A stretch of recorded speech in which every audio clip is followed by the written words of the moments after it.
Welcome to RFM Audio. This streaming audio broadcast will begin in 2 minutes.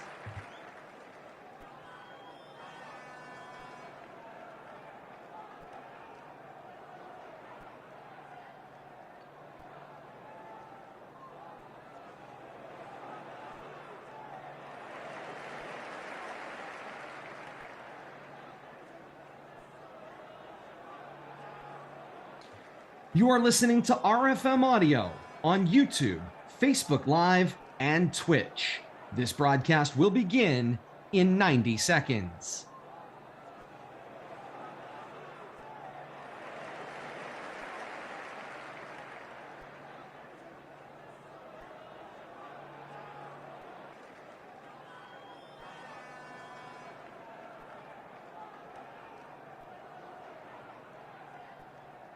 Welcome to RFM Audio.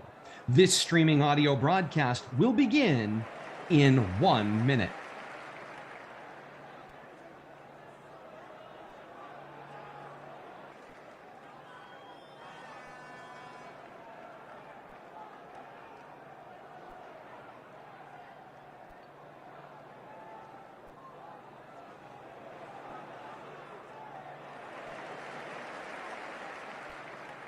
You are listening to RFM Audio on YouTube, Facebook Live, and Twitch.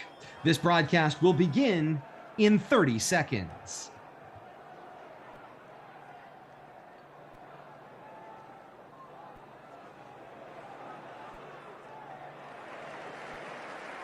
Welcome to RFM Audio. This streaming audio broadcast will begin in 10 seconds.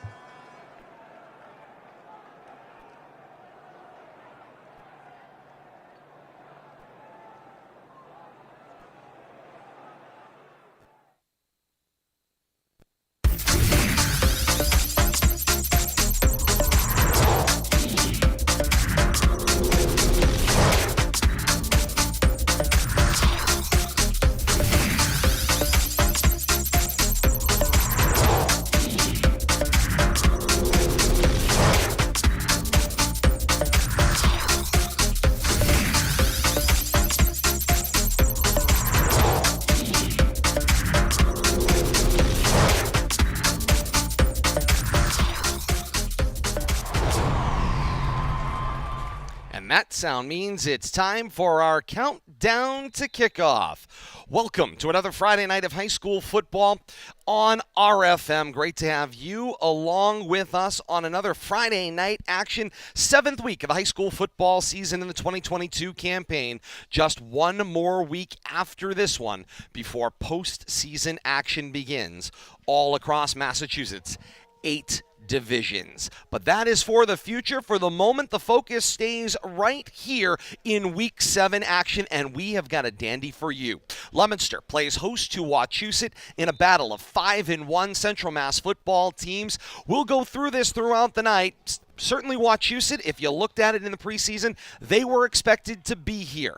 They are the 5-1 team everyone expected maybe to have been 6-0. Meanwhile, on the other side of the field, the hometown Blue Devils, they are the 5-1 football team that perhaps everyone expected to be 1-5 coming into this 7th week of action. The Blue Devils have certainly outperformed, use a football term, outkicked their coverage to the 6th week of action, and here they go into the 7th week, and they get to battle the team that has been there year in and year out in Wachusett. It's going to be a fun one. We're looking forward to having it for you here on RFM. Our countdown to kickoff, 56 minutes to the top of the hour when we have Leominster and Wachusett for you. And here at Doyle Field tonight, we've got so many things. We've got Leominster and Wachusett in the battle of 5-1 teams. It is homecoming night here at Doyle Field. We'll call it the rescheduled homecoming night here at Doyle Field, but that is confirmed. That's coming up at halftime. It is senior night here at historic Doyle Field as well. We will have that coverage for you beginning when our partners at Leominster TV join us somewhere around the bottom of the hour, 6:30 or maybe a little ways after. We'll join that action. We also have our own bed tonight to honor the seniors in this program as well. We'll also hear from both head coaches as I head down to the field when I turn things over to my broadcast partners. Todd Robbins, great to have you along with us here on RFM Audio tonight for Leominster and Wachusett. Whether you're joining us via YouTube, Facebook Live, or Twitch, or forthcoming with our partners at Leominster TV, or in delay with our partners, 95.1 FM WLPZ, or Tucka 56 Radio and Dick Tucker, TUCKA 56 Radio, and Tucka 56 Radio.com. Welcome in my broadcast partner, Bill Thomas, here on Press Row at Doyle Field tonight for Leominster and Wachusett. And Billy, here we go. You heard the preamble. One team 5-1 expected to be here, the other one 5-1, and the only people that believed that they could be here was locked in down on that field. It was the Leominster Blue Devils. Yeah, I mean, one team, not a surprise at all this year, and I think talking preseason-wise, the other team a surprise in everybody's eyes, including ours, to be perfectly honest. We had high hopes, but, to be 5-1 at this point in the season, I think is above and beyond anybody's preseason expectations. And the coach is always the most optimistic one, but I think if you were to ask Coach Gates privately, how would he feel about 5-1? He'd be thrilled. He'd be like, probably 3-3. He'd say he'd be thrilled, but 5-1, spectacular start to the season. Certainly where you would like to be. As we continue on our countdown to kickoff, we're going to take a trip around the region. The marquee matchup coming up as well. We'll go inside the headset with both Leominster High School head coach Devin Gates and Wachusett head coach Mike Dubzinski. We'll have a special senior night edition of the starting lineup and the coin toss. All that forthcoming as we get closer and closer to the start of this one. Welcome in the third member of the broadcast team, Kate Robbins, standing by at RFM HQ. Kate, here we go, Leominster and Wachusett, and we'll repeat these numbers a couple of times throughout the night, but this is an all-time series that, per the Worcester Telegram's Bill Ballou, is entering its 42nd meeting tonight since 1978. Leominster leads the all-time series with a 27-14 overall record, but that is all-time. Leominster has not won a game in this series since 2015, October 2nd of 2015. Right here at Doyle Field, there was a 7-6 win for Leominster, and since then, Wachusett has won 6 straight meetings. Worth noting, 4 of those 6 meetings have been played at Hal Lane Field in Holden as well. Kate, there's your backdrop. Wachusett won the most recent meeting back on October 22nd of last year, 35-7. This is a great series with lots of historic implications, 2 great athletic traditions on both sides of the field, Kate, but Leominster is looking to catch back up in recent memory to this Wachusett team. And you're absolutely right about that, Todd. I feel like Tucker McDonald has been at the helm as quarterback for Wachusett since 2016 as well. But that is not true in earnest, but it feels like he's been there. It's very rare when you get an athlete of Tucker McDonald's caliber. We're seeing it on Leominster's side of the ball right now with Osiris Lopez and Caden Drinkwater, to see young underclassmen be at the varsity level and be impact players on the field for that amount of time. Tucker McDonald, multi-sport athlete for Wachusett. He has just been lights out, and he is going to be the field general out there again tonight. And this is the litmus test for anybody that was wondering in Central Mass. I know Leominster ran into a buzzsaw when they met up with Peabody earlier in the season, but this is the Central Mass litmus test this week right here. If Leominster can hang with and or be victorious against Wachusett, then I think that they have a decent shot of going fairly deep into the playoffs, but they're going to have to get through a formidable opponent in the Mountaineers tonight. Indeed, they will. It's Leominster and Wachusett coming up at the top of the hour with a scheduled 7 o'clock kickoff on homecoming, senior night, and officials appreciation week culminates tonight as well. All right here at historic Doyle Field for Leominster and Wachusett. Bill Thomas and Kate Robbins will take you around the region. They'll also bring in the marquee matchup when we continue on our countdown to kickoff. You are listening to the countdown to kickoff right here on RFM Audio. Stay with us. What does the 50th anniversary of Title IX mean? It means I'm valued, I'm empowered, I can do anything. It means I'll pave the way for every girl who plays high school sports in the future, just like every female student, coach, official, and administrator blazed the trail for me. because every student deserves the opportunity to play. Encourage girls you know to participate in Massachusetts high school sports. This message presented by the MIAA and the Massachusetts Secondary Schools Athletic Directors Association.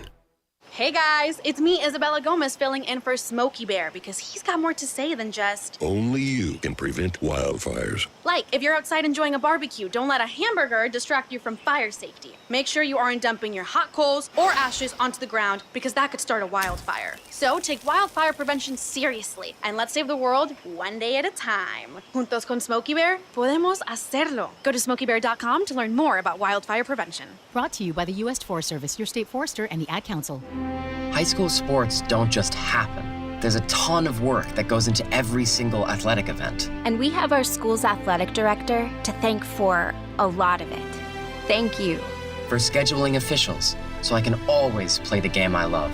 For ordering quality athletic equipment, so I can stay safe on the field. For mentoring my coaches, so they can be the best role models for me. For coordinating transportation, so I can get focused for the big game. For helping us develop character and learn lessons that will benefit us for the rest of our lives. Thank you to our AD for always creating a positive experience for us. We'll never forget it. From all of us at the NIAAA, thank you to every athletic administrator in Massachusetts for all you do to enrich the lives of your students. It does not go unnoticed.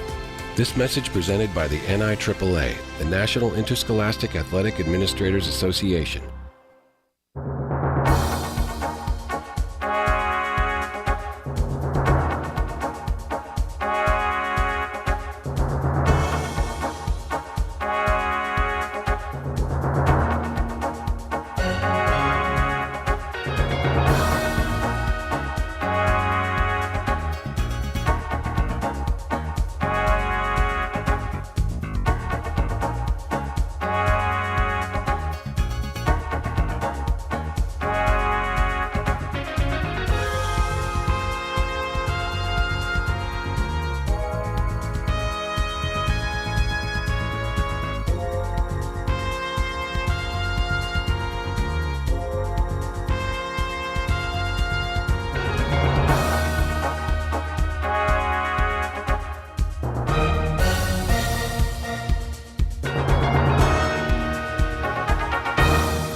And we welcome you back to historic Doyle Field in Leominster tonight for this week's action, as the Leominster Blue Devils are going to be taking on the formidable opponent in Central Mass, the Wachusett Mountaineers.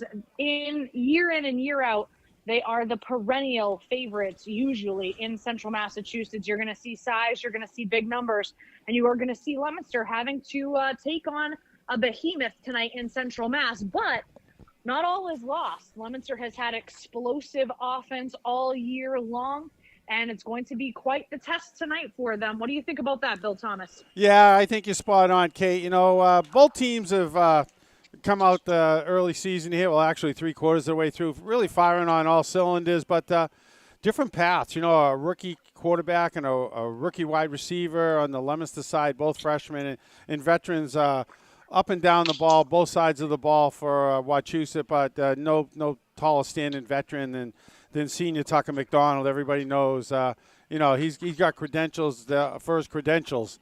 And we're expecting nothing less of a great matchup tonight. And just the way Osiris Lopez has matured these first 6 games of the season, and he's kind of followed a pattern of what Tucker McDonald has followed his entire career. You know, you talk about the same, seems like the players never graduate, and I think Tucker McDonald seems like he's on his 6th year of eligibility at the very least for Wachusett, but not knowing his complete history. I think he's probably been starting since freshman year, or definitely during his sophomore year, and he shows it, the maturity and the poise that he brings to the football field.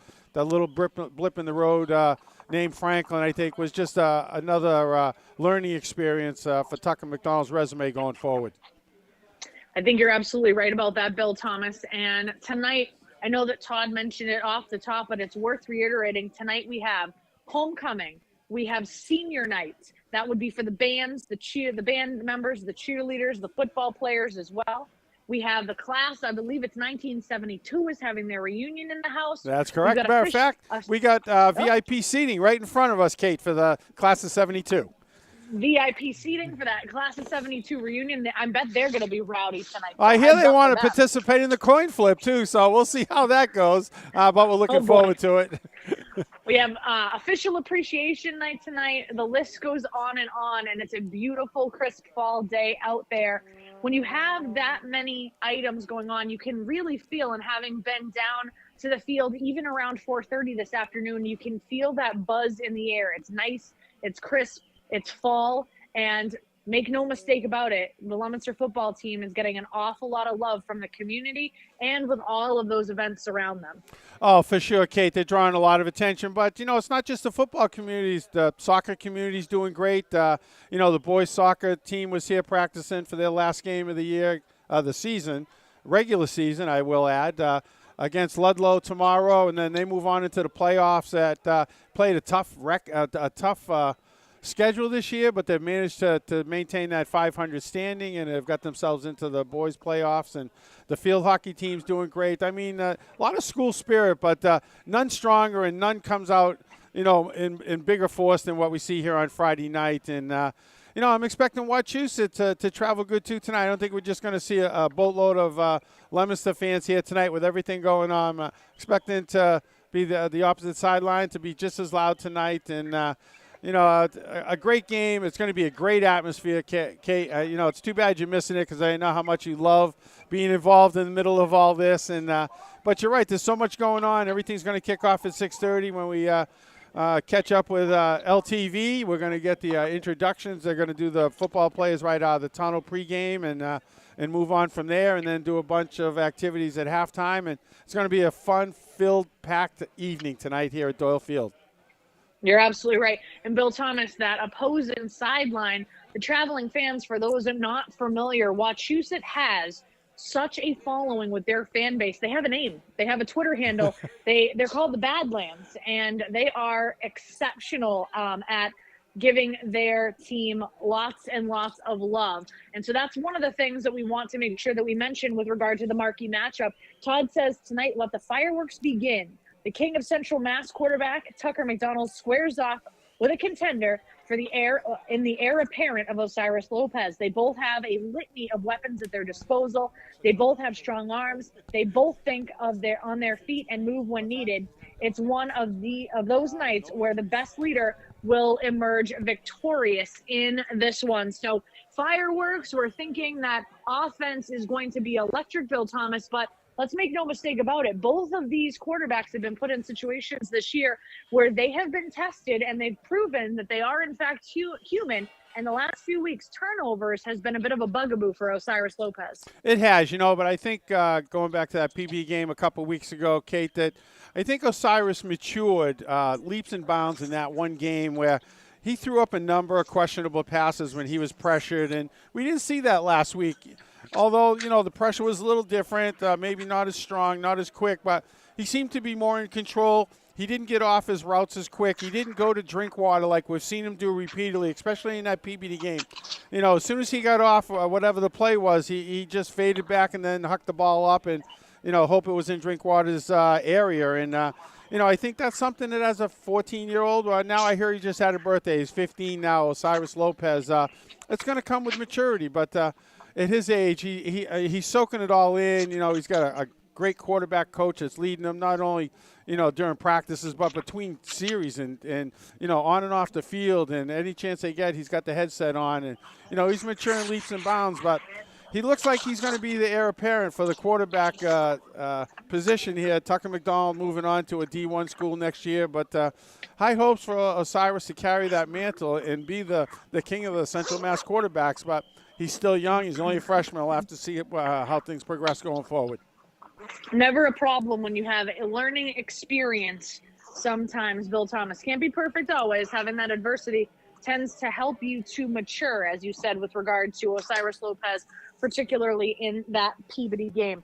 Now, because of the amount of festivities that we have going on, I'm going to head us into the Around the Region, but I'm sure that Todd's going to try to get some discussion in with both coaches, with both Coach Mike Dubzinski and with Coach Devin Gates. But we will do our whip around the region. We'll talk about a couple games, Bill Thomas, and then we'll hope that Todd decides to come back. He might not tonight. You never know. He's got a lot of responsibilities, Kate. I'm sure he'll take care of his duties because I think I'm going to throw the headset on and see if I can't become part of that pregame coin toss, too, if the class of 72 will let me out there with him. But a lot going on. But once again, around the region, Kate, only 2 weeks left in the season. There's a lot on stake here in Week 7. Yes, and this is the point where we start to really discuss power ratings. I know that Todd has some of the numbers in front of him when he gets back, and I'm sure he'll be talking about them.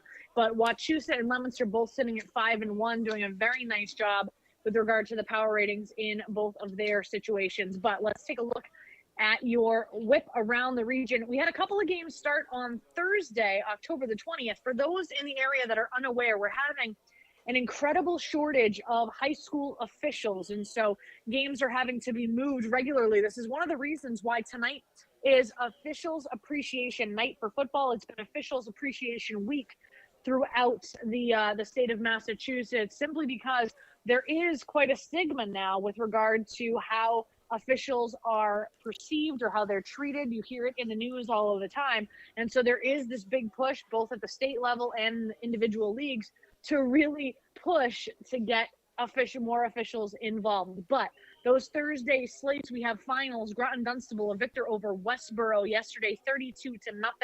The final there. Narragansett, a victor over Quabbin yesterday, 22-6 was the final in that game. Now for the Friday slate today, October the 21st. St. John's heads to Zavarian. Good luck to them tonight. St. John's is in trouble, actually, Kate. 20th in D1, and they're on the outside looking in this year, playing in that tough Catholic league. Yeah, and when you go into the Catholic Conference, you are going up against the best of the best of the best, and that's where they want to be. Kudos to them, but there are some growing pains going on. For sure. In the Colonial League, Assabet Valley heads to Leicester tonight. Go Aztecs. Abby Kelly is at Bay Path. 5-1. Monty Tech heads to Worcester Tech. That's a 5:30 kick, so we should have some updates coming in later there. Burncoat is playing South tonight. Both of them have to travel quite a distance, considering that's a home game for both of them. In the Midwatch tonight, 1-5 Algonquin heads to Marlborough, who's 4-2. Fitchburg heads to Neshoba this evening. Oakmont is at Maynard. Hudson is at North Middlesex. Tingsboro is at Clinton tonight. West Bridgewater heads to Littleton. Lunenburg is at West Boylston. 6-0 West Boylston, Bill Thomas. They have been lighting the world on fire out there, have the Lions. Yes, they have. A lot of talk out there. And 6-0 in Hudson, too. And they got a couple of good-looking young players on that Hudson squad, too. So a lot of success in the lower divisions of Central Mass. Central Mass is dominating the lower divisions, actually, Kate, and it's nice to see. That is. Air Shirley heads to Southbridge tonight.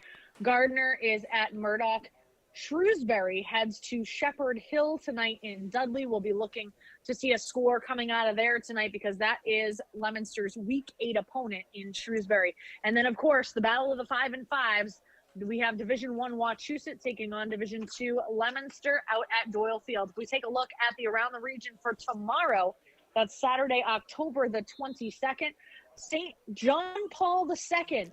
We've heard of them before. We saw them in the playoffs at Gillette before.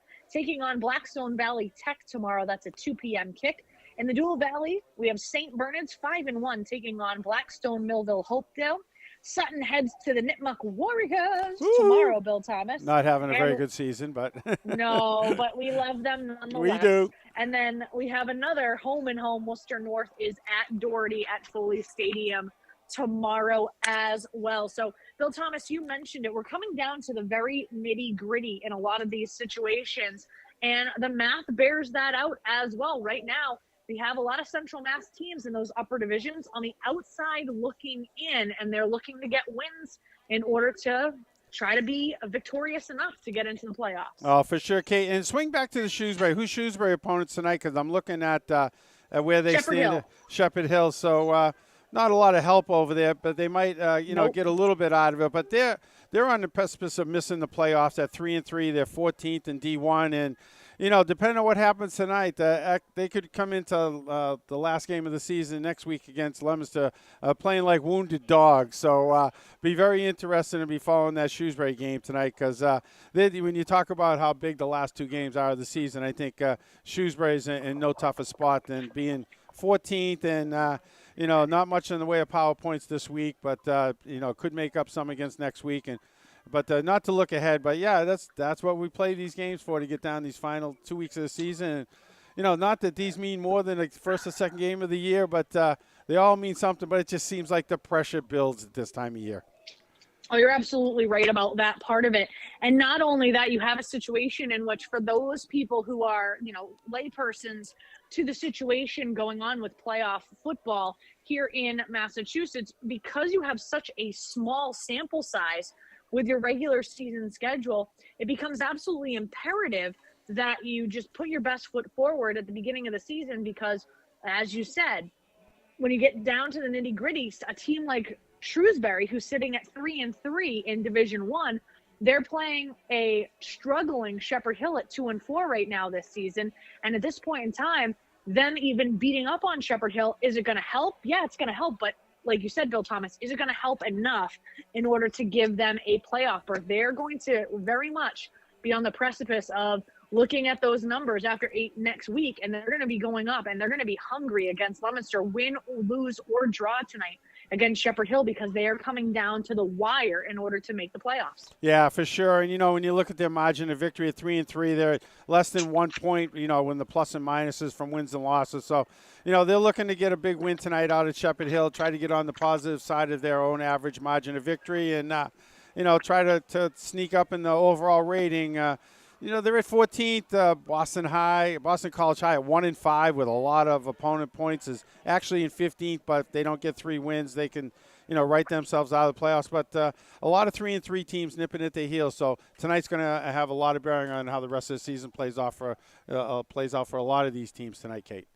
No, you're absolutely right. One of the nice changes that we saw the MIAA make to their playoff algorithm, if you will, is that they are only accepting teams that have at least 3 wins. So a team like Shrewsbury is technically postseason eligible with 3 wins. So even if they lose out, which is unlikely to both Shepherd Hill and Leominster, they're playoff eligible. You don't need to be 500 in football in order to be playoff eligible. Unlike all of your other sports, you have to have that 500 record in order to get in.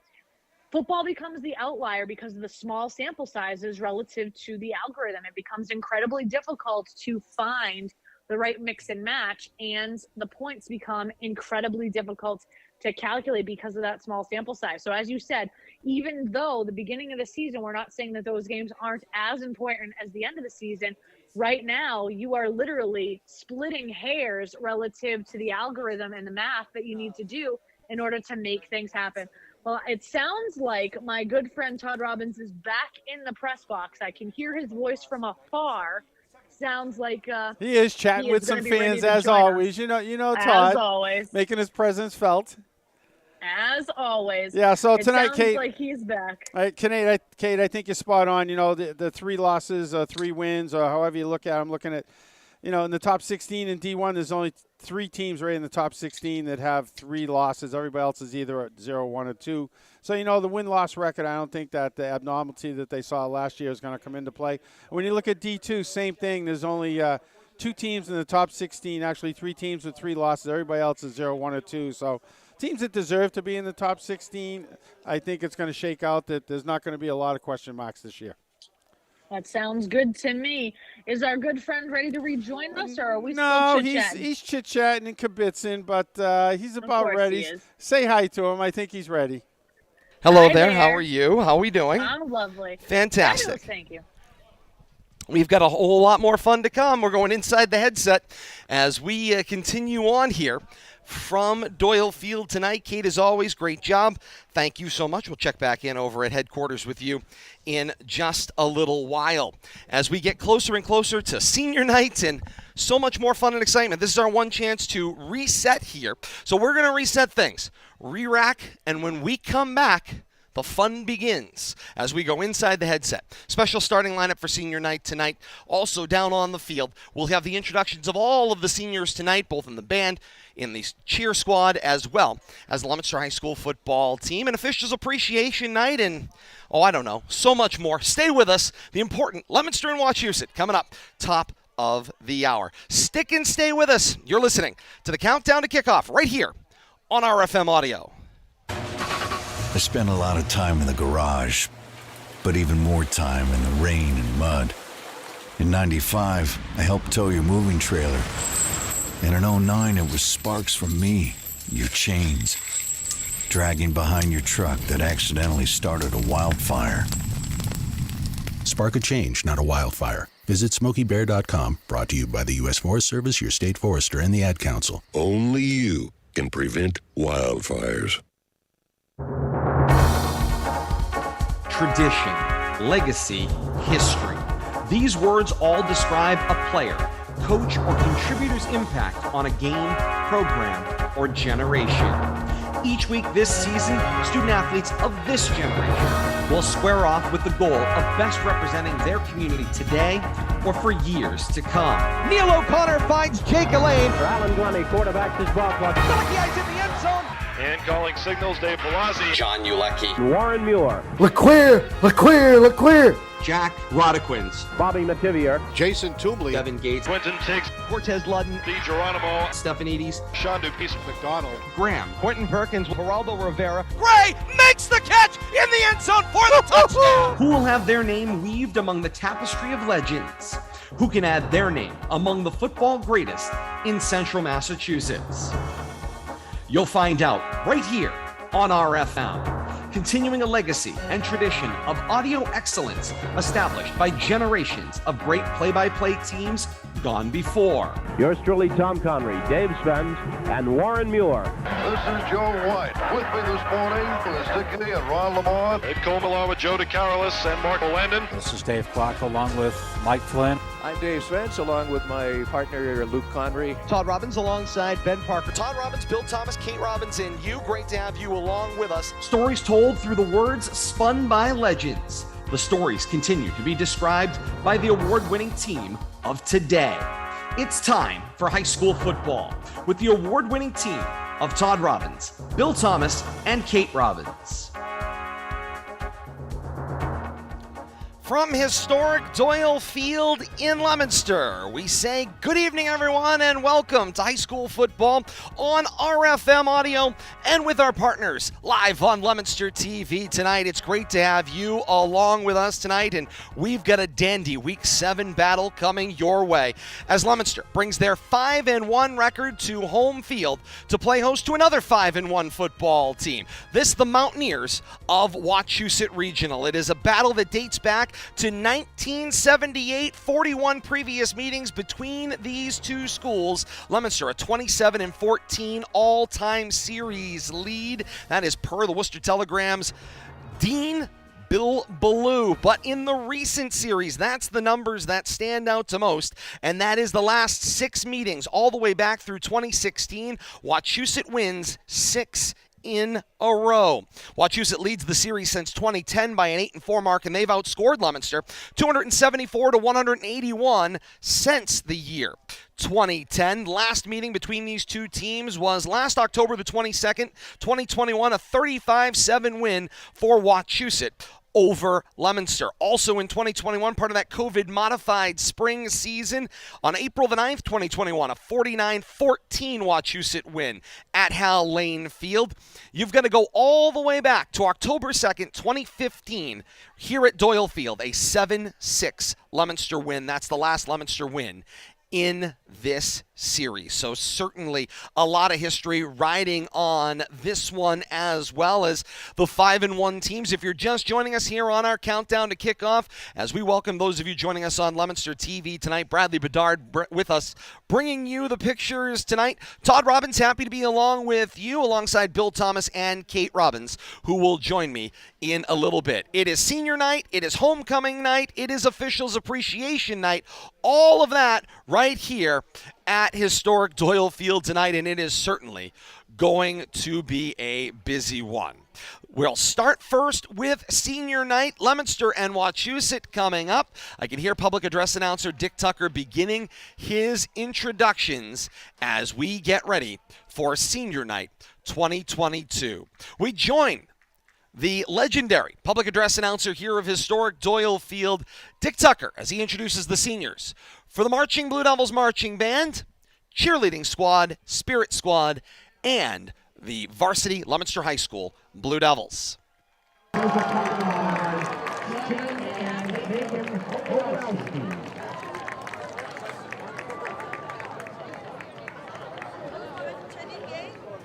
up, Senior Band Member today, Blue House.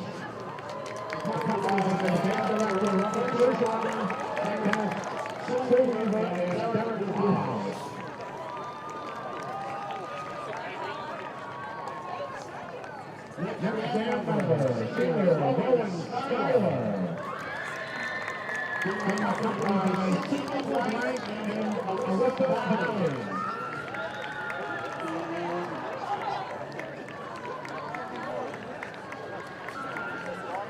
Next team is number 11, accompanied by Joe Levine and Rob Levine.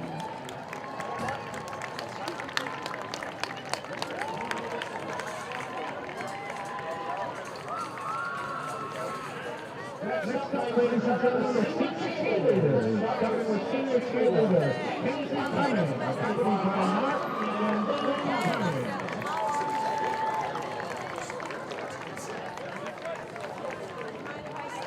Next senior cheerleader and game competition captain Steve Davis, accompanied by Aliyah Davis.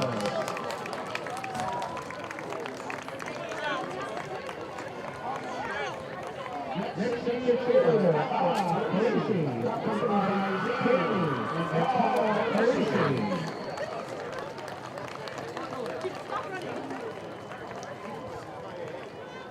Next senior cheerleader, Santucci, accompanied by Kristen Kate and Ron Santucci.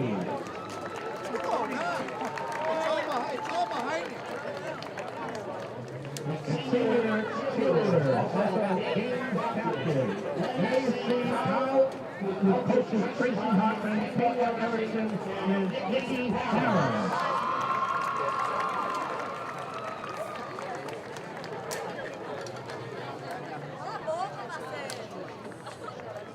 Now, ladies and gentlemen, Jimmy's right there. Sit down.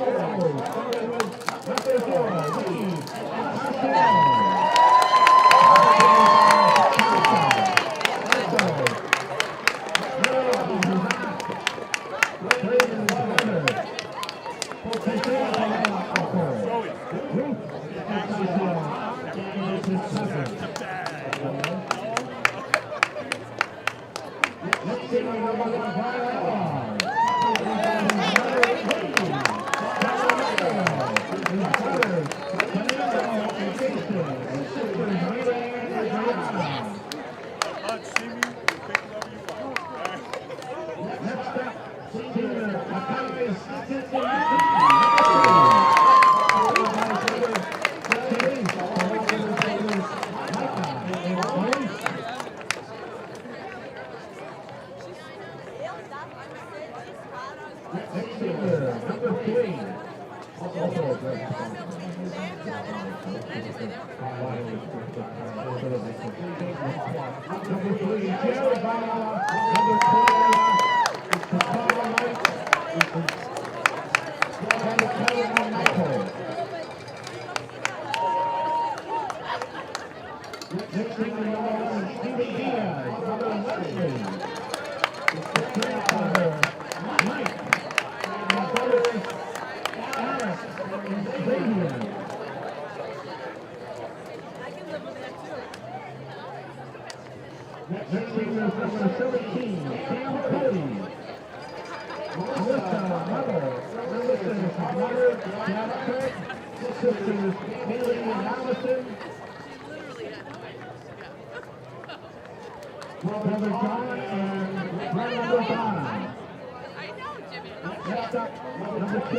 Lee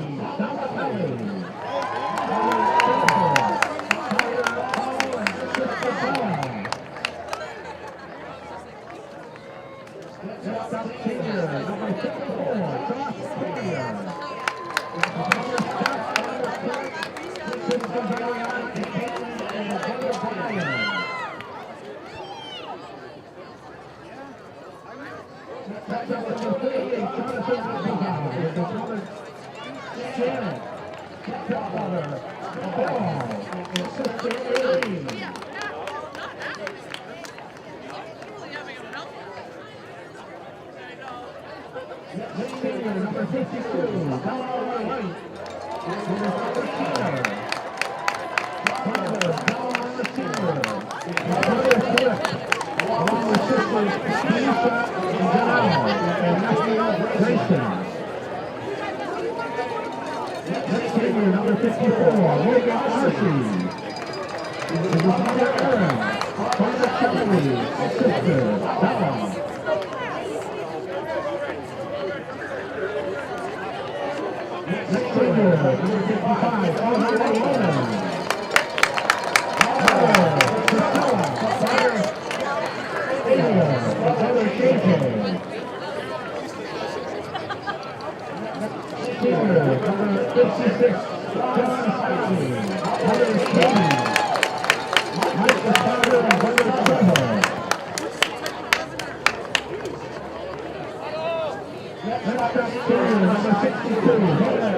Number 54, Morgan Archie.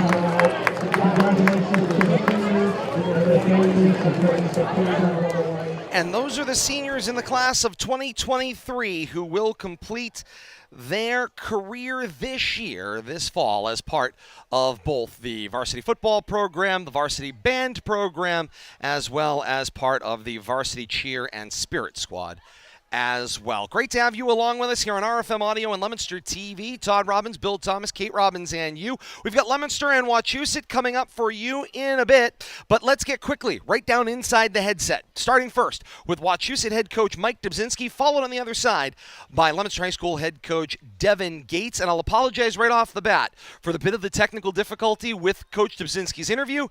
It had nothing to do with him. He had a really brilliant answer to the first question. Somebody had a little trouble with the record button. But with that said, here is your trip inside the headset.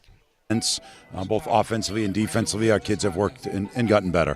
I wish I had known that. I would have slept better, Todd. If you can guarantee those things, I would have slept much better these last 6 weeks.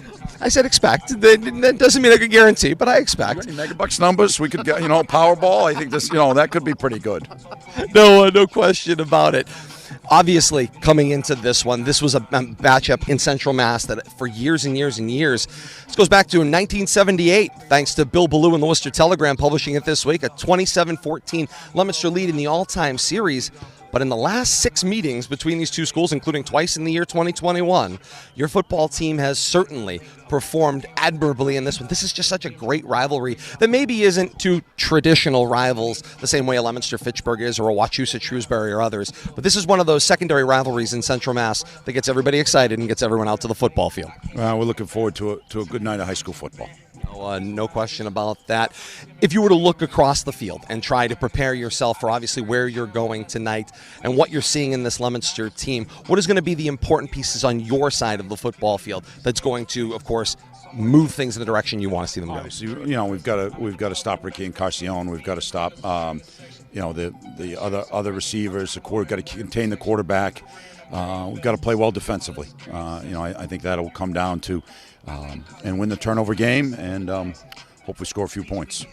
So that's where we are. Tonight I see a very interesting similar matchup in quarterback. I see Tucker McDonald, who is the king of the hill, I called him earlier on in our marquee matchup, the guy who has battled to get there and earned his way to the top of that pile in Central Mass. And I see the guy on the other side of Cyrus Lopez as maybe the guy who aspires to that position. This is a really fun kind of intergenerational matchup. One guy working toward the end of his time, the other just coming into his own. Yeah, Osiris, excellent athlete. Runs well, throws well. He makes really good decisions. We've been able to watch him on film. And we're going to have our hands full tonight trying to contain him.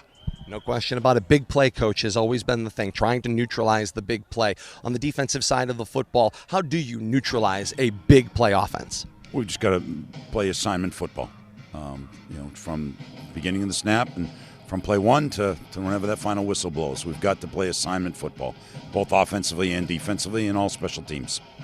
Coming up at the top of the hour, we've got Wachusett and Leominster for you here on RFM Audio. Coach, if you had to point to one thing, what's your key to victory tonight? Win the turnover battle. Turnovers are where we will see. Coach, best of luck to you. Thanks, Todd. Thanks. Other side of the field, and with Leominster High School head coach Devin Gates as we continue inside the headset. Coach, here we go. Week 7 action. Doyle Field, 5-1 Leominster, 5-1 Wachusett. It's the game that's been on everybody's mind coming into, obviously, this week of action. And you just said to me, perhaps you're coming off of the best week of practice all year long. Yeah, the guys were really dialed in. The focus and attention was there for every aspect of what we were trying to do. So, and they didn't let us stop running the play until we got it right. So it was a sense of perfectionism, from our players, not only the coaching staff. So that's a good place to be when your guys want to make sure that they get everything right before we move on to something else. So coaches did a great job preparing guys this week. Again, coach speak, Hayes in the barn. And we're excited for this opportunity. This is a great program. They've done, they've had our number the last, however many years, 5, 6. We haven't won against them since 2015. So it's a huge task, but one that we're excited for. We haven't had a game like this here for a while. Our guys understand that. They're excited about it, and they're ready to take the field. We talked about it a little bit earlier this week on the Coach's Corner, but how much does a team like Wachusett really parallel a Peabody team for you all, and vice versa? How much do you all resemble a Franklin team to this Wachusett team? It's not as similar as you think it would. I mean, the scheme may be similar, but the personnel is different. At least for Wachusett, they got bigger, taller guys, maybe not as fast as some of the Peabody guys, and they're smaller, faster guys that kind of get into seams and everything. Here, it's more of a possession type of offense. But you got to. What is similar is how good the quarterbacks are. Tucker McDonald's next level. And Shea Lynch, we played them. He did a great job too. And I wouldn't put us up there with Franklin yet. We got a lot of work to do. We've had a good start to the season so far. 6 games in at 5-1. I'm really excited about where we are right there. But we're still building. And we're not where we want to be quite yet. There are things we need to clean up and things that we need to do better. And that's the mentality of the team right now. We're not, people may be pumping our tires, but we know where we're at and what our strengths are, what our weaknesses are. We're working to get better on both of those each week. No question. Self-focus and self-assessment certainly important. You alluded to the quarterback battle here tonight, and I've equated it to this really interesting kind of intergenerational thing. You've got Tucker McDonald, who has worked 4 years to get to the top of the heap, and then you've got Osiris Lopez on your sideline, who may be the heir apparent, the guy who's working to get himself there next. What an interesting dichotomy we're going to have out here on the field tonight. Yeah, it really is. Both guys bring something special to the table. Tucker's seasoned veteran, brings a leadership, but as young as Osiris is, he is the leader on this football team as well. He takes a business-like approach to everything, I think he lives for games like this. He doesn't feel pressure. And back down. He feels pressure and excels. That's what we've seen in warm-up so far. This is the most crisp I've seen him in warm-up so far. I'm excited to get him out there and get going. I think he'll be ready for a big game from Osiris today. Your defense certainly has a tall task ahead of them to try to slow down what is a very powerful offense. Lots of weapons out there, but they practice against a team that has a lot of weapons each and every day in practice. So how much does that benefit? Oh, it benefits a lot. It benefits a ton. We try to go as good on good, the best that we can for Scout. Scout guys putting a tremendous amount of effort. They know, we told the team at the beginning of the year, everybody's going to have a role. They may not be happy with the role that they are, but they better embrace the role because it's going to make the whole entire team better. And the guys have really, bought into that. And there's a lot of pride in the Scout team, both offensively and defensively, and they come to give us the best look possible. So I thought we got a great look this week from both Scout teams, and our offense and defense responded in kind. like I said, it was just an overall really good week of practice. We've got a couple of things going on here tonight I want to get your thoughts on. The first, of course, is senior night. Your seniors will be honored out here on the field in short order as we're getting ready for that. Just one more time, we'll talk about it more again, but these seniors, again, just such a great night to get to celebrate them in front of what will be the biggest crowd of the year. Yeah, I can't say enough about this senior class. Just from when they were freshmen working in, they just, they've bought in everything that we've been trying to do here and have been coachable, have been sponges in terms of football knowledge, and to see it pay off right now for them in their senior year, to this point, has been really, really special. I can't really put it into words. It's just a really special class. We'll have time for that in weeks ahead, I'm quite certain as well. The other thing going on here tonight, it's Officials Appreciation Night, and of course we do heap both the praise as well as heap on the pointing out places to improve on. But tonight is a night to celebrate them. You got a great crew coming in here tonight under the direction of Bill Goslin and company, who you see frequently throughout the year here in Central Mass. Just talk about the importance of there are no games, no athletic events without these officials. No, I mean they do the best that they can, and by and large do a great job. Again, I don't want to talk poorly about it. I really appreciate that because it really is a thankless job a lot of the times, and you really get the the bad end of the stick, and they take a lot of stuff from me and other coaches. But at the end of the day, we all know it's we're here to make the game better, to do the best that we can to keep kids safe. And we always have that mutual respect. I mean, Goose is great. He's been here forever. I remember him when I played too. So this is a good crew. We had a great crew last week too. So very thankful for the guys that come out, and we need more guys to come out and fill in those spots as well too. It's a great opportunity to come out and be a part of athletics. Great way to stay involved with athletics as well. Coming up, top of the hour, Leominster and Wachusett. Coach, your key to victory tonight. We got to slow down their offense, make them have contested catches, put pressure on Tucker McDonald, and then offensively we got to be able to deal with their man coverage and their pressure, and be able to get the ball out in space and let our athletes do some work. So, a big challenge, but our guys are excited about it. All right, Coach, best of luck. All right, thanks, Todd. And that is our trip inside the headset with both head coaches tonight. Wachusett head coach Mike Dubzinski first, and then Leominster High School head coach Devin Gates after. They are both ready for a battle tonight. Leominster and Wachusett coming up here on RFM Audio and Leominster TV in delay with our partners at 95.1 FM, WLPZ, and WLPZ.org, as well as Tucka 56 Radio and Tucka56Radio.com. All of that ahead. We're looking forward to this one. Homecoming night, senior night, Officials Appreciation Night. We've got it all for you. It's time now for our starting lineups, and we will hear them in their own voices tonight. But tonight, a special edition of the Leominster High School starting lineup as we introduce you, and they introduce themselves, the class of 2023 seniors for the Leominster High School varsity Blue Devil football team tonight in their own words. Rick Encarnacion, 0, senior receiver. Brian Aguilar, number 1, senior wide receiver. Makai Newton, number 2, senior running back captain. Jared Viola, number 3, senior wide receiver. Steven Diaz, 11, senior wide receiver. Cameron Cody, 17, senior wide receiver. EJ Machuca, number 20, senior running back. Tony Sabatelli, number 22, senior quarterback. Sean Curley, 25, senior right tackle. Joshua Cormier, 44, senior H-back. Jonathan Alpizar, 48, senior wide receiver. Delmar Wright, number 52, senior offensive line. Logan Arcee, number 54, senior left tackle. Giovanni Roman, 55, senior offensive line. John Escabi, 56, senior center captain. Devin Patel, 58, senior center. Hamlet Almazar, number 62, I'm a senior offensive lineman. Henry Marte, number 64, senior left tackle. Corin Sullivan, number 73, senior offensive guard. Sharbik Parisian, number 77, senior offensive tackle.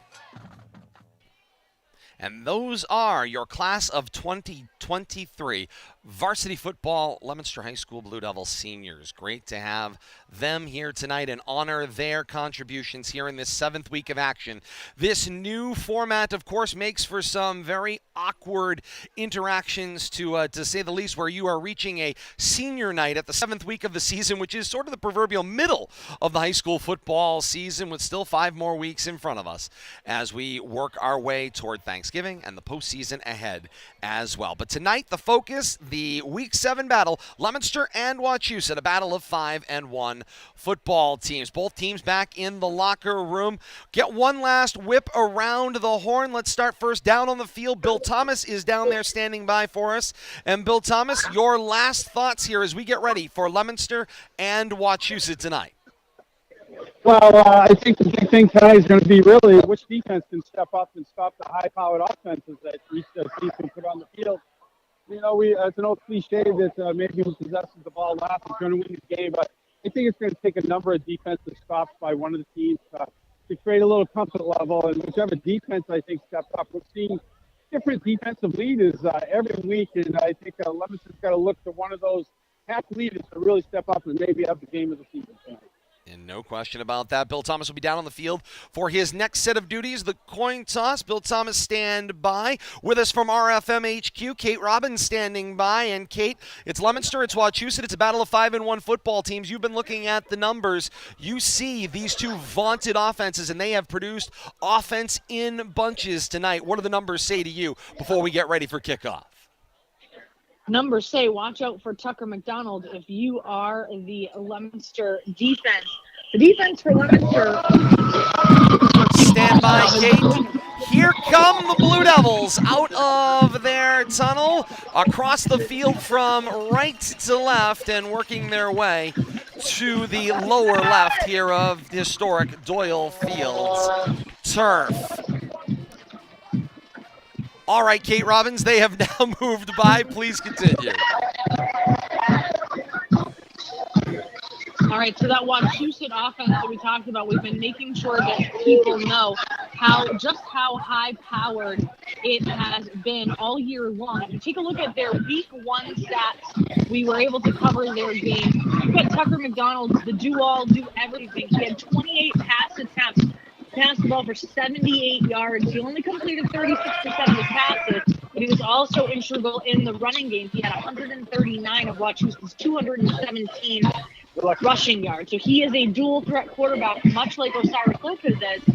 The difference is his senior leadership. Osiris has phenomenal talent. He's still having a little bit of bugaboo the last few weeks relative to turnovers. Tucker McDonald has that senior leadership, and he truly is a dual threat for Wachusett. Indeed. Kate, thank you so much. Standing by back at RFM HQ, Kate Robbins will check in with us with stat updates throughout the night, as well as scores from around the region on another busy night of high school football all across central Massachusetts tonight. Add to the fun as the dignitaries continue to pile up down on Doyle Field. If you've got the bingo card out, you got the superintendent of schools, Paula Deacon. I've seen multiple members of the city council tonight and a majority of the class of 1972 who are on hand for their alumni weekend as well here at Doyle Field tonight. And they are all going to head out to crew chief Bill Goslin for tonight's coin toss, along with Bill Thomas, who will march out there as well. The captains are on their way to midfield for the coin toss on this senior night. They will meet with crew chief Bill Goslin here on Officials Appreciation Night. We want to acknowledge the dedication, hard work, and aspirations of this fantastic crew of North Central Mass professionals. Per the information that were passed on to us by Athletic Director Dave Palazzi, here is the crew. Bill Goslin, the crew chief tonight. The umpire is Dave Douglas. The line judge, Nick Tomasetta. The field judge, Matt Tebow. The back judge, John Glowick. And the timer is Dave LeBlanc up here on press row. We thank them all so very much on this last night of competition and Officials Appreciation Week all across Massachusetts. We thank them for their dedication, their hard work. As I said earlier on, there are no high school athletics without the dedication of our sports officials. And with that, the big moment for this crew and Bill Thomas on the broadcast, and that is the coin toss down on midfield. Bill Thomas, you were joined by the class of 1972. I am. The atmosphere is fantastic time. Everybody's jacked up, getting ready for the 25th. Adults tomorrow is going to represent the class. Bill's showing them the coin. Wachusett gets the call. Adults Danza going to flip the coin. Okay. Tails it is. Wachusett's won the coin toss. They want the ball. Thank you very much. Great job by the class of 72. Wachusett is going to receive the opening kickoff. Leominster will be kicking off and defending the end zone to our left. Let's play some football. All right, Bill Thomas, thank you as always. Down on the field with your coin toss on the spot as well. We also thank the class of 1972 from Leominster High School, getting a warm round of applause as they make their way through the home sideline and toward their reserve seats here on the near sideline as well. Meanwhile, the two teams, they hit their spots, into their huddles they go to celebrate and get each other pumped up for what is going to be a fantastic battle. It's 5-1 Wachusett and 5-1 Leominster, and kickoff is next here at historic Doyle Field. But first, tonight's national anthem here on Leominster TV and RFM Audio, and with our partners WLPZ as well as Tucka 56 Radio. It's the Marching Blue Devils and Leominster High School Marching Band, joined with their music program, their singing corps as well. It will be a performed edition of the national anthem. We join public address announcer Dick Tucker. Hey, big boy!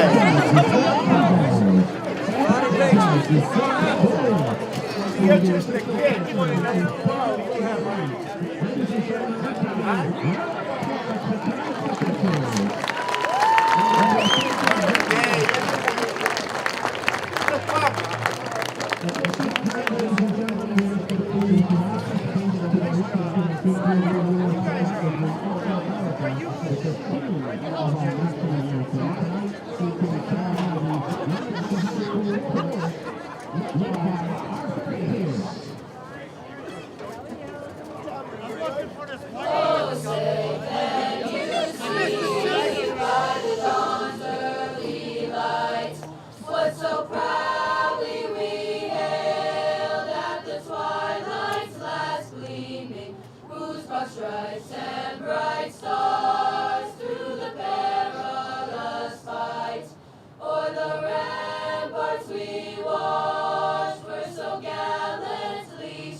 Of applause for the chorus of Leominster High School as the Blue Devils show off a different aspect of their music program tonight for the national anthem. And with that, the extensive pregame ceremonies have come to a conclusion. There's so much more to come, though. Halftime coming up. It's homecoming here at Doyle Field as well. We'll have all that for you as we work our way forward as well. But first, it's Leominster and Wachusett.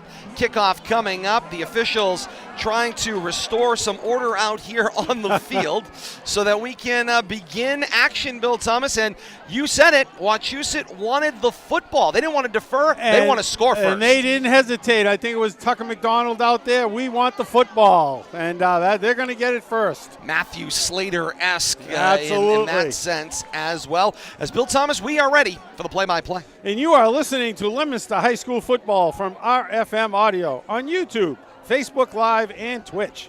It's time for our signature play-by-play. Now, with the call of the game, the voice of the Blue Devils, Todd Robbins. All right, Bill Thomas, thank you so much. Ready for action here tonight. Leominster and Wachusett, a battle of 5-1 football teams. A battle and a series that began in 1978. Leominster has a 27-14 all-time series lead, but they have lost the last 6 straight. Dan Thompson on the approach, swings the right leg, the kick is away, end over end it goes from left to right, and it will be returned by the Mountaineers. Matt Reiki crossing his 20-yard line, head of steam to the 30, breaking into the open field, 40, 45 midfield, crossing midfield, gets hit, loose football. Leominster may be on top of it, right around their own 37-yard line, give or take. We await the signal, and it's Aramis Reyes with the football, and it's Leominster football. Matt Reiki with a great return, thwarted by a hit, separating the football loose, and Aramis Reyes comes up with it. 65 yards before he fumbles, puts the ball on the ground. The Blue Devils come up with it. Bill Thomas. Big play after big play. Very important. Special teams play to open the football game. So Leominster gets the football after kicking off. 11:49 to play here in the first quarter, and the Blue Devils will have their first offensive possession. First down and 10, their own 37-yard line at left hash. It's a shotgun set. Osiris Lopez in the backfield with Makai Newton. The snap, delay, give for Newton. Bounces it to the numbers left. Across the 40, 45 midfield. Reverse 45 and out of bounds at the Mountaineer 39-yard line. It's a gain of 23 for Makai Newton. And Bill Thomas, he's been needing a run like that since coming back. He has. That might be his longest run from scrimmage since he came back a couple weeks ago. But nice job by Makai, picking his way around that left end, waiting for his blockers to pick up their blocks, and then just using that sideline. Leominster first down and 10 on the first play from scrimmage. It's first and 10 officially at the Mountaineer 41-yard line at left hash. Two receivers to the right of this shotgun formation. Lopez back to pass, gets flushed, delay, straight up the middle of the field. Got 40, 35, go 30, angled out of bounds, shy of the 25-yard line. A gain of 13 and out of bounds at the Wachusett 28-yard line with a Leominster first down. Nice job right there. It almost looked like a designed quarterback draw, but if it wasn't, good for Osiris not to panic and use his legs, not throwing up that 50-50 ball, which has really been his weakness.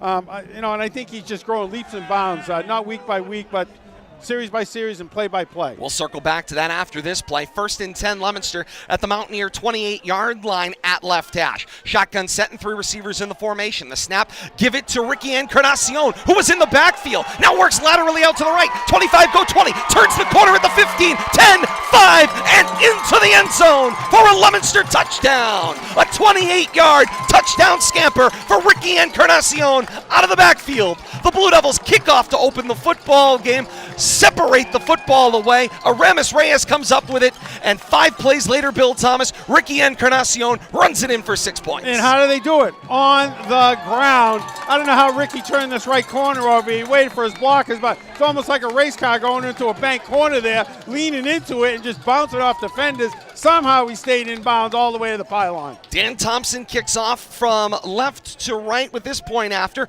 Brian Aguilar does the holding. High snap, got it down on the tee. Thompson's kick is up and through. Back up field come the teams. 11:04 to play in the first quarter. It's Leominster 7 and Wachusett nothing.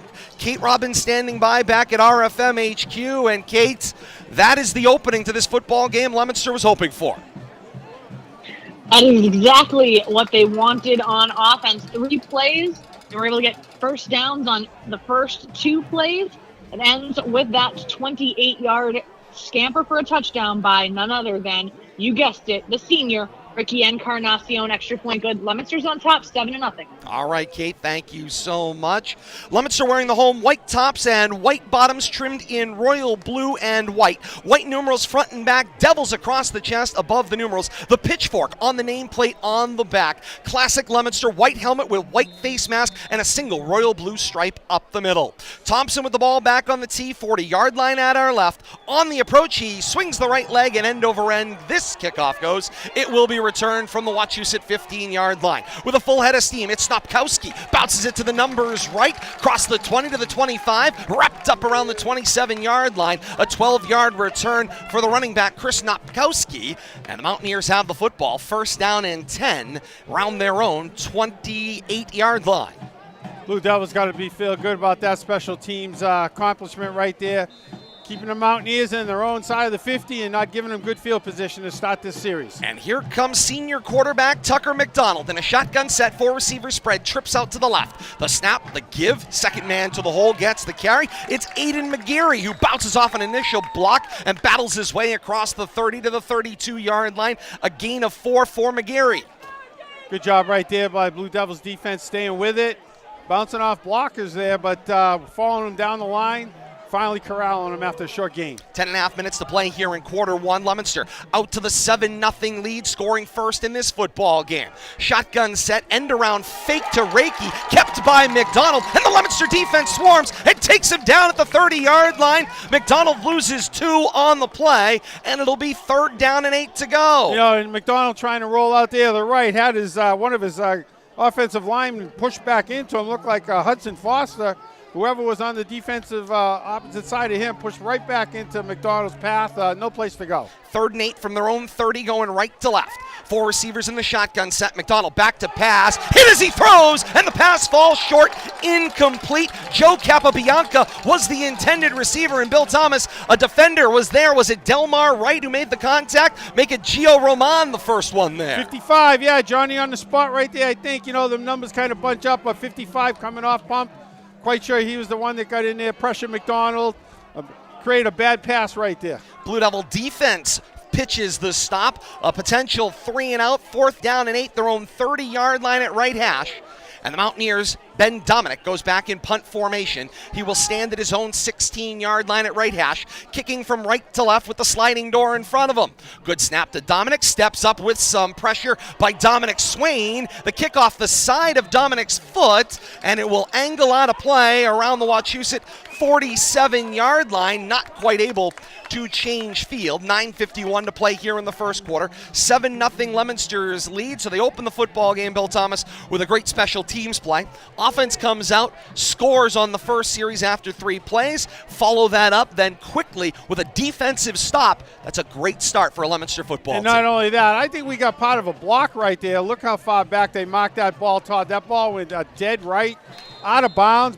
Basically, didn't even get past the line of scrimmage. Blue Devils setting up in great field position at the Wachusett 31. Indeed they are, and I never saw a flag come out, Bill Thomas. And they were very close to a block. I'm not sure the lineman that got in there, he might have got his fingers on it, but that football went straight right over the Mountaineers bench off the punter's foot. So it's 1st and 10 Leominster at the Wachusett 31-yard line at left hash. The shotgun snap, give it to Newton. Newton running from left to right, avoids the first level of defenders and into the second level. Cross the 25 and taken down around the 21-yard line, right about on the mark for a gain of 10 yards, and it is a Leominster 1st down. Moving the chains, and Newton doing a good job picking his way around that left end. Waiting for the blockers to form up, sealing off, and taking great advantage of it. 1st and 10 Blue Devils at the Wachusett 21-yard line at left hash. Here comes Lopez. Scans the situation. A shotgun set, Newton in the backfield. 3 receivers, 2 bunch tight to the formation. Into that boundary left. The snap, the delay, give it to Newton. Newton takes it up the A-gap, bounces off an initial block, and is taken down shy of the 20-yard line. No gain on the play. Maybe a gain of 1. They moved it back, indeed. No gain on the play. Trying to get him a free one. Well, they moved it up a little. Every plus is a yard. We'll give Makai Newton a yard out of that. 2nd down and 10 to go at the 21-yard line. Now a few steps in from the left hash. Mountaineers are wearing the road white tops, evergreen bottoms, the evergreen and black numerals front and back. Wachusett across the chest. Got the evergreen trim on the shoulders and the new look Wachusett helmets with the block W and the triple stripe up the middle, evergreen, black, and white. Lopez on 2nd and 10. The snap rolls out to his right, asks for a block, gets it from Aguilar, and gets angled out of play, going out of bounds across the 15-yard line, and just avoids a great photographer on the sideline there, Bill Thomas. Gary Fournier down there, a gain of 4 for Lopez, and if I was Lopez, I wouldn't want to run into Fournier, who is a solid-built photographer. Yeah, he probably bounced back into the field to play, but nice job. Once again, Osiris showing a little maturity there, not lofting up that 50-50 ball, getting directing a little traffic on the run and getting 3 positive yards out of that, make this a manageable 3rd down. And you know, let's reach for that low-hanging fruit. I'm guessing they're in 4th down territory here, Todd. 3rd and 6 for Leominster at the Wachusett 17-yard line at right hash. March continues from left to right. Shotgun set, 4 receivers, evenly split in the formation. Newton dancing around in the backfield, sets up to the right. Now the motion man from right to left. Lopez asks for the ball, back to pass, looks back corner of the end zone, float, running underneath it. Encarnacion puts the basket out, reels it in, and it's 6 points for Leominster. Wow, make it rain right there. Cyrus dropped that right into Ricky's bread basket on the run. far corner of the end zone. Couldn't draw it up any prettier. 8:22 to play in the first quarter. It's Leominster 13 and Wachusett nothing. And the Blue Devils are on fire as they come over here to the sideline. What a fantastic start for the blue and white. I tell you, Mr. Excitement, I think that's about what we got to call him from now on. Ricky E, that E stands for excitement, and he's doing it all here in the first quarter. Aguilar holds the tee down for Thompson. The snap, ball down, angled toward the bar right to left, but it sneaks inside the left bar. Back upfield come the teams. 8:22 to play in the first quarter. Leominster with the 14-0 lead in this one. And I'm not sure if I called it for Cape. It was about a 22-yard passing catch right there on third down. Great job right there by Cyrus Lopez to find Ricky far corner of the end zone. Indeed. Bill Thomas, let's get a check of the time and temperature while we have this break in the action along with our game time weather conditions. 51 degrees, feels like 53, heading for a low of 39 on a clear fall Friday, October the 21st at 7:15 on a Friday night. And great to have you with us here on RFM Audio. Kate Robbins is standing by at RFM HQ. We're going to get to her after this kickoff. Ball on the tee, 40-yard line at our left. Thompson scans the line, sets his line. Cues, and now he's on the approach. On the angle, swings the right leg, sends it end over end. It will be returned again by Snopkowski. Head of steam to the 20, 30, breaks his way through. He's got midfield, now angled out to the sideline. He's past Thompson, and nobody will touch Chris Snopkowski until he is in the end zone for a Wachusett run back 6. 85-yard kickoff return for touchdown. 8:10 to play in the first quarter, and on the board are the Mountaineers. It's 14-6. Well, that's a quick strike, and not what we expect to see from the Mountaineers, but we know they can score in a lot of ways. Senior-laden squad, and I think they showed some of their experience on that special teams play. Took it all the way to the house. Snopkowski, Bill Thomas, saw that hole open up in the middle of the Leominster gunning crew coming down the field, and it just opened up in the middle of the field. He got between the hashes and went north-south. He had that first return, I believe, too, Todd, that led to the fumble, and he took that same path up that right side of the field along that far hash mark. Dominic kicks. He'll kick right to left to the open end of Doyle Field. Ball down. Kick is up and through, and back up field come the teams. 8:10 to play here in the first quarter. It's Leominster 14 and Wachusett 7. 2 5-1 football teams. If you were thinking that a 14-point Leominster lead was a great start, it certainly is. But if you were thinking Wachusett was going to say, hey, let's get on the bus and go home, you were sorely mistaken. No, 3 touchdowns in less than 4 minutes, and fireworks have just begun, Todd. We'll say defense will be at a premium tonight. Kate Robbins standing by back at RFM HQ. And Kate, how about a couple of drive summaries? Here we go. Let's start with Leominster first. They had that 17-yard touchdown reception by Ricky Encarnacion that capped off a 4-play drive. It covered 31 total yards. That was all. It took just 90 seconds. Then on the ensuing kickoff, as you said, you have an 85-yard kickoff return by Chris Snopkowski. Extra point good there. 14-7 right now. Leominster on top of Wachusett. But remember, Wachusett scored 61 last week. Indeed, they did, and that was after leading 40-0 at halftime over Shepherd Hill. Ball on the tee, 40-yard line at our right, and here comes the kick. This is Ben King. He will send it right to left into the Doyle Field night. Bobbled as it went to the ground by Caden Drinkwater. But Drinkwater eludes some tackles, finds some room across the 30, 35, go 40, wrapped up and taken down. Correction, that's Brian Aguilar at the Leominster 45-yard line, and a nice return for Aguilar, his first on the night, good for 25 yards. Nice job by Aguilar, bouncing ball there, picked it up at the 20, kept his knee off the turf.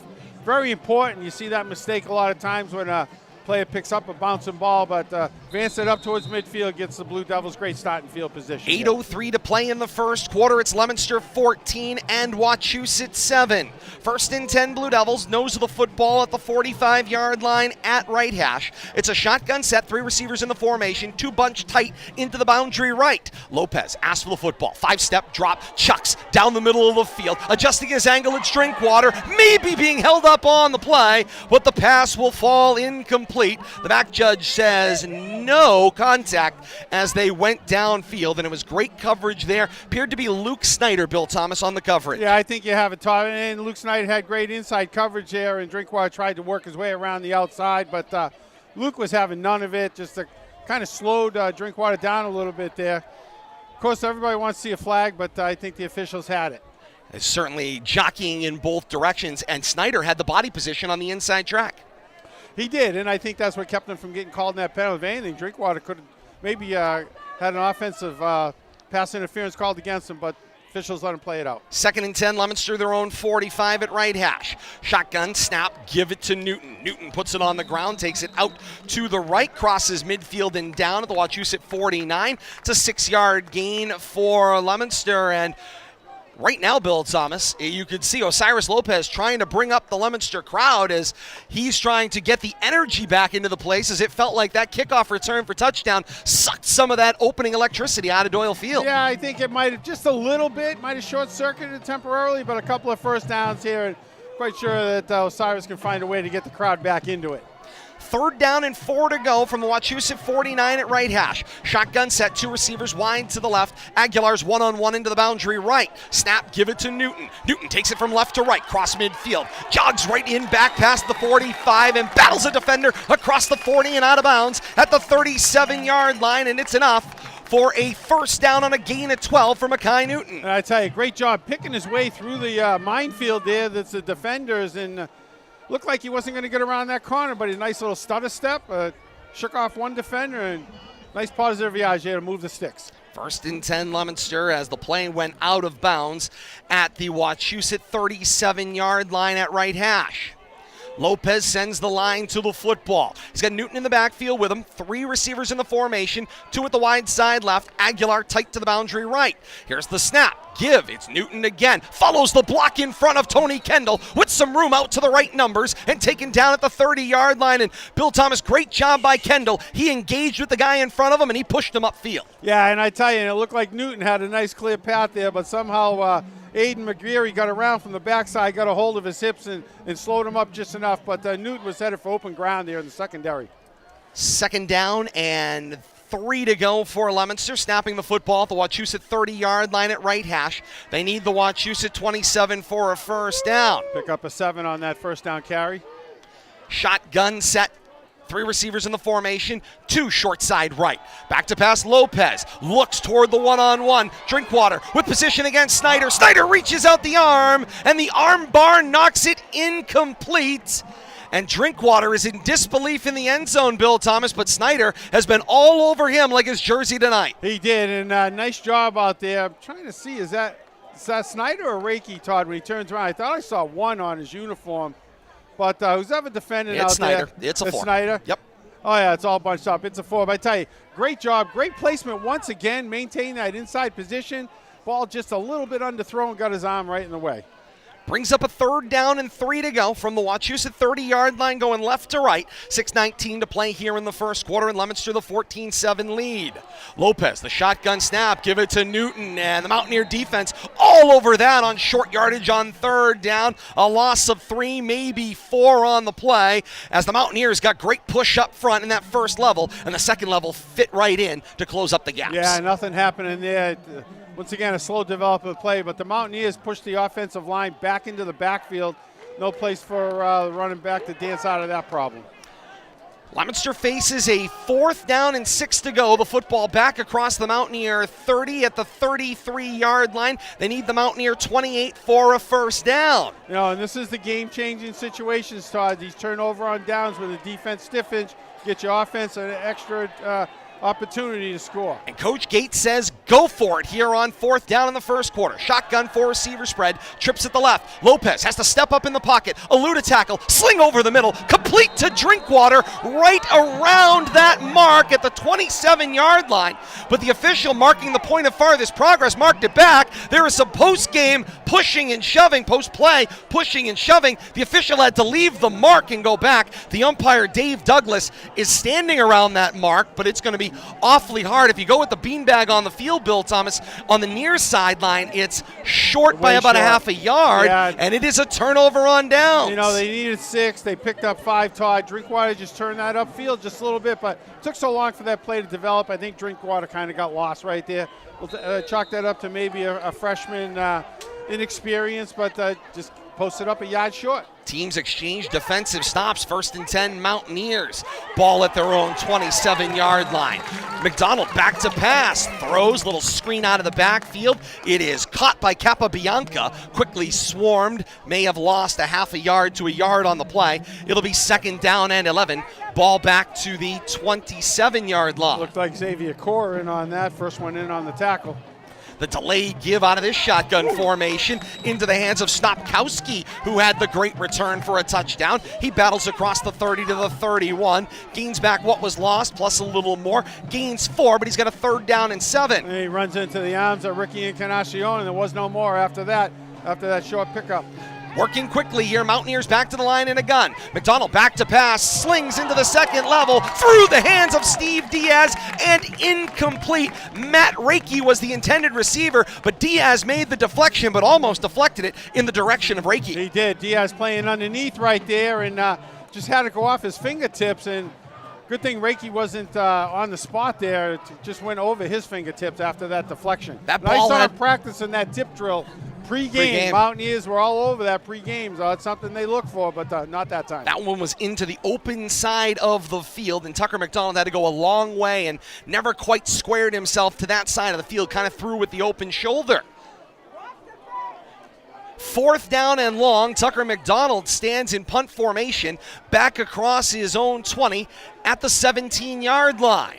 Gets a good snap, good protection, and he will put this one high into the air. End over end, it will hop. Defender lets it go. It crosses the 35 and will check up at the Leominster 33-yard line. Tucker McDonald, and we saw that in week 1, Bill Thomas. They can use Ben Dominic to punt. They can also use Tucker McDonald back in punt formation as well, almost quick kick style. Yeah, and they saw a little bit of pressure they didn't like with not a very good punt. So I'm mixing and matching a little bit, but I tell you, the way that ball, all the Mountaineers were over here chasing that ball bounced the middle of the field, and Ricky wanted to pick that up so bad, he let it go an extra bounce, and he looked up, and no Mountaineers there, and he just shook his head, but he had intentions there, but thought better of it. 1st and 10, Leominster, their own 33-yard line at right hash. Shotgun set, 3 receivers, 2 wide to the left. Lopez asks for the football. Give it to Braden Martin, who truck sticks his way back into the A gap and pushes his way forward for a gain of 2, moving the football to the 35-yard line. It'll be 2nd down and 8. Not much there. Braden getting his first touch of the game here, mid-first quarter, spelling Newton a little bit, who's had most of the work here. Newton get a break and a drink over here on the sideline. 3:50 to play here in the first quarter. 14-0 Leominster's advantage in this one. They would like to add a little more or press the action here as they can continue to move the electricity of this football game. They've got a great crowd tonight in order to get behind them. 2nd down and 8 to go. Shotgun set, play action, fake, throw, slant coming from the left. He is complete to Drinkwater. He's wrapped by Snyder, taken down across the 40 at the 43-yard line. It's a gain of 8 and a Leominster first down. Nice job right there. Drinkwater knew where the sticks were before he turned it up. He'll learn. 3:20 and counting to play here in the first quarter. We like seeing that quick slant, though. That's something that Lopez and Drinkwater obviously have worked on. Just got to be careful about those passing lanes. Wachusett's got a lot of veterans on the defensive side, and they'll be jumping those passing lanes if they catch on to that play. Deep back formation was Newton. Now he steps up standing next to Lopez. Blitz comes from the left side of the formation. They got the handoff to Newton. He finds his way through the first hole and gets stopped up just shy of the 45-yard line. Gains 2, 2nd down and 8. Yeah, Mountaineers are bringing the pressure there, and I don't know if they were maybe anticipating pass. It's hard to call that a run blitz, but filling the holes and stopping that run for a short game, couple of yards. Blue Devils stare over at Coach Devin Gates on the sideline as he sends in the play, passing the 2.5-minute mark here with the first quarter and a 14-0 Leominster lead. 14-7, Todd. 14-7, excuse me. That's right, it happened so quick. 2nd down and 8 to go. Ball just inside of right hash at the 45-yard line. Play action fake. Lopez, there's that slant from the left again. Got in front of Snyder. Drinkwater reeled it in. It gains 3-ish on the play. They'll have 3rd down and manageable at 3rd down and 5. Yeah, and that's the play the Mountaineers are going to jump. They ran that play 2 times in a row there, and they're going to smell it coming. Might not happen in this series, but Blue Devils got to be careful running repeat plays. Mountaineers are a smart defensive team, smart coaches, and they'll pick that up.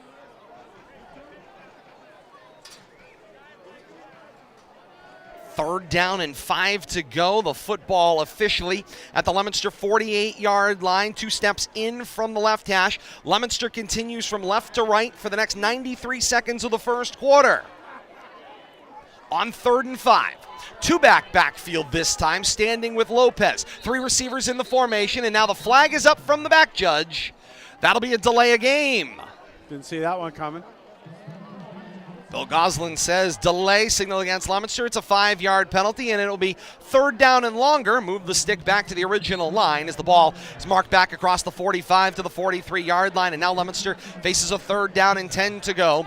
They need the Mountaineer 47-yard line for a 1st down. You commenting about the Leominster crowd, Todd. I'm looking across the field. Nice crowd on the visiting side, a couple of hundred, I'm going to guess, mostly Wachusett fans traveling, plus a nice group of students over there. Well, the famous Wachusett Badlands, Bill Thomas, on the road tonight. 3rd and 10, Lopez back to pass out of a gun. Rolls hard to his right, goes down the numbers right, looking for Diaz. Diaz is pushed, and the flag is out from the back judge. Aiden McGeary is going to get flagged for pass interference as he put the clothesline across Steve Diaz as the ball arrived. Yeah, Diaz had him beat. Lopez saw it, leading him perfect, and nothing that McGeary could do except try to knock the arms away from Drinkwater, and nothing happening right there. Flag come out. So the enforcement comes from the previous spot. They've got to go all the way back. So the umpire, Dave Douglas, now has a football, goes to the 43-yard line, and then begins the run out for a 15-yard penalty, takes the ball across midfield, across the Wachusett 45, and is placed down at the Mountaineer 42-yard line with a Leominster 1st down. Once again, a yardage penalty from the line of scrimmage.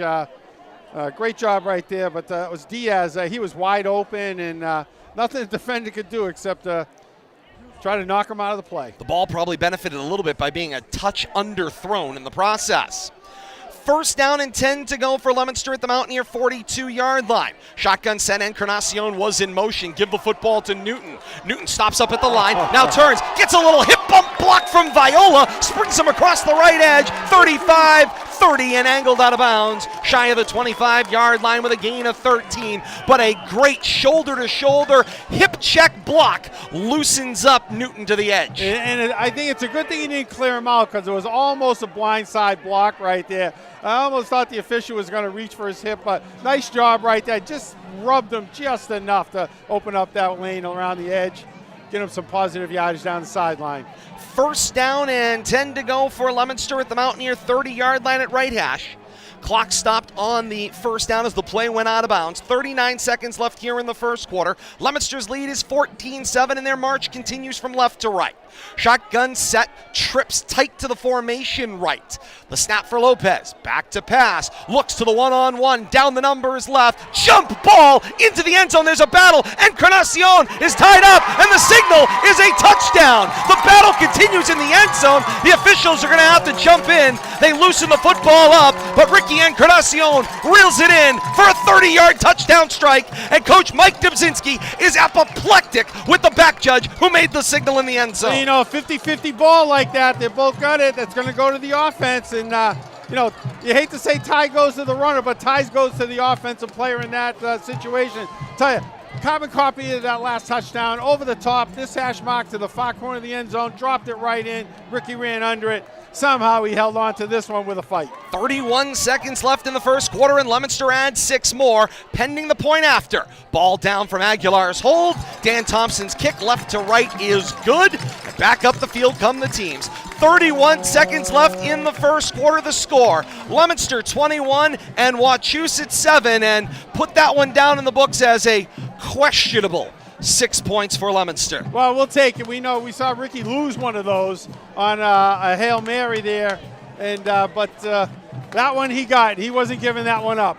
And Mike Dubzinski still wants to continue to plead his case. He now wants to meet with crew chief Bill Goslin, and he goes over for a conversation. 50-50 ball, Coach. That's all you got to know. 50-50 ball goes to the offense. And I got to say, if you're talking about body position, the ball was underthrown. Encarnacion had to come back over the defender to get to it, but somehow was able to get his hands on the football. And then there was a barrel roll in the end zone, and both players ended up deadlocked on it. Neither player gave up going to the ground. You wonder who's going to control the ball to the ground. They both did. Ball in the tee, 40-yard line at our left. Dan Thompson sends it squibbing up the middle of the field between the hashes. It's fielded around the 32-yard line and returned from right to left across the 35 to the 40. The up man with the play on that one was Mitchell Doncourt. Kate Robbins is standing by at RFM HQ. And Kate, you've got the drive summary. I certainly do. Everything coming up, Ricky Encarnacion. This is his third touchdown on the night. It caps off a 67-yard drive. It took 7 plays in order for Leominster to get the job done. They took 4 minutes off the clock, and once again, touchdown number 3 for Ricky. It's a 30-yard touchdown reception. On first down and 10 to go, it was Snopkowski with the carry. He bounces it out to the right of the formation, stayed lateral of the line, turned the corner at the edge and gained 1, maybe 2. Call it second down and a short 8, and right back to the line come the Mountaineers. On second down and 8, McDonald, shotgun set, asks for the ball, stands, throws, over the middle of the field, complete for Matt Reiki, who's wrapped and taken back from the 45-yard line and down around the 43, but his point of farthest progress, they give him the 45.5-yard line. It's a gain of 5, and it'll be third down and 4 to go, and that's the way quarter number 1 closes. The ball is up from Bill Goslin. We're 1 quarter in the books here from historic Doyle Field tonight, where defense has been at a premium and offense has been all over the board. It's Leominster 21 and Wachusett 7 through 1 here at Doyle Field tonight. So happy to have you along with us on RFM Audio wherever you are across the region or around the globe, streaming via YouTube, Facebook Live, or Twitch, and with our live television partners, Leominster.tv on Comcast or Verizon Cable or Leominster.tv online. Our radio partners joining us in delay, 95.1 FM, WLPZ FM, and Tucka56radio.com. We are so pleased to support the student athletes and institutions as the legendary soundtrack of football in Central Mass continues right here on RFM Audio. Teams change ends, second quarter set to begin, third down and 4 to go. Mountaineers go left to right here in the second quarter on 3rd and 4 from their own 46. McDonald back to pass in the rocking chair, looks out to his left and throws. Pass is complete for Snopkowski, and then he takes it out of bounds on a gain of 1. I think he lost track of where he was, Todd. Never turned it upfield. Had nobody on him for defenders out there in the flat, but that pass just carried him out of bounds. It's going to bring up a big 4th down play here. And looks correction. Like, it was Grayson Baker, Bill Thomas, who makes the catch. And it looks like they're going to go for it here, but they got to be careful of the hard count. Don't get drawn off. 4th and 3 from their own 47, going left to right. They need midfield for the first. Flag is out. Throw over the middle is complete to the Blue Devil 45-yard line. Battle to the ground. Matt Reiki's got the catch, but the flag came out, and the signal is a sideline warning indicated against Leominster's sideline. So no enforcement here, but there were coaches or players. Somebody was standing along the white boundary, and that involves an official sideline warning. The important part is the play stands, and it's McDonald to Reiki for a Mountaineer first down and 10 at the 44-yard line of Leominster. McDonald the snap, give it to McGeary out of the backfield, through the first level, now into the second, cross the 40, meets Encarnacion, bowls across the 35 and down to the 32-yard line. It's a gain of 12 for Aiden McGeary, and it's a Wachusett first down. Big pickup right there, and once Wachusett moved the sticks, they're going quick. 11:22 and counting here in the second quarter. McDonald back to pass on first down. Got some time. Looks wide side of the field. He finds Baker again to the Leominster 25-yard line, and then he's spun down there. Encarnacion has to take down Baker. Good for a gain of 8, and it will bring up a second down and 2 to go. Quickly to the line, jog the Mountaineers. No chance to substitute for Leominster. 3 receivers in the formation. There's a little push pass from McDonald into the hands of Reiki out of the backfield. Leominster defense slides with him and will stop the play at the 25-yard line. Should be no gain on the play for Reiki, and it's 3rd down and 2. Yeah, tricky little shovel pass right there. Forward pass goes for nothing. Maybe 1, but going to bring up a big 3rd down play here for the Blue Devils defense. And now the back judge signals a player has to head toward the sideline. This appears to be a communicable disease rule. As you can see, there's an issue here for Braden Martin. He has to come over to the sideline. So Martin out, send Caden Drinkwater in for Leominster in the secondary in the safety spot. We'll have to see if the Mountaineers pick that up, and McDonald goes in his direction. 3rd down and 2 to go. McDonald back to pass, got some time, looks underneath, throws, passes, caught for Snopkowski out of the backfield. Cross the 20 and down to the Leominster 18. And that is enough for a Wachusett 1st down on a gain of 8. Good job on the defense, Jared Viola. Stopping that, but not before 1st down. Braden Martin's back in, Drinkwater out to the sideline. The shotgun snap on 1st and 10 from the Leominster 18. Right up the middle of the field, it's McGeary, who bounces off defenders like a pinball, and nobody stops him. Into the end zone. It's an 18-yard touchdown run for Aiden McGeary, and Leominster's defense looks spent. Going quick right there, and nobody wrapping him up, and I think you're right, Todd, that quick offense there, no huddle, keeping the same 11 on the field. I think it cost the Blue Devils there. They looked tired and just didn't wrap them up in that 20-yard run. 10:03 to play in the 2nd quarter. It's 21-13 as the Mountaineers close the distance. Ben Dominic will kick from left to right, his first kick in this direction tonight. Snap, ball down. Dominic's kick is knocked down. Point after, no good. Nice job right there by Steven Diaz. That could be a game changer. I also believe, Bill Thomas, it was Xavier Cora who made his way through the line as well. Good job. A couple of guys got their hands out on that one, and back up field come the teams. 10:03 to play in the 2nd quarter. It's Leominster 21 and Wachusett 13. And Kate, it's a cautionary tale. You got to play all the way to the whistle. You're absolutely right about that. You had mentioned the fireworks on offense on both sides, but Leominster's defense had been able to keep Wachusett's offense to only 12 yards in the 1st quarter. That is now all for naught, as their quarter totals here in the 2nd have started to balloon, especially on the passing side of the ball. That last drive is capped by the 18-yard touchdown rush by Aiden McGeary. The drive totaled 60 yards. All right, Kate, thank you so much. Kate Robbins standing by at RFM HQ, keeping an eye on the numbers for us tonight. She's also keeping an eye on scores around the region. Join us at halftime. It's going to be full, but Kate will have that full scoreboard for you coming up on the half as well.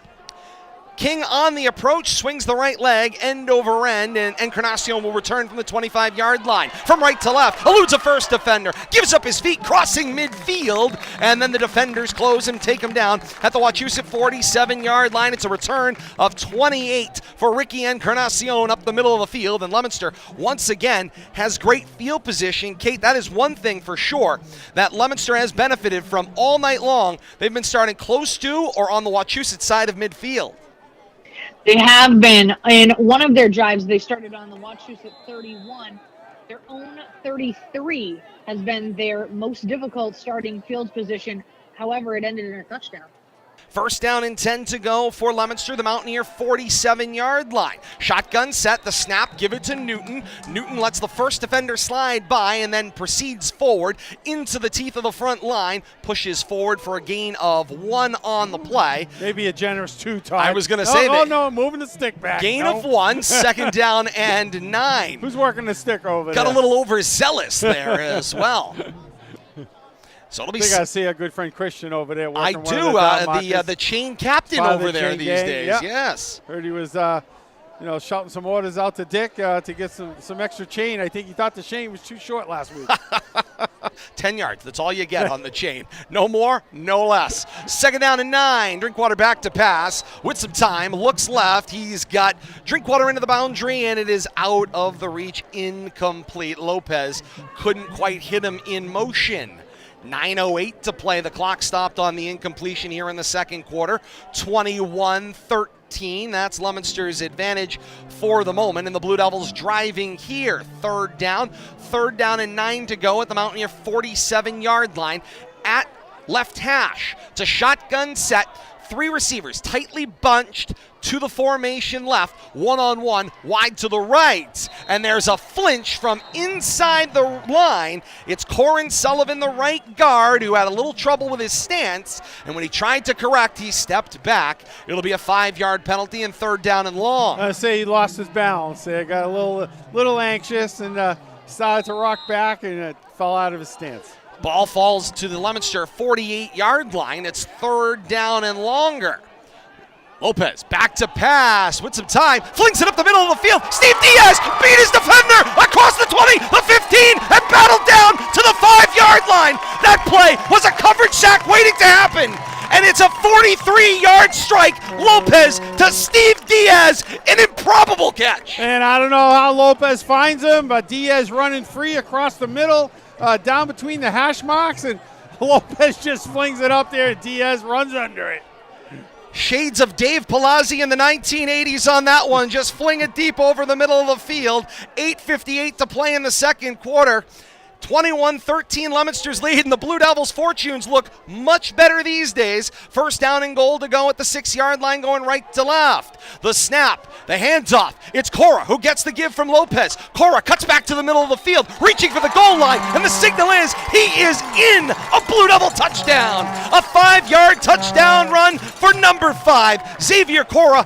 Caps off an improbable scoring drive. Good job by Xavier there, picking his way through the middle of the line, picking up a couple of blocks, but then doing it all on his own with some help from the backside, I think, there at the end. I think that was a team effort to get that last yard.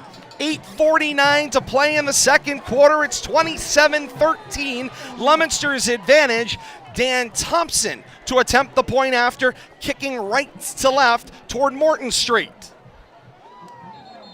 And the flag is out. Sideline. It is a sideline warning from Bill Goslin. Well, he'll even up the sideline warnings on both sides. I agree. Coach Dub's about out to the hash box there. Next flag will go for a penalty on either side. And, I mean, you got to see, they're supposed to stay completely off the white boundary on either side, and both sides are awfully crowded. Where's the get back, Coach? Snap, ball down. Thompson's approach, got under this one, going to the bar, but it is just wide to the right. Back up field come the teams. 8:49 to play in the second quarter. It's Leominster 27 and Wachusett 13. Kate Robbins, you've got the Leominster scoring drive.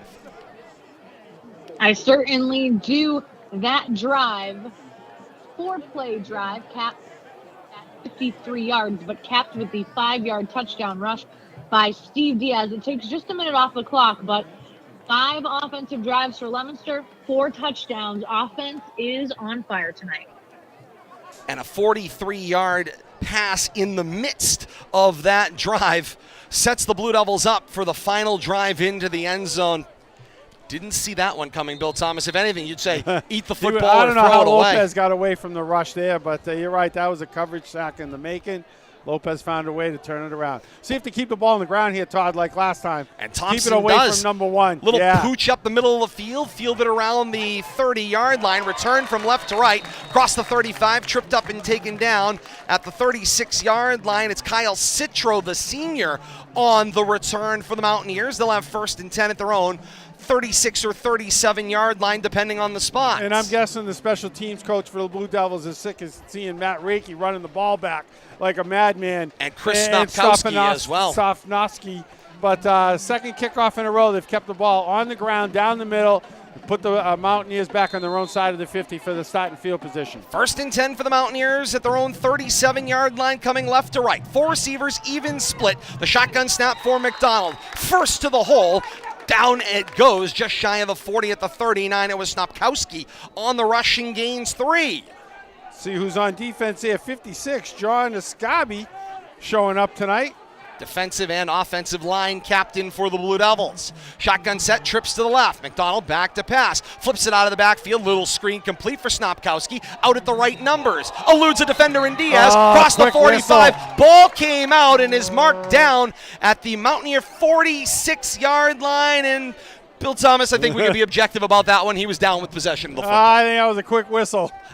Still a lot going on there when the ball came out, but give the officials the benefit of the doubt, but still saw a lot of movement going on when I heard the whistles blowing.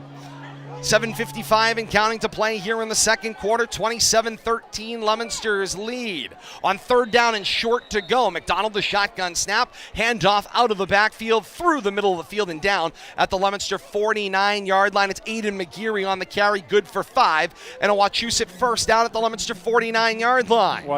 Blue Devils a little disorganized on defense here, trying to get people off the field. Left to right drive continues. 4-receiver even split. McDonald flip out of the backfield. Complete for Reiki, and Reiki trucks out of the way. Steven Diaz gets pushed out of bounds at the 46-yard line, and Reiki follows, but he's got a gain of 12 plus, and it's another Mountaineer first down. A little size difference there too, and Mountaineers continue to go quick here. Those passes out into the flats, what's really playing dividends.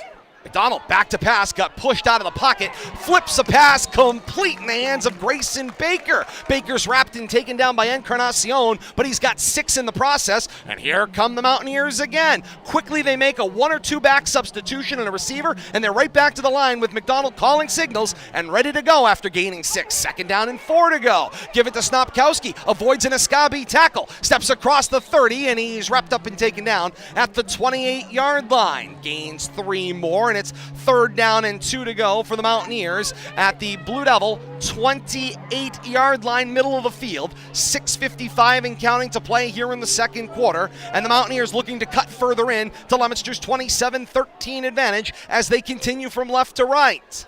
Shotgun set, 3 receivers, 2 wide left.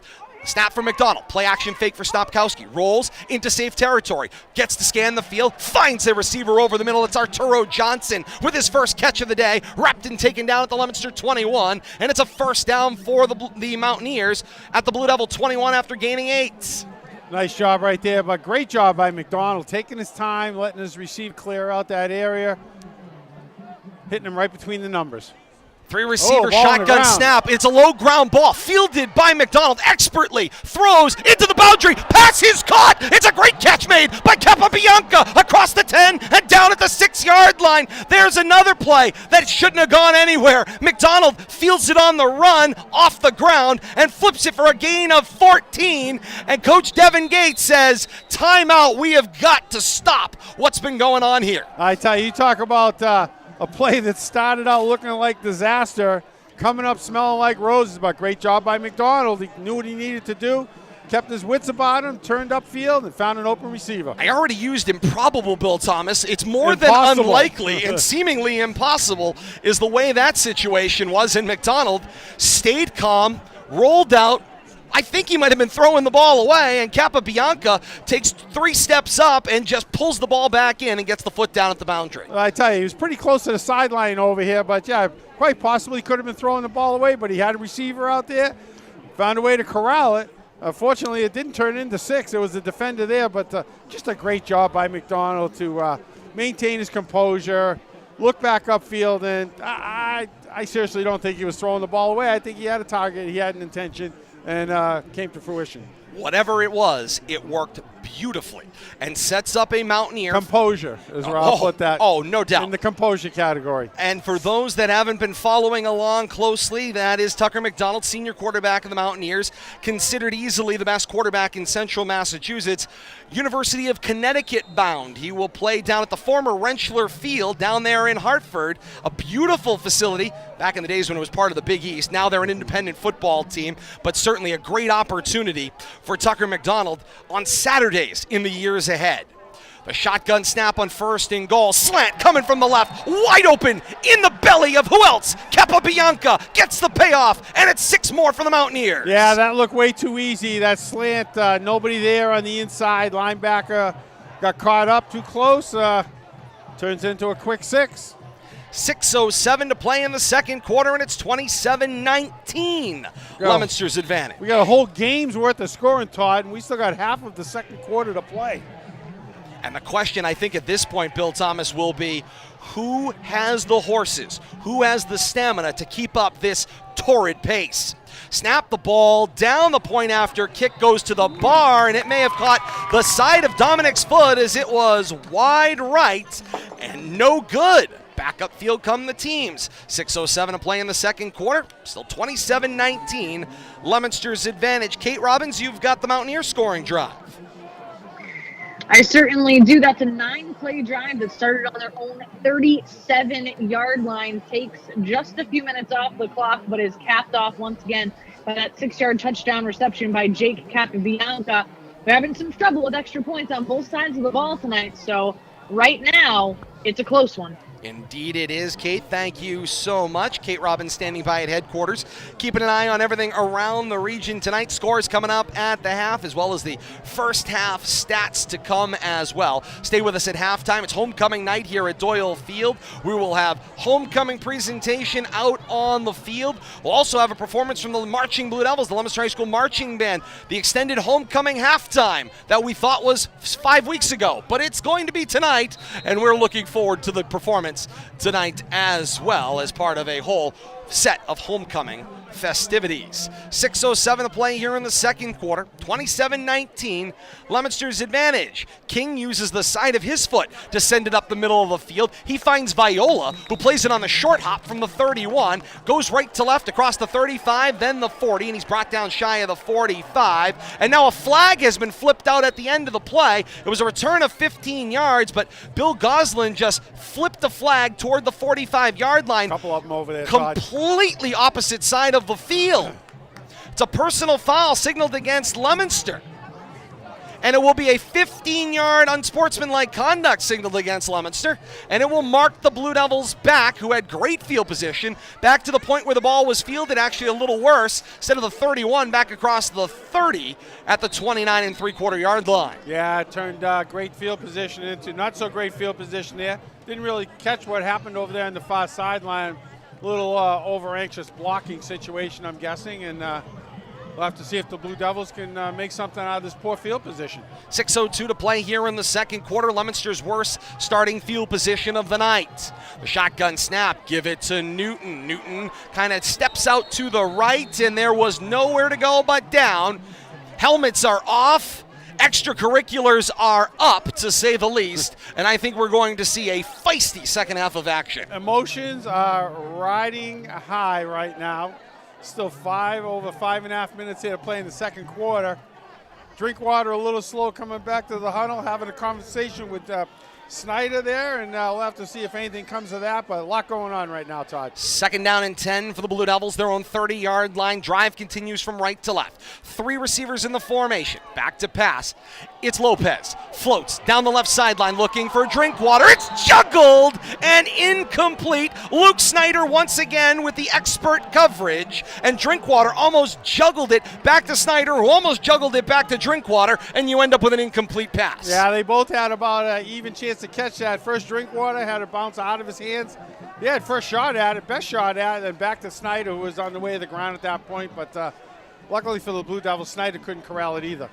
Incompletion stops the clock. 5:16 before halftime. Third down and 10 to go. The ball at the 30 coming right to left.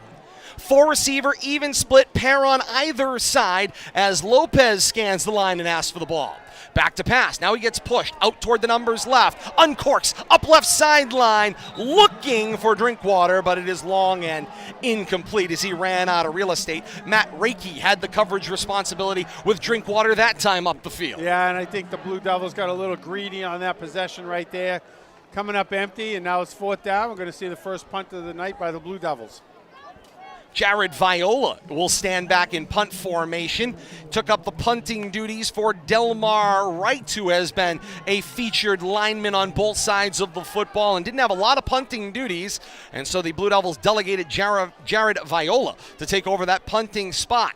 Stands back at his own 18. Leominster moves the Gunners out. And now the swinging door sets up in front. Good snap. It's a low line drive, and Viola is run over on the play. They took him out at the knees. The line drive goes across midfield from right to left, across the 40, the 35, and checks up at the Wachusett 30-yard line, but hold the phone as Viola got steamrolled after the punt. Personal foul. Roughing the kicker, signaled against Wachusett. Now the key is, where does the enforcement come from, and does it give them a first down? Because the automatic first downs are not a thing in the Federation rulebook the same way they are in the college and the NFL rulebook. I'm guessing they're going to force this from the line of scrimmage, Todd. See Bill moving up there. That's where they're going to start marching from. 30-yard line flat. 30-yard line, 15 forward, get that 15 back from the kickoff. And so they run it back from right to left, the mark-off, cross the 40 and place down at the Blue Devil 45-yard line, and a stalled Leominster drive continues on an overzealous roughing of the kicker on 4th down.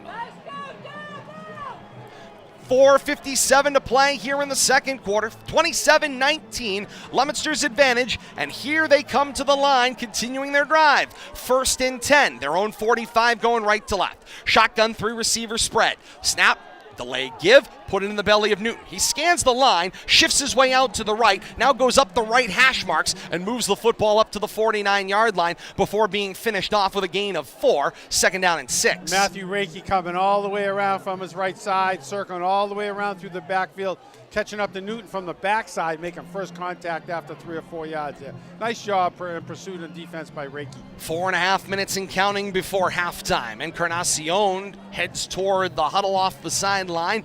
Drinkwater will be the receiver, widest to the left. Inside of him is Steve Diaz. Encarnacion is in the backfield with Newton and Lopez. Oh, they saw it. Newton shifts in motion. The snap. Give it to Encarnacion. Play was angled out to the right, crosses midfield, and he's taken down at the 47-yard line.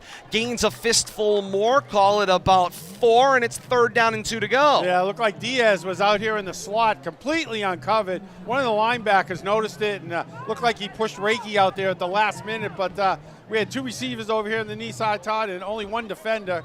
Quite sure Lopez would have picked up on that if it had gone through. And the play was angled away from that uncovered receiver. 3rd down and 2 to go. Same formation with the 2 receivers wide to the left. Drinkwater with Diaz inside. The 2 backs in the backfield. Hard counts, and the neutral zone was broken. The Mountaineers were getting ready to bring the blitz, and they say they broke the neutral zone. They were coming after Lopez on that one. They've learned a few things watching PB. See if they can't get Lopez off his spot, and they were in the starting blocks for that one. And it's 5 yards enforced and a Leominster first down. 20 yards of penalties on this play have moved the sticks twice for Leominster. 2 penalties, 2 first downs. You're right, Todd. Ball now across the Wachusett 45 and down at the Wachusett 42-yard line.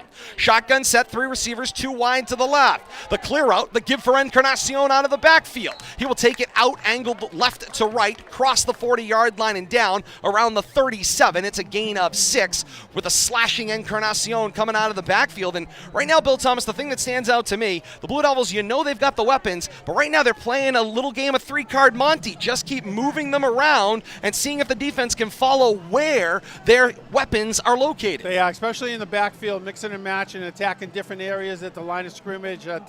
Looks like Encarnacion is going to be the feature running back. He's back there with Newton right now. 2nd down and 5 to go. Newton gets the give, but immediately a defender there was Ryan Greeny, the nose guard, pierced through the middle of the line, threw the bear trap on a little boot there on Newton, and took him back for a loss of 2. Yeah, nothing there. Broke through the line of scrimmage. That's what happens when you illegally park, Bill Thomas. You end up in the boot.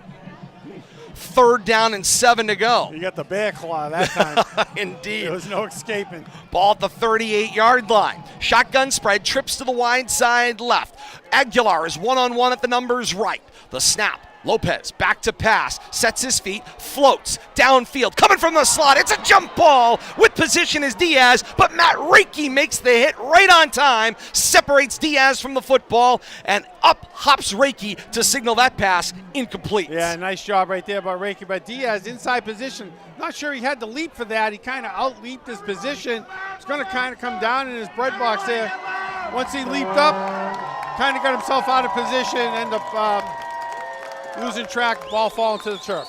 1:52 to play before halftime. 27-19 Leominster's advantage, and their drive continues now with a 4th down and long. 4th down and 8 to go, and they will send Viola out in punt formation, standing back across midfield at his own 48-yard line. Good snap, backs him up to the 47, and it's a low line drive punt rolling through the middle of the field down the right hash, and a great job by Josh Cormier to let the football split between his legs as he bunny hops over it, and it rolls down across the 15 to the 13-yard line, setting up the longest Mountaineer drive position thus far. I think they got him touching the ball, Todd, up near the 19. They didn't give him that little bunny hop. And I think they blew it dead right there because they took that extra 5 yards away from him, moved the line of scrimmage up to the 19, Todd. Tough situation there. I thought Cormier made a great play. Almost looked like a Mountaineer touched it, too, as they were trying to get away from it. 1st and 10 at the Mountaineer 20. Shotgun snap. Fake the give, keeping himself, it's McDonald. Spins away from the first level of defenders toward his own 25 and taken out at the 26-yard line. It's a gain of 7 as the Mountaineers continue from left to right, 90 seconds before halftime, looking to further cut into this Leominster 27-19 advantage. McDonald in a shotgun set, 4 receivers spread out. Looks to his right, everyone's covered. Now looks back to the left. Jockeying for a position, that pass is long and incomplete. Aguilar was engaged downfield with Arturo Johnson. Both players had their hands on each other, and the ball goes long and incomplete. And Josh Cormier and McDonald's grill at the same time, so nice job on both ends. 1:14 to play before halftime, and the clock stopped on the incompletion. 3rd down and 10 to go for Wachusett. The ball has been placed down back across the 20 at the 19-yard line. Big play right here for Blue Devils defense. And Mountaineers want to get a timeout here. I think they want to think this over. No, Mike Dubzinski sees a problem with the chains and the potential spot. And so he alerted the official on his sideline, and now they come out to crew chief Bill Goslin as they blow the play dead. It's a 3rd down and 10 to go, but the Mountaineers are awaiting an explanation as to why the ball's back across the 20 at the 19 now. Oh, yeah, the line of scrimmage has moved substantially. Wing official over here on the near sideline comes running over to talk to Leominster head coach Devin Gates. That wasn't a sack back there. They shouldn't have been back there. Yeah, somebody got confused. So they'll move the football back across the 25 to the 26-yard line. 3rd down and short to go. Back to pass. Over the middle, McDonald looks for Johnson, and right in there was Jared Viola. Slipped a hand in and knocked the ball away from Johnson, who was open in the middle of the formation. Yeah, Diaz on the backside. Cora helping out there, too. I think the Blue Devils defense have seen enough of that short passing game by McDonald, and they got to stop flooding the flat, keeping the linebackers home, and make them go somewhere else. Clock stopped once again on the incompletion. 1:10 to play before halftime. Be careful right here. You know who's the punter is also the quarterback, and it's only a short 3 here. I wouldn't be surprised maybe try to pull something before halftime, but it's only a 1-score game. McDonald stands back at his own 12-yard line to punt, gets a great long snap, and then puts his foot into it. An end-over-ender high in the air. It will hit at the Leominster 46-yard line and then release for a Mountaineer bounce out of bounds across the 40-yard line, and that's where Leominster will get the football. 1st and 10 at their own 40, going right to left. A punt of 36 yards, Bill Thomas. Well struck. Yeah, not bad. Changed the field here right before half. Be interested to see if the Blue Devils come out hard here or if they just want to sit on this lead. I wouldn't be at all surprised to see him come out aggressive. Coach Devin Gates has not been afraid to mash the accelerator before halftime. The defense is playing fairly well. See if we can't tack one more on here. Trips open to the wide side right, and now whistles kill the play. Again, problems with the chains over on the far sideline. We missing a link? They're trying to stretch it out. They shake that link out, and yes, they are now all set. The mark now at midfield.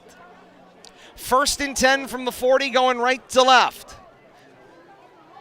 trips to the open side right. Here's the snap. Back to pass. Little stutter step. But Lopez is going to be swarmed and sacked back across the 35 at the 34-yard line. They give him his point of farthest progress, the 36, but it's a loss of 4, maybe 5 on the play. It's second down and long. Trying to see who's in there on defense. 30 or 30. Looks like Mitchell Doncourt. Nice job right there getting in on the sack. Same formation on second and long. Lopez the snap. Rolls toward the middle of the field. Now rolls back to the right. Shot puts the ball back across the 30, and Drinkwater raced back into the area of that football to get the incompletion because that one never made the line of scrimmage. Luckily, there was somebody in the area there. But you're right, Todd. That play was going nowhere, and this kind of play it turns into an interception, pick 6, but Lopez getting rid of it, but tell you, dangerous play right there. The umpire, Dave Douglas, ran to confer with the crew chief, Bill Goslin. Did they drop the flag? I think they might. Oh, no, they're putting the ball down right there. They're having a problem with the spot in the ball tonight. Ball's now at the 36-yard line. At a grounding call, but you're right. There was a receiver in the area. And now Coach Devin Gates, seeing the clock was going to begin on the ready for play, asks for a timeout, stopping the clock. 31 seconds before halftime, 27-19, Leominster's advantage. And he wants to have a conversation with his offense, and Bill Thomas rightfully so. Tonight's broadcast of high school football on RFM Audio, televised in simulcast via our partners at Leominster TV. LTV Sports, Comcast Channel 9, Verizon Channel 32. For replay schedules, visit leominster.tv for more information. For a complete replay of tonight's game, you could join our partners at 95.1 FM, WLPZ FM, and set your dial to 95.1 FM for an encore presentation of tonight's complete broadcast beginning tomorrow at noon. And while you're there at WLPZ, enjoy the great information, education, and entertainment for members of the community by members of the community on Leominster's owned and operated 95.1 FM, WLPZ. The great staff at WLPZ are always looking for new volunteers to expand their program offerings. For information on how you can get involved, visit WLPZ.org. Third down and long, back at the Leominster 36 out of the timeout. Out of the gun, Lopez back to pass. Looks streaking up the middle of the field. Encarnacion in triple coverage, and that pass will fall long and incomplete. Stopping the clock 25 seconds before halftime. Tough situation right here because you know you punt this. Mountaineers, they got to talk about this. Let's set this punt up. Mountaineers are going to be coming after this one for sure. And Leominster will take the timeout to set the blocking scheme. Coming up at the half, Kate Robbins standing by at RFM HQ. We're going to go straight to her. She'll have your first half stats. She will also have scores from around the region. Then we're going to head right on back out here to historic Doyle Field where the long homecoming halftime will begin. Presentation down on the field of the homecoming court, as well as a presentation and performance by the Leominster High School Marching Blue Devils. That's all coming up at the half, and we got it all for you here on RFM Audio and with our partners at Leominster TV, so stay tuned for that as we head into the halftime break. It's great to have you along with us wherever you are tonight, joining us via YouTube, Facebook Live, and Twitch on RFM Audio. Thank you so much for being with us. Like, follow, and subscribe today, and then you just have to have your preferred digital media app on your smart-enabled device. We go live with content, you get the alert, and you get the games right here on RFM Audio. Fourth down and long, ball snap from the Leominster 36. Viola stands back at his own 23 to punt. Great spinning punt. Will head downfield. Reiki fields it off his chest at his own 25. Now turns back against the grain left to right. Slips to the 30, past the defender at the 35, and taken down at the 38-yard line. 12 seconds before halftime. Leominster with the 27-19 advantage. The 28-yard change of possession. Field swap there on that punt, and I don't think the Blue Devils could have asked for anything better. You know, they've had trouble in the punt game tonight, but that might have been their best execution of the night right there, Todd. First down and 10 for the Mountaineers. Ball at their own 37-yard line.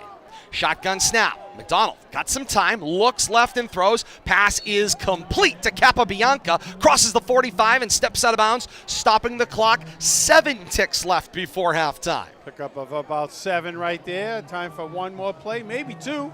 2nd down and 3 to go. McDonald comes to the line. 3 receivers in the formation, 2 wide right. Stopkowski's in the backfield with him. McDonald dumps it off to Stopkowski. Out of his hands. Loose football. Xavier Cora will pick it up and fall on it at the Leominster 31. 000 on the board. It is halftime here at Doyle Field tonight. Crowd lit up on that one. Indeed they did. Halftime score here at historic Doyle Field in a battle of 5-1 behemoths here in Central Mass in 2022. Leominster with the 27-19 advantage at the halftime break in the 42nd meeting of Leominster and Wachusett. I have to tell you, Todd and Kate, you're listening, this game is everything that it was built to be. I wish you were here because you're missing a whale of a ball game.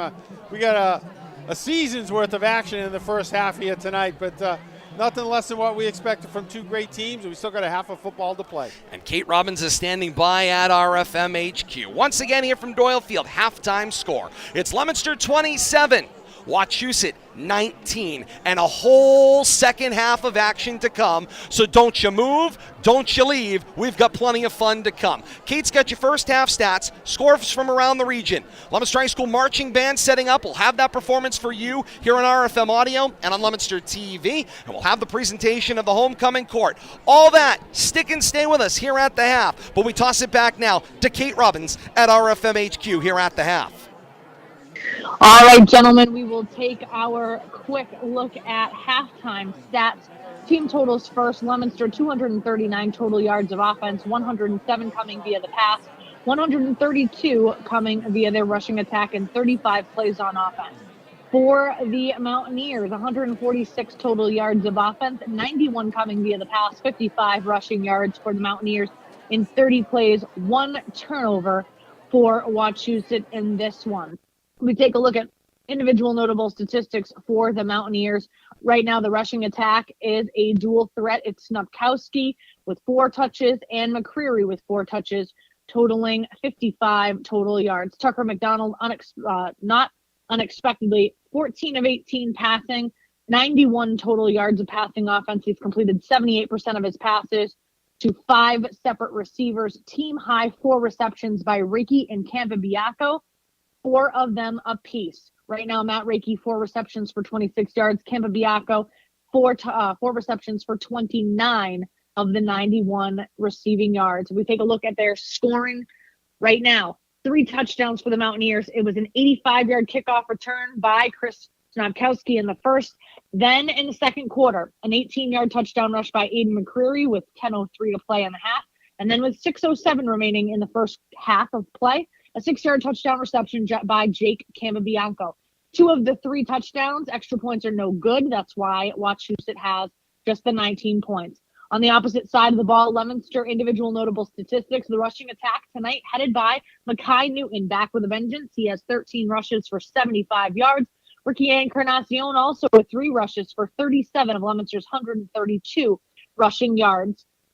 Osiris Lopez, the quarterback, 6 of 14 passing for 107 total passing yards. He's completed 43% of his passes to 3 separate receivers. And Encarnacion has 2 receptions. Drinkwater has 3 receptions. And Steve Diaz has a reception as well. If we take a look at their scoring in the evening, Leominster had a trio of touchdowns in the first quarter. To cap things off, within the first minute of play, a 28-yard touchdown rush by Ricky Encarnacion. Then Ricky came back with another touchdown in the first quarter. It was a 17-yard touchdown reception. And he capped off the first quarter with a 30-yard touchdown reception as well. So Ricky Encarnacion, 3 first quarter touchdowns for the Blue Devils.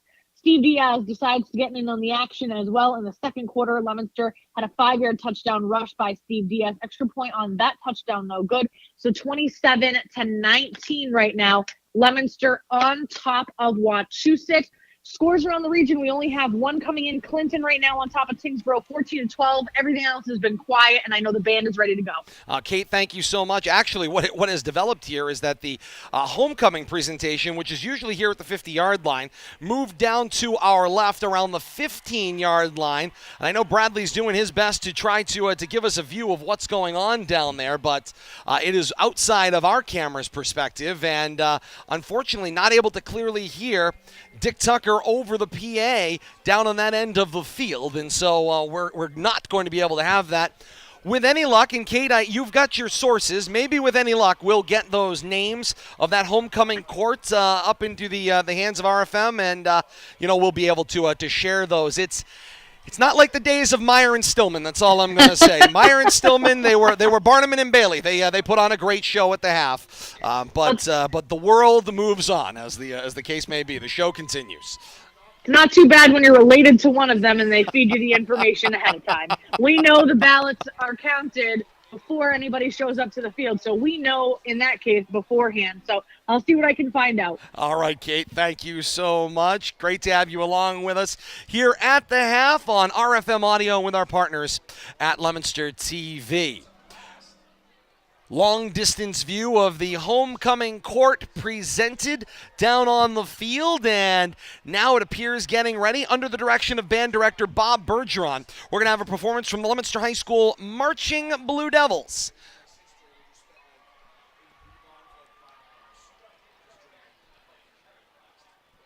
Great to have you along with us wherever you're joining us from tonight here on RFM Audio, and the band is waiting for that presentation to clear the field, and they have now successfully done so. And so with that, Dick Tucker, I can see, is still talking down on the field. I don't know if he's trying to move the attention of the crowd on this homecoming halftime in the direction of the band. Yes, now he is, as he comes back this way, and the Marching Blue Devils are finishing their tune-up here down on the field, and handful of seniors in this group as well. We thank Dick Tucker for forwarding this information along. The band class of 2023, Ryan Leone, Lauren Ognowski, Danny Newhouse, Rowan Skylar, and Ania Levin. The class of 2023 seniors of the Leominster High School Marching Band that will have their senior night performance coming up here at historic Doyle Field tonight. Whistle says, let's have halftime. It's the Marching Blue Devils under the direction of band director Bob Bergeron.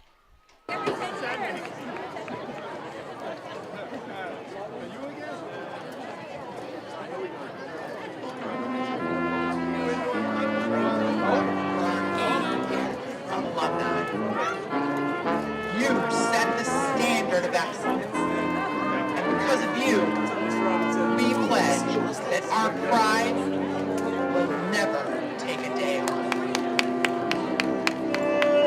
Yes, I do.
Marching Blue Devils of Leominster High School with that halftime performance on this homecoming night here at historic Doyle Field. And great to have you with us here on RFM Audio and Leominster TV, along with our partners, 95.1 FM, WLPZ in Delay, and WLPZ.org, as well as Tucka 56 Radio and Tucka56radio.com. That's TUCKA 56radio.com.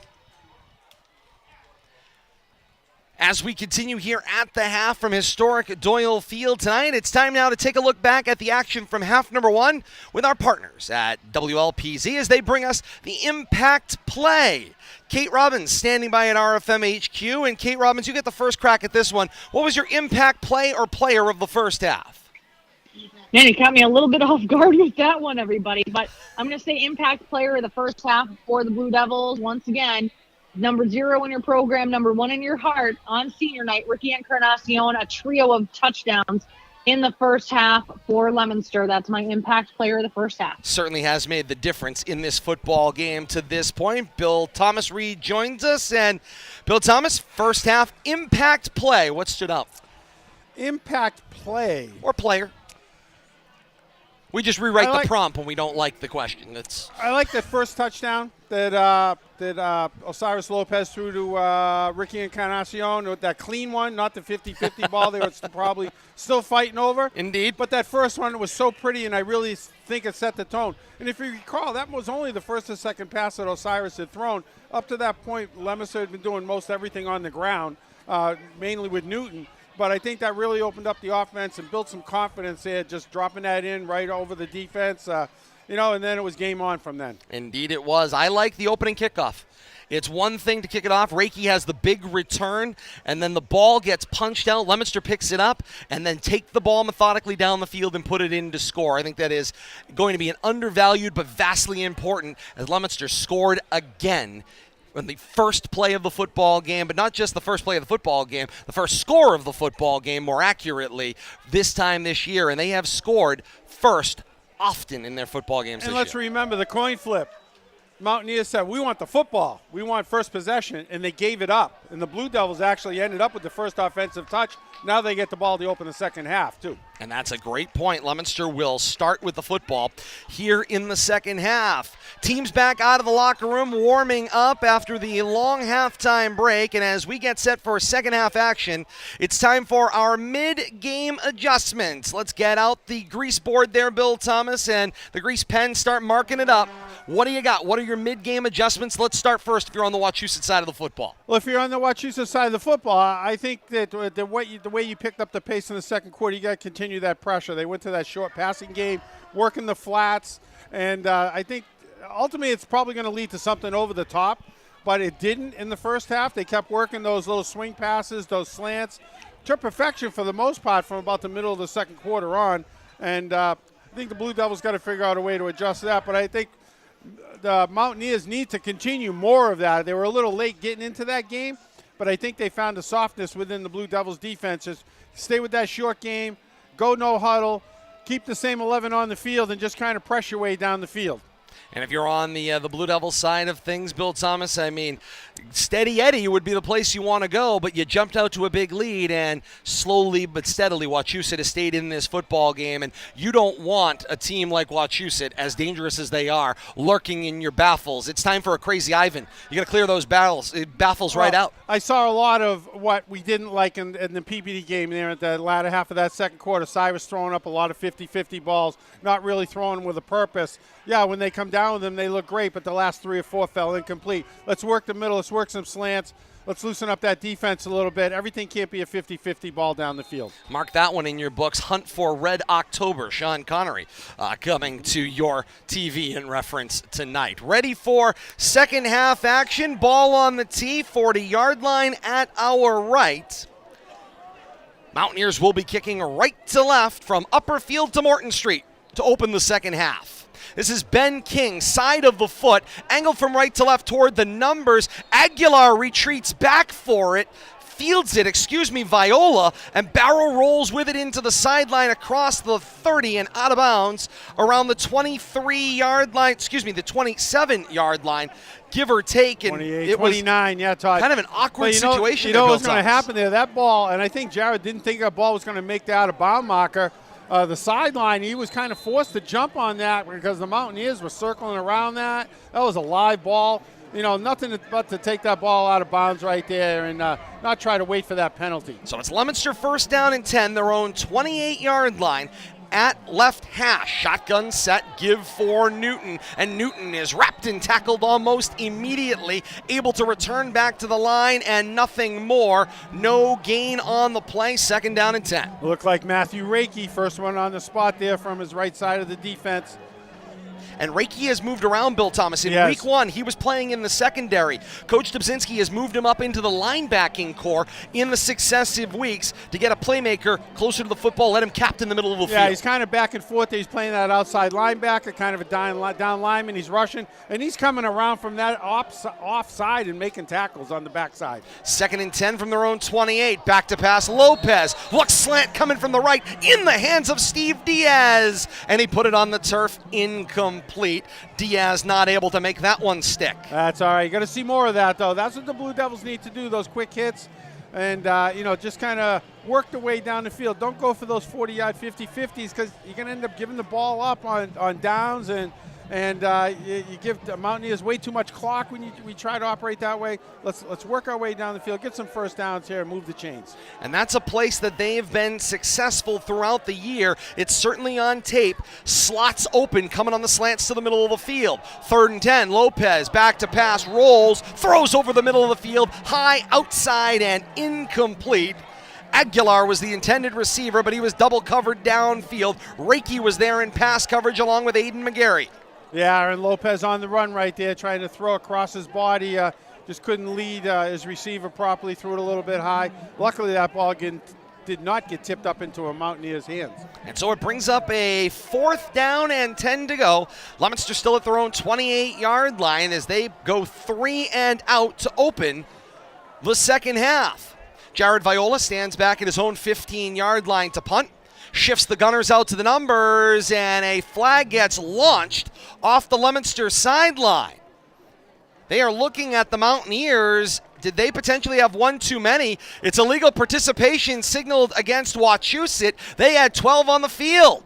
Yeah, you're right, Todd. Good counting. Good job over here by the wing official.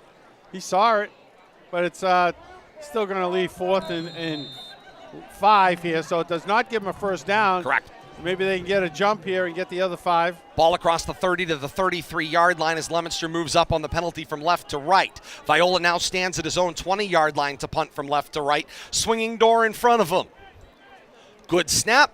Makes it to Viola. Good kick away. Low liner. It releases from the Mountaineer 42-yard line and takes a Blue Devil bounce across the 35 and checks up around the 33-yard line.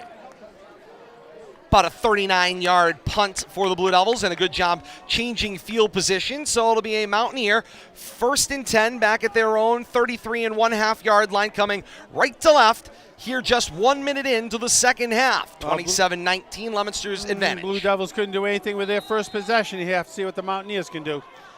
McDonald back on the field in a shotgun set, 4 receivers evenly distributed in the formation. Back to pass, sets off the back foot, looks to the boundary right, pass reeled in by Johnson. He'll take it out of bounds across the 35 at the 36-yard line. It's a gain of 3 on a quick strike. Mountaineers quick to that short passing game, those quick outs, quick ins.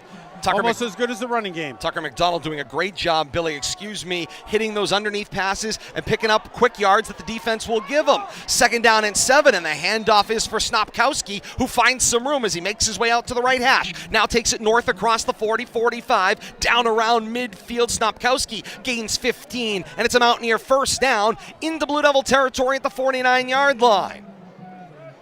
1st and 10, they're right back on the football in a shotgun set. McDonald back to pass. He's got all day over the middle of the field.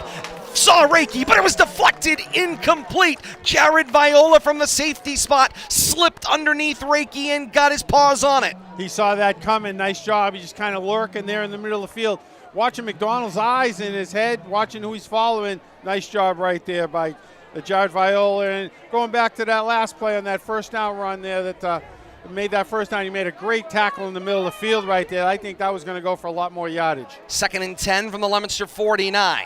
McDonald back to pass, looks out to the left and throws. It's in the hands of Johnson, but broken up, incomplete.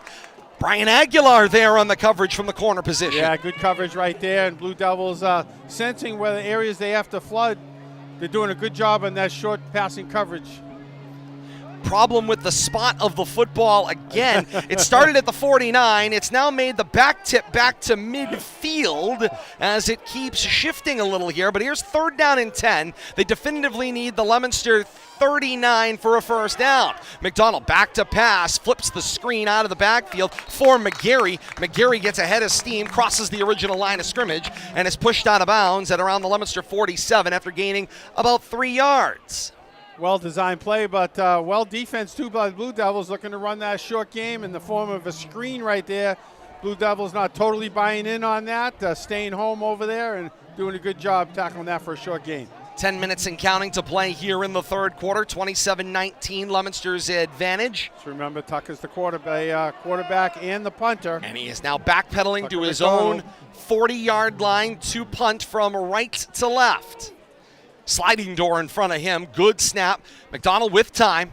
And he sends this one up into the night from right to left, end over end. Hops at the 15-yard line. Fielded by Encarnacion at the 10. And he is hog-tied and brought down across the 5-yard line. And it brings the Badlands cheering section to their feet for Wachusett. And Leominster is going to start deep in their own territory. Trying to see who the defender there is. The Wachusett uniforms get bunched up. See a 30 or 38 over there. But nice job wrapping up Ricky Encarnacion. Actually throwing him backwards and giving the Blue Devils really tough field position. We'll make it 30. There's no 38. Mitchell Doncourt, the junior, with the play. Out there, he's out there on defense right now, playing outside linebacker position. So they mark it at the Leominster 10-yard line. 1st and 10 for Leominster, their own 10. Coming deep left to right, 9:34 to play here in the third quarter. Lopez with Newton in the backfield. Fake the give. Now flip it complete. Finds Encarnacion. Blows by the first defender. Across the 10, then the 15. Taken down shy of the 20 at the 18-yard line. Gains 8 on the play, and Leominster will have a 2nd down and short to go. Right, Todd, nope. Go ahead. But that's what the Blue Devils got to do right there. Use that short passing game like the running game. You don't need big chunks. 2nd down and short. Lopez, the shotgun snap, gave it quickly to Newton, and Newton battled the defense into the 2nd level. He got tied up on the play with Ethan Bloomquist, but he got enough for a Leominster 1st down to the 19-yard line. Exactly what the Blue Devils got to do, Todd. You know, let's take a page out of the Mountaineers playbook here, 2nd and 3rd quarter. It's what the Mountaineers been concentrating on is that short passing game. They've had quite a bit of success with it. We'll have to see if the Blue Devils can utilize it. 8:45 and counting here in the third quarter. 1st down and 10 Leominster, their own 20-yard line. Middle of the field coming left to right. 3 receiver spread, 2 wide to the left. Back to pass. It's Lopez. Shifts. Goes down to the lower boundary. Beating his defender. It's Aguilar who reels it in. Across midfield in the 40. Slips out of a tackle at the 25. And he will go into the end zone for a Leominster touchdown. An 80-yard touchdown strike. Osiris Lopez finds it open. Brian Aguilar, who fights his way for the final 20 yards, and 6 points for Leominster. I tell you, that's what I love being at the game, Todd. You can see that developing. Osiris Lopez rolling out this way. Aguilar doing a little curl pat, but then losing the defender down the sideline. Lopez sees it and hits him in stride. Somehow Aguilar keeps his balance, makes it 80-yard touchdown. 8:22 to play in the third quarter. And Leominster leads 33-19 over Wachusett. That woke the crowd up, Todd. Indeed it did. Late arriving back from the concession stands, which were busy, Bill Thomas. 20 deep over there. Indeed they were. The ball is down in the hands of Aguilar, and Dan Thompson drives it through. Big extra point right there makes that a 15-point lead. 2 scores plus a little extra. Back up the field come the teams. 8:22 to play here in the third quarter. It's Leominster 34 and Wachusett 19. If you weren't with us off the top of the broadcast, certainly this a historic rivalry in Central Mass. This is the 42nd all-time meeting between these two schools. Leominster enjoys an all-time series lead of 27-14. Series first meeting played back in 1978. But the important note is Leominster has not won in this series since October 2nd, 2015 here at Doyle Field, where they were a 7-6 winner over Wachusett. Since then, 6 straight victories for the Mountaineers. 4 of those 6 were played at Hal Lane Field in Holden. Wachusett took the most recent meeting prior to tonight, 35-7, back on October 22nd, and it's 2022. safe to say none of these kids on the sideline but part of a winning team against the Mountaineers, and I'm not sure about the coaching staff. We thank the Telegram's Dean Bill Ballou of the sports department for that all-time information in this week's Telegram and Gazette.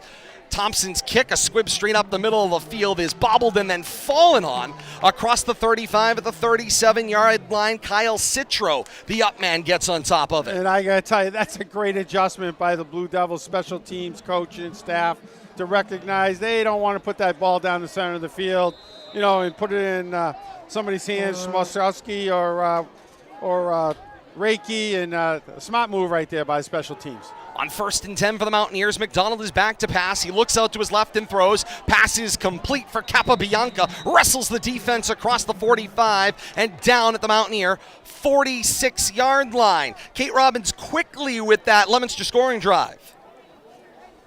91 yards, touchdown. I love it. All right, maybe a little faster than that. That was about how long it took. Good job, Kate. 1st and 10, and back for the quick-moving Mountaineer first down play. The give inside was Aiden McGarry. No gain on the play at the Mountaineer 47-yard line. Kate, you got a little more time. They got a loose huddle going here. Okay, I'll bring it back. I've got multiple screens going. That's the only problem, but I'm back. So it was a 3-play drive covering 91 yards. It took 1 minute, capped off the 80-yard touchdown reception by Brian Aguilar. Leominster on top, 34-19. McDonald back to pass on 2nd down. Hit as he throws by Josh Cormier, and the pass comes up short of its intended target, incomplete, and there were nothing but blue and white downfield. Bill Thomas in the second level. Almost ended a pick, and somehow it didn't. It looked like Steven Diaz over there looking at his hands, wondering why the football wasn't in it, but nice job by the defense. Brings up a big 3rd down here at midfield for the Mountaineers. 3rd down and 10, ball at their own 47-yard line, middle of the field. Shotgun set, 3 receivers, 2 wide to the right. McDonald backpedals, flips the little center screen. It is complete, finding Luke Snyder. Snyder across midfield for the 49, but Xavier Cora, the linebacker, up with the wrapping tackle. Nice job. Mountaineers continue to try to use that short passing game, going with the center screen right there, but a couple of linemen, middle linebacker staying home right there and going for a very short gain. Going to bring up 4th down. Looks like the Mountaineers are going to punt. Gains 4 on the play. It will be 4th down and Take 6 that back. to It go. looks like they're going to go for it. They are going to go for it. Coach Mike Dubzinski keeps the Mountaineers on the field. In a shotgun set, 2 receivers short to the left. McDonald the snap, play action fake. He's going to keep it himself. Take it off the right of the formation. Races to the edge from right to left. He's across the Leominster 45 and down around the Leominster 42-yard line. And it is enough for a Mountaineer first down. Tucker McDonald races to the Mountaineer first down and continues the drive. Not second effort, not third effort. I think 4th effort got him that first down. Official on the far side, the wing official was watching the spot all the way down. Finally worked his way past that first down marker. So it's a 1st and 10 for the Mountaineers on that 4th down conversion at the Leominster 42. Back to pass McDonald. Chase from behind by Roman. Throws. The pass was deflected. Incomplete. Delmar Wright got a big paw on it. Nice job on the chase over there. Is it Gio Roman, I think, chasing McDonald towards the sidelines, having to chuck it, save a sack, but nice job by the Blue Devils rush. 2nd down and 10 to go. Ball laid at the Leominster 42-yard line at right hash as the Mountaineer drive goes from right to left. To shotgun set, 3 receivers, 2 wide left. Low snap, fielded by McDonald, put it in the hands of Snopkowski. The defense slides with him down the numbers. Snopkowski reverses fields, dives across the 40 to the 39. Nice job by Josh Cormier, chasing from the backside there. Got him around the ankles just as he tried to reverse direction. Held him to a short game. Going to bring up another big 3rd down play. Clock winds to 6:10 and counting here in the 3rd quarter. It's 34-19 Leominster's advantage, but the Mountaineers driving here. On 3rd down and 8, McDonald back to pass, hangs in the pocket with time, looks out to his right, finds the target, Capabianca across the 30 and in double coverage to the 25. Great effort by Capabianca after the catch. He wrestles the Blue Devils for a gain of 15. Nice job. I tell you, how patient is McDonald back there, just standing in the pocket, waiting for his receiver to come clear.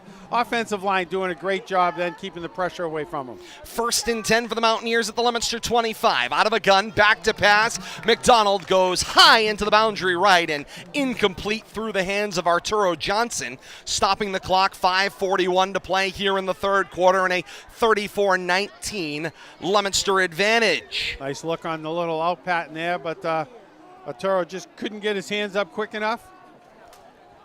Second half check of the time and temperature here on RFM Audio and Leominster TV. 44 degrees, feels like 47. We're heading for our low of 39 tonight, overnight on a clear, beautiful fall night. 8:47 here on a Friday night, October the 21st. And the 2nd down carry handoff goes into the hands 23, of Todd, where is Aiden McGarry on the carry. And McGarry good for maybe 6 across the Leominster 20.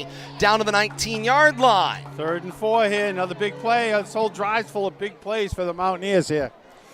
3 receivers wide to the left of this shotgun set. McDonald back to pass, looks for a streaking Reiki. He hits and into the end zone. It's a Wachusett touchdown. Somebody lost coverage there out here on the wide side.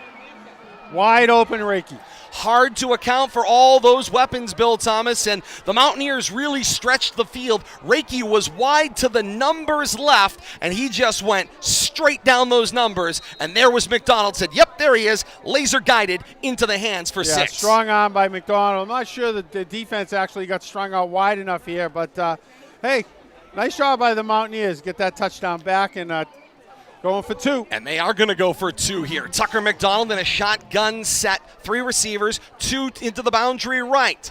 Now McDonald talks to McGeary, scans the line again. They're still having a discussion here prior to the attempt of the point after. 10 on the play clock. Handoff is for McGeary. Angled from right to left to the goal line and in. 2-point conversion, good. They keep coming. Back up the field come the teams. 5:07 to play here in the third quarter. It's Leominster 34 and Wachusett 27. Bill Thomas, we build this one as a big night for Central Mass football.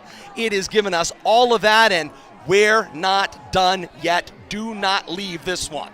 It's definitely living up to the hype, Todd. And, we fully expect, I don't know about the rest of the Central Mass thought they were going to see tonight, but knowing what both these teams are capable of, they've proved what they're capable of tonight. Kate Robbins, you've got the stats of the Mountaineer scoring drive. Mountaineer scoring drive is 11 plays, covering 63 yards. It took 3.5 minutes off of the game clock. It ends with the 18-yard touchdown reception by Matt Reiki. 2-point conversion, good. Right now, Leominster on top of Wachusett, 34-27, but Wachusett starting to tighten things up. We're working in the activity gym, and we're working on talking, too, here. Kate Robbins, thank you so much. The next generation of RFM audio, mastering their vocabulary early on in their lifetime. Ball on the tee, 40-yard line at our right. The right-to-left kick coming off the foot of Ben King. He will set his line down in a 3-point stance. King on the approach. Line drive through the middle of the field. Snared out of the air by Aramis Reyes. Reyes eludes the first round of defenders across the 40, angled back across the 45, and Reyes taken down at the 47, maybe the 48-yard line. It's a 15-yard return for Reyes. The more impressive part, Bill Thomas, is that he was able to catch that one right off the foot of King. I agree. Not let that ball hit the turf and not go down to a knee right there, right in the breadbasket, and tell you, bring the ball up towards midfield, puts the Blue Devils in great starting field position once again. 1st and 10 and marked at their own 49-yard line at right hash, going left to right.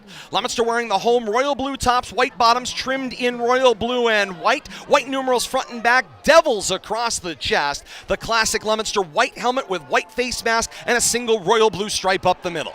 Lopez on 1st and 10. Back to pass, in the grasp. He throws incomplete. It hit the 40-yard line.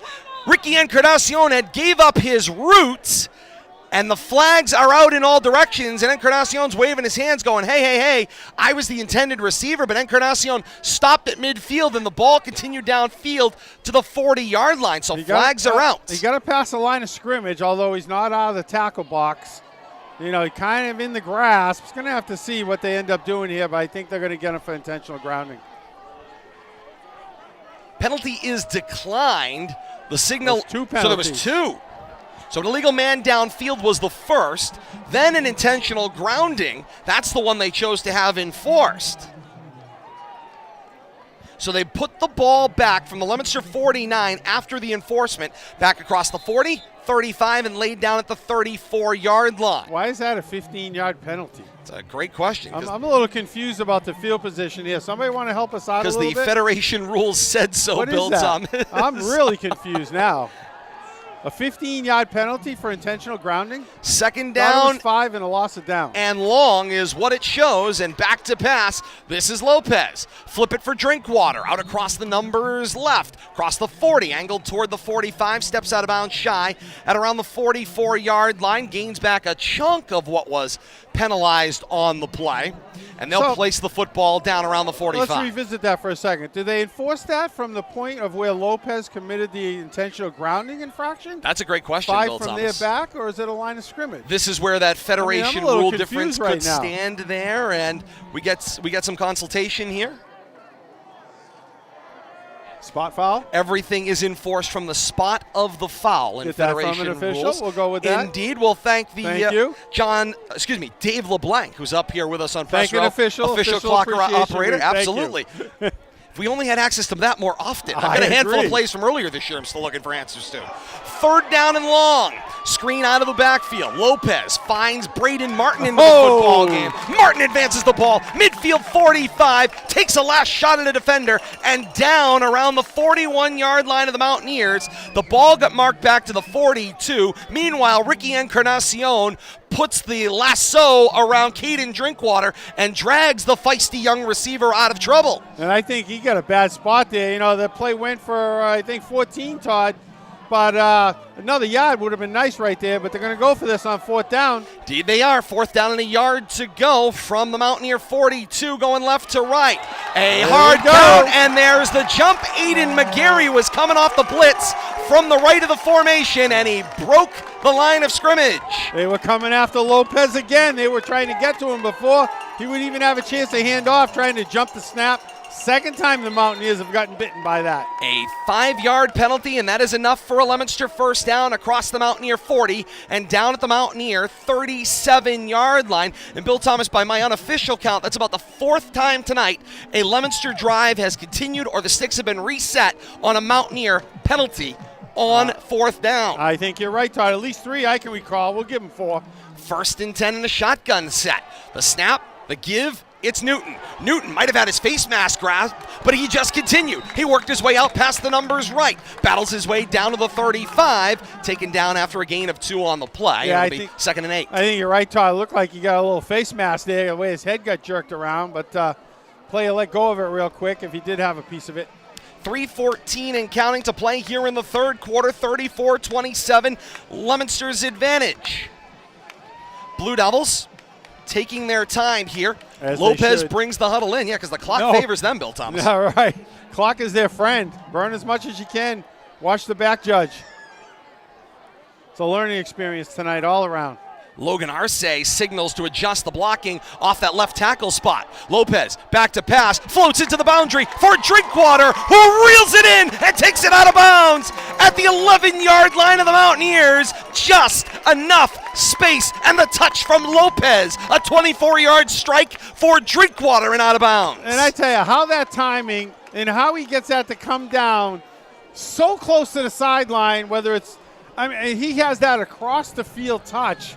It's remarkable. I don't know how else to put it. It's remarkable to watch him do that. And as the term goes, a true freshman quarterback, Bill Thomas, got a lot of potential ceiling height. I mean, you talk for about Osiris throwing Lopez. to a spot. He's very confident when it comes to throwing to a spot. 1st and 10 from the Mountaineer 11. Lopez goes the right sideline this time. Jump ball, battle in the end zone. Incomplete. Ricky Encarnacion was the intended receiver. The defender on the play looked like downfield Bill Thomas. Looked like Cole Citro got locked up with Encarnacion. Yeah, and I think the ball was a little bit late there, which caused Ricky to have to hand fight that a little bit. But nice idea. Put it up there. Correction. That was Chris Smith with the coverage on Encarnacion. Clock stopped on the incompletion. 2:24 to play here in the 3rd quarter. Leominster looking to add to their 34-27 advantage. A little confusion on the sideline. Yeah, it looked like Cormier was going to head out, but then Coach Gates pulls him back into the boundary. 2nd down and 10 from the Mountaineer 11 going left to right. Shotgun snap. Lopez give it to Newton. Newton races up the A gap. Up that hash mark he goes. Thought he might have been separated from the ball because he got bounced, but he ends up coming to the ground with possession inside the 5-yard line at the 1 for a Leominster first down and goal to go. Working quickly. It's a gun. The snap, the give for Newton. Tries to dive back to the end zone, and he is short. Tackle from the backside there. Somebody came around. They were running a quick wildcat. We got to go a little more traditional right here. But personnel modifications here, indeed. Trying to catch the Mountaineers not prepared on defense. Wholesale changes here, Bill Thomas, and Encarnacion Snowplow is on sets the up with the field. snowplow in front of him. Got a bunch of beef in front of him. See which way they go. Leominster trying to stretch out the line. Dominic Swain will be the tight end right. Snowplow sets up in front of Encarnacion. High snap. Defense made it through. They got to Encarnacion, and they will take him down back across the 5 at the 6-yard line. Tell you that high snap blows that up. That's 2 games in a row we've seen him try to do that, Todd, and that high snap has just ruined the timing on that play. 1:13 and counting to play here in the third quarter. 34-27 Leominster's lead, and the Blue Devils knocking on the door, and they find themselves with 2 negative plays at 3rd down and goal to go, with the ball now back at the Mountaineer 4-yard line. A little more traditional now. Looks like the Martin in the backfield. Indeed, it's Martin will be with Lopez. Lopez trades signals with Coach Devin Gates at the sideline. 4 receivers, 2 wide right. The snap, Lopez rolls hard. Defense stretches. Now the block, shot put, end zone, wide open. Brian Aguilar, Leominster touchdown. Talk about pulling the defense in. That's exactly what Lopez did. Got everybody to buy into him running.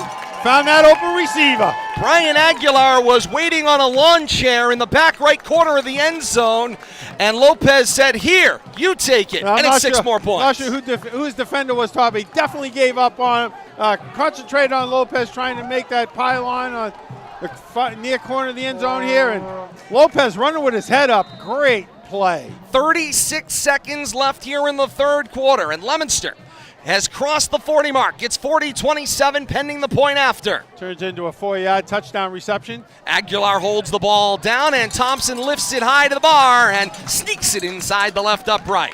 Back upfield come the teams. 36 seconds left here in the third quarter. It's Leominster 41 and Wachusett 27. Kate Robbins standing by back at RFM HQ. You've got the Leominster scoring drive. I certainly do. That one took 10 plays, 51 total yards in 4.5 minutes for the Blue Devils. They had 4 different first downs in the drive. It ends with a 4-yard touchdown reception by Brian Aguilar. And we knew it. Offense was going to be explosive tonight. And Kate, for Aguilar, that's at least his 2nd touchdown of the night. Let's take a look at it. Brian Aguilar, he has 2 touchdowns in this quarter. That's an impressive night. It's an impressive quarter of football, to say the least. So many notes on Kate's paper. I don't know how you keep track of it all, Kate. I was going to say so much going on back there at HQ tonight. 36 seconds left here in the third. Ball on the tee, 40 at our left.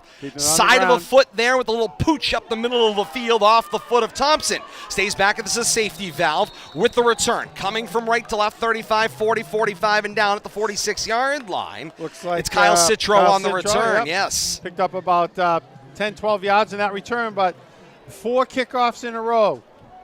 Blue Devils kept the ball on the ground, kept it away from them big return guys, and have kept the Mountaineers on their own side of the 50. So happy to have you along with us on RFM Audio, wherever you are tonight, across the region or around the globe, streaming via YouTube, Facebook Live, or Twitch, with our partners on TV tonight at Leominster TV and Leominster.tv on the channels of Comcast or Verizon Cable, in delay with our radio partners at 95.1 FM, WLPZ, LPFM, or Tucka56radio.com. We are all so pleased to support the student athletes and institutions as the legendary soundtrack of football in Central Mass continues right here on RFM Audio. On the first down snap, Tucker McDonald keeps it himself, takes it out to the boundary left, 45 midfield and out of bounds, gains 3, flag is out behind the play, and the initial indication from Bill Goslin is a hold call against the Mountaineers. So a lot of confusion there on that set. The Mountaineers were a player short, a lineman late getting on the field, and then it just things just went wrong from there. And look at where the flag is down, Bill Thomas. Across the 40 at the 41. The line of scrimmage was the 46. So you're already losing a handful of yards. Now mark it back 10 more. Gonna be a 16. And the umpire, Dave Douglas, will lay the football down around the 30-yard line. The Mountaineers have run by it as they didn't see where the spot was. Well, the line of scrimmage started at the 46. That turns into a 15-yarder. First down and long.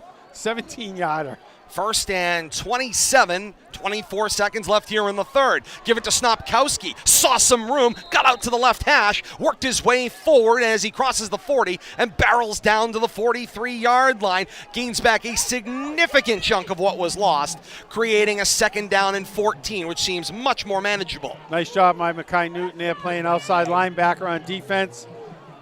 McDonald, the shotgun snap, working out of a no-huddle.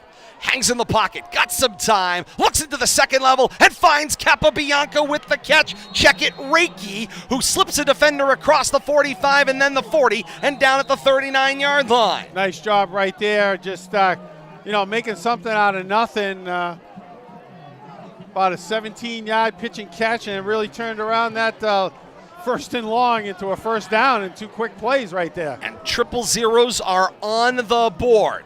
The 42nd all-time meeting between these two storied athletic programs on the football gridiron closes the third quarter with Leominster holding a 41-27 advantage. The teams change ends. The all-important fourth and final quarter as we continue here on RFM Audio. Kate Robbins stands by at RFM HQ. Kate, take a look at those stats through 3 quarters. Stats are looking pretty good if you are wearing blue and white, but we take a look at Tucker McDonald all by himself. He's got 170 yards passing, but he's had 31 attempts. He's 22 for 31. He's completed over 70% of his passes. The last multiple sets of receptions alone, he just doesn't miss. He just hits and hits and hits. 22 of 31 is Tucker McDonald. If you are on the Blue Devils side of the ball, Osiris Lopez, he is 12 of 24 passing. However, he has 247 yards of passing. So fewer pass completions, smaller completion rate, but many more yards for Osiris Lopez and Leominster's offense right now. All right, Kate, thank you so much. On first down and 10, back to pass. McDonald finds an open man over the middle of the field. Pass complete for Grayson Baker. He's across the 30 and at the 25-yard line, and a big first down on a gain of 15. Tucker McDonald got buried, and one of his linemen was hopping mad looking for a roughing the passer flag. Josh Cormier in there right at the last second. A clean hit. First and 10, and back to pass from the Leominster 25. McDonald just kind of fires that screen pass at the feet of Aiden McGarry. I don't know if he was too close and put a little too much on that one. I think Delmar Wright was too close to that play, and I think Tucker McDonald saw it at the last second. He pretty much threw it at the feet of both of them. Sometimes you have to abandon the plan and come back for another play. Second down and 10 at the Leominster 25, going left to right here in the fourth and final quarter of regulation. The shotgun snap for McDonald. Give it to McGarry. Bounces off a block. Gets across the 25 to the 24, but he's met there by a host of Leominster defenders. Nice job there. Cormier cleaned it up, but Xavier Cora turning that back inside. Led to some help from his teammates. About a gain of, they give him 1, but going to bring up a third and long.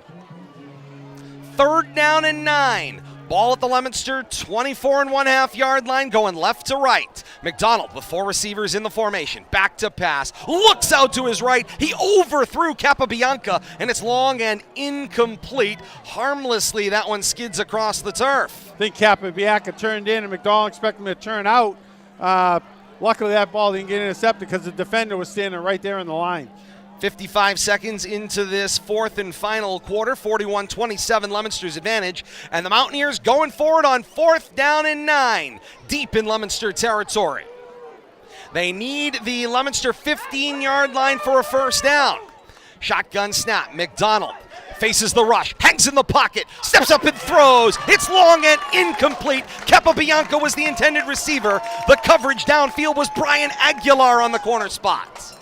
Delmar Wright with the pressure, forcing that pass. I think we have some Delmar Wright family in front of us, and he's getting the accolades he deserves. Indeed he did. It is a turnover on downs, and the ball will go back to Leominster. First and 10 at their own 24, coming right to left here in the closing frame of regulation. Big stand right there. Creating that turnover on down. You know, they've been swapping scores, Todd, but allows the opportunity to burn some clock and maybe create a little separation. Lopez asks for the ball with a 3-receiver set. Back to pass, looks out, throws the wide receiver screen, complete for Encarnacion, and he decides to take on 4 Mountaineer defenders. He gets stood up at the line of scrimmage. No gain on the play is the best hope. Got something going on here, Todd. Stoppage in play for some reason. Coach Mike Dubzinski was off the sideline. Officials pointing that and way. He's now pointing toward the clock. And Bill Goslin's going to head over and talk to Mountaineer head coach Mike Dubzinski. Gain of maybe 1 on the play there. Showing it going for no gain, actually. But holding is the signal against Leominster that comes out of that conversation. I didn't see that flag. Huh. And now here comes Bill Goslin jogging it off over here to the near sideline. Was that an invisible flag we had thrown?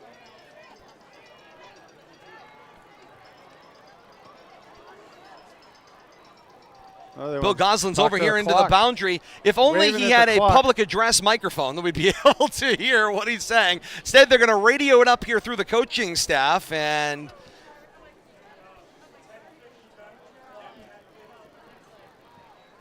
so they are going to add 8 seconds back onto the clock. So it will now be 10 minutes, 50 seconds. Clock here at historic Doyle Field is official tonight. 10:50 to play in the fourth quarter. The more interesting part, Bill Thomas, was the holding call for the flag you still haven't found. I still haven't found. Must have been on the far side in the shadows. Ball back across the 15 at the 14-yard line. First down and long. Leominster deep in their own territory. 3 receivers set.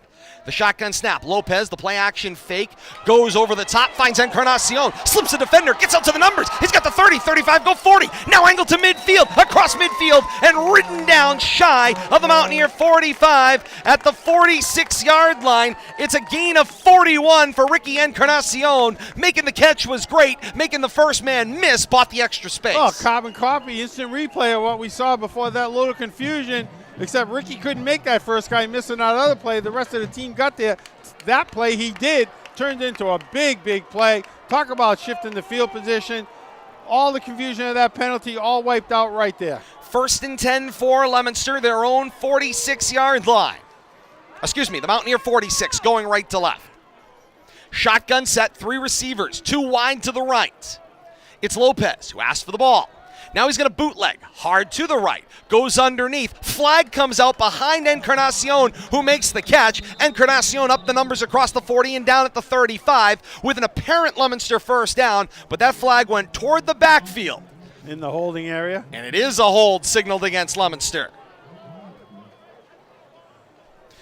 So it'll be replay first down, and the point of enforcement looks like it'll be the 49-yard line. It'll turn into a 12-yard penalty after it's marked off. Back to Leominster's side of midfield and wipe out a 10-yard gain. Down at the 41-yard line. Under 10 minutes to play here in the fourth quarter. It's like deja vu all over again. A battle of 5-1 football teams. First and 23, Todd. Woo. Leominster will need the Mountaineer 36-yard line for a first down, snapping from their own 41, going right to left. Snap and give it for Encarnacion, who chooses the A-gap. Forward he goes across the Leominster 40 to the 42, maybe the 43. Give him a gain of 2 on the play. And the clock continues to peel time off. 9:20 and counting to play here in the third. Mountaineer slow to get up, looks like a cramp coming off one of the linemen. See if we can't get a number. 56, making his way off the field. Blaze Zalzim? Zidzim. I tried. No problem. Close. And the whistle for Zidzin to allow him to get into the sideline. And Coach Mike Dubzinski exchanges a smile and a pat on the back with Bill Goslin as they get the clock corrected from that previous play. Got another chance to cross paths. Meanwhile, as the whistle to begin the play clock comes, Lopez races over here to the numbers, and he's exchanging signals with Coach Devin Gates.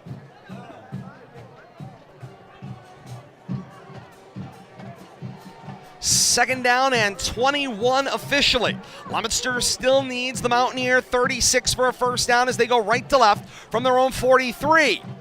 Snap, Give it to Newton. Newton gets through the defense and into the second level, and only having himself pulled from behind did he cross midfield, and he's taken down at the 47-yard line. Just that grasp, Bill Thomas, slowed him up. And I think that was McGeary that had a handful of shirt, but he almost ran out of his shirt and ran to pay dirt, but slowed him up just enough for the rest of the Mountaineers to get in on that tackle. Top hat and tails for Newton as he moves across midfield to the 47-yard line. 3rd down and 11. Ball in the Mountaineer half of midfield as Leominster goes right to left. Snapping from the Mountaineer 47. They need the Mountaineer 36 for the first. Shotgun snap, play action fake to Martin. Now Lopez rolls out and throws. Finds Encarnacion across the 40 and battles across the 35 to the 34, and it's a Leominster first down. Nice job right there. Good for about 13, but using that short passing game, looking underneath, and then yards after catch is really where the success was right there. 7:52 and counting here in the fourth quarter. 41-27. Leominster's advantage in this one in a battle of 5-1 Bohemoths here in Central Mass. And the key word in that sentence, counting. The Indeed. clock is on the move. To the line of scrimmage they come. 1st down and 10 to go. Ball will be snapped at the Mountaineer 34-yard line. 3 receiver set. Play action for Lopez. Look, double move. Instead goes right. Throws. Incomplete. Aguilar had fallen down off his route, but he was in the general neighborhood, and the pass goes incomplete. Yeah, had a couple of potential receivers over there, but good job by Lopez not to eat that sack and or throw something up dangerous. Work that sideline. If you're going to throw something up, put it where only one of your players can get it or put it out of bounds. Each week, high school football action begins with a breakdown and preview on RFM's Coach's Corner with Leominster head coach Devin Gates. New episodes premiere Mondays at 9 p.m. on these same RFM platforms, including YouTube, Facebook Live, and Twitch. Wednesdays at 9 p.m. on Tucker 56 Radio, and 5 p.m. on Thursdays on 95.1 FM, WLPZ, and WLPZ.org. On 2nd down, Lopez finds Drinkwater, who comes up with a little hitch in his giddy-up after the catch across the 30 and down at the 29. It's a gain of 5. Manageable 3rd down here. See what the Blue Devils come up with. Been doing a good job of keeping these chains moving, picking up small chunks of yardage. See if they can't convert this 3rd down. Drinkwater coming to the line of scrimmage, looking a little like Captain Hook, Bill Thomas. He's got a little peg leg going with his right leg. It's a shotgun set, 2 receivers wide to the right. Give it to Newton. Newton takes it right into the teeth of the defense, moving forward toward the 27 and then the 26-yard line. And now Wachusett spends a timeout to stop the clock on 4th down and 2 to go after Newton gains 3. Clock stop with 6:31 to play here in the fourth quarter. 41-27. Leominster's advantage in this one. And again, Leominster has lost 6 straight in this series. They have not beat Wachusett since 2015, and it was a 7-6 win right here at Doyle Field. Since then, matching the way this Wachusett team has played, they have controlled all aspects of Central Mass football. And tonight, Leominster is 6:31 away from what preseason certainly Bill Thomas would have been billed as an upset. Well, yeah, if you were to look at this game 2 months ago, you would have, asked the Blue Devil, why are you going to show up? On paper, it looked like a complete mismatch, but shows why you play the games, why you don't prejudge, and preseason is exactly that. It's preseason for a reason. Hey, I like that. Preseason for a reason. Well Put done. that on a T-shirt. Look at that. By the time, Blue Devils have made the most of their opportunities. They've matured together as a team, and 7 games in, it's really coming through. 4th down and 2 to go at the Mountaineer 26. The shotgun snap, play action fake. Lopez keeps it himself, takes it across the 25, steps out of bounds at the 21-yard line. It is enough for a Leominster first down. The clock stops after the gain of 5. I'll tell you, smart move right there by the coaching staff calling Lopez's number, because everybody's looking to rush him. He sidesteps him and just walks his way for 5 yards. Great job right there by the coaching staff. So it'll be a Leominster first down and 10 to go. 22-yard line of the Mountaineers going right to left. I think you got to keep everything on the ground here now, Todd. Clock will start on the snap of the football. There's the snap. Give it to Newton. Newton takes it off the right of the formation across the 20 to the 18-yard line. And the clock winds under 6:15 and counting to play here in the third quarter. 41-27, Leominster's advantage. Newton gains 4, maybe 5 on first down. And Bill Thomas, Kate said this at halftime, but it's worth repeating. Welcome back Makai Newton, who tonight had the performance that he has needed to break back out after the early season injury. Oh, absolutely. And I think we've seen him slowly regain his form the last couple of games. He missed 2 full games, spotty in a couple of games after that since game 1, but really hitting his stride tonight. You're spot on with that, Todd. 2nd down and 5. It's a shotgun snap. Encarnacion gets the carry, takes it to the right and immediately into the grasp of the defense.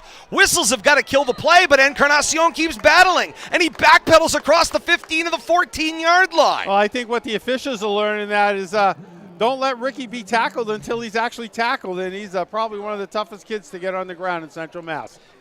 You certainly don't want to see a player get driven to the ground at this stage of the action. Handful of shirt once again, but Ricky twisting his way out of it, somehow found his way to about 3 yards. Going to bring up 3rd and short.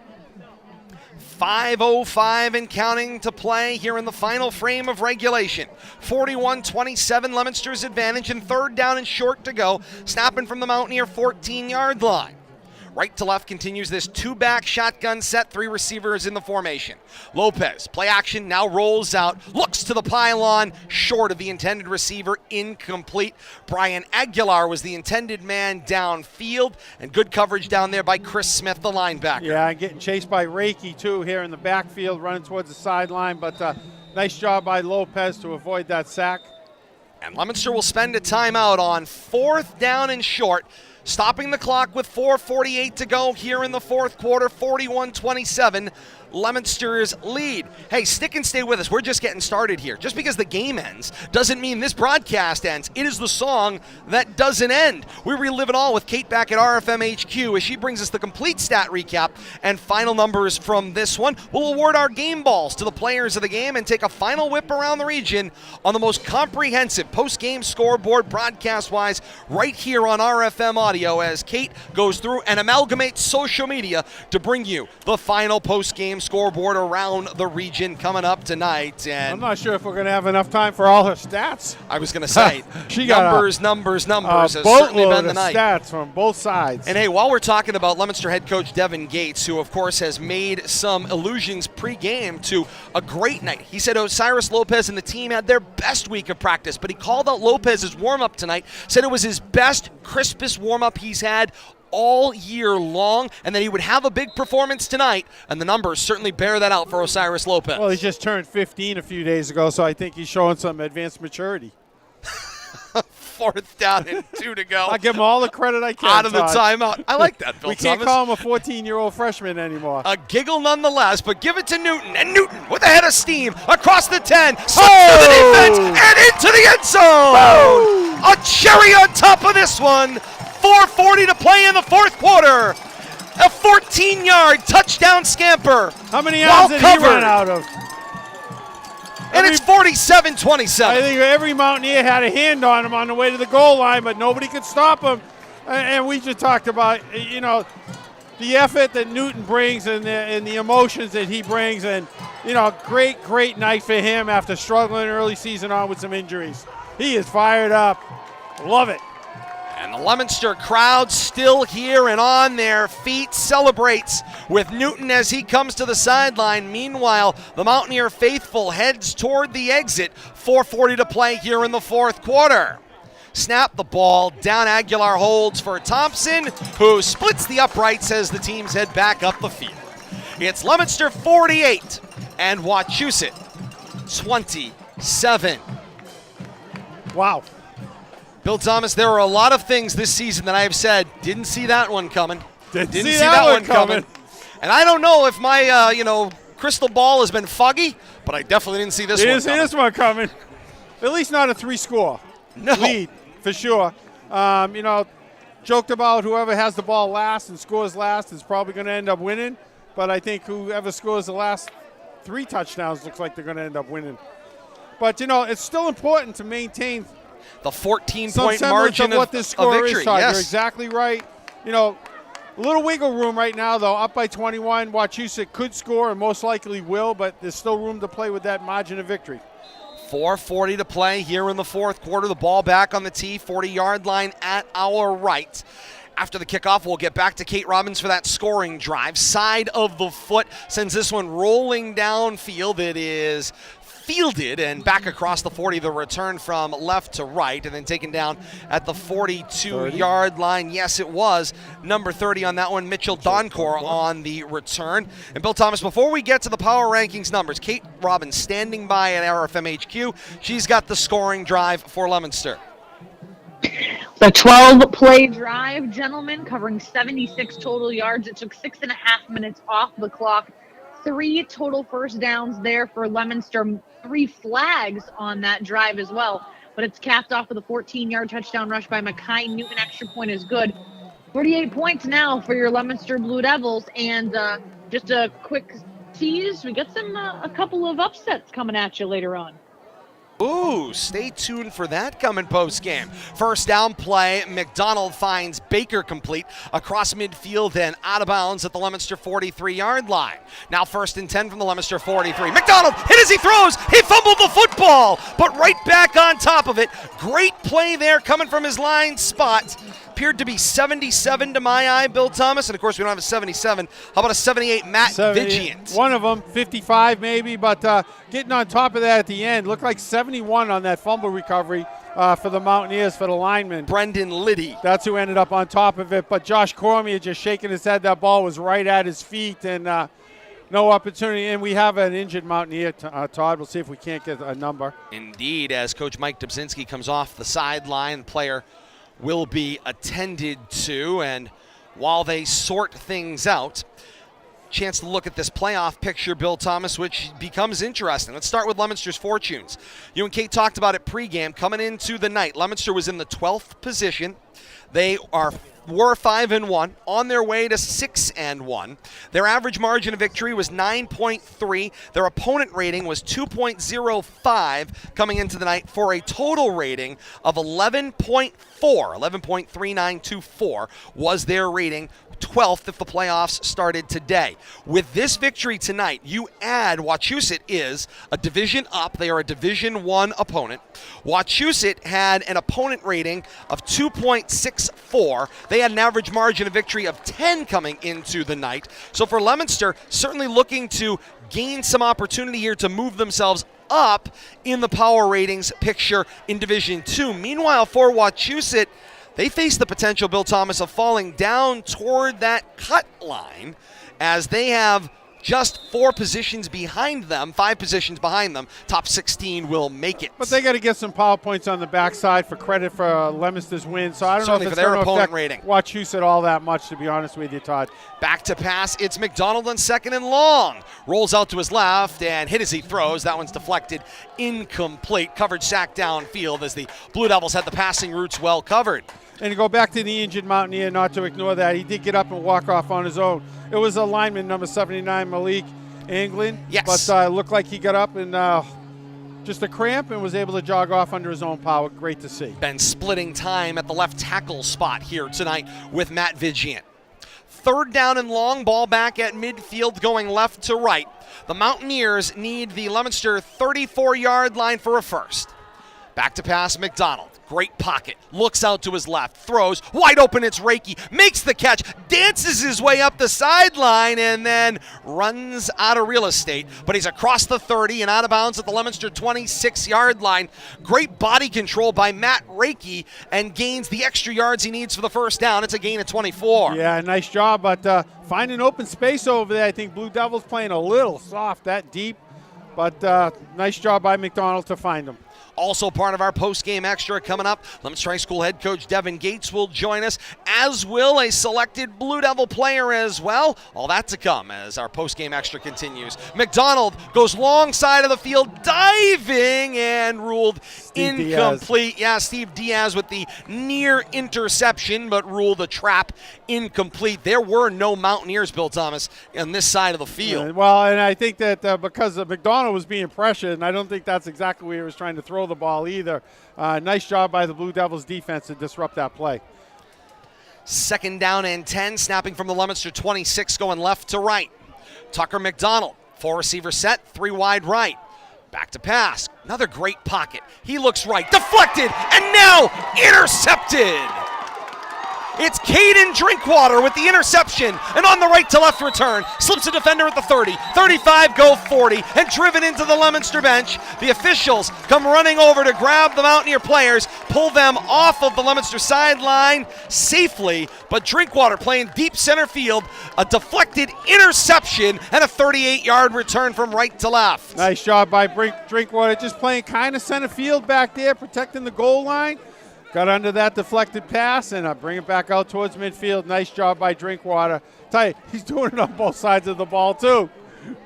When are we going to start seeing Lopez play defense? That's about all we haven't seen. I'll put it to you this way, Bill Thomas. Probably never. Check the official roster. He does not have a defensive position listed. He is a quarterback.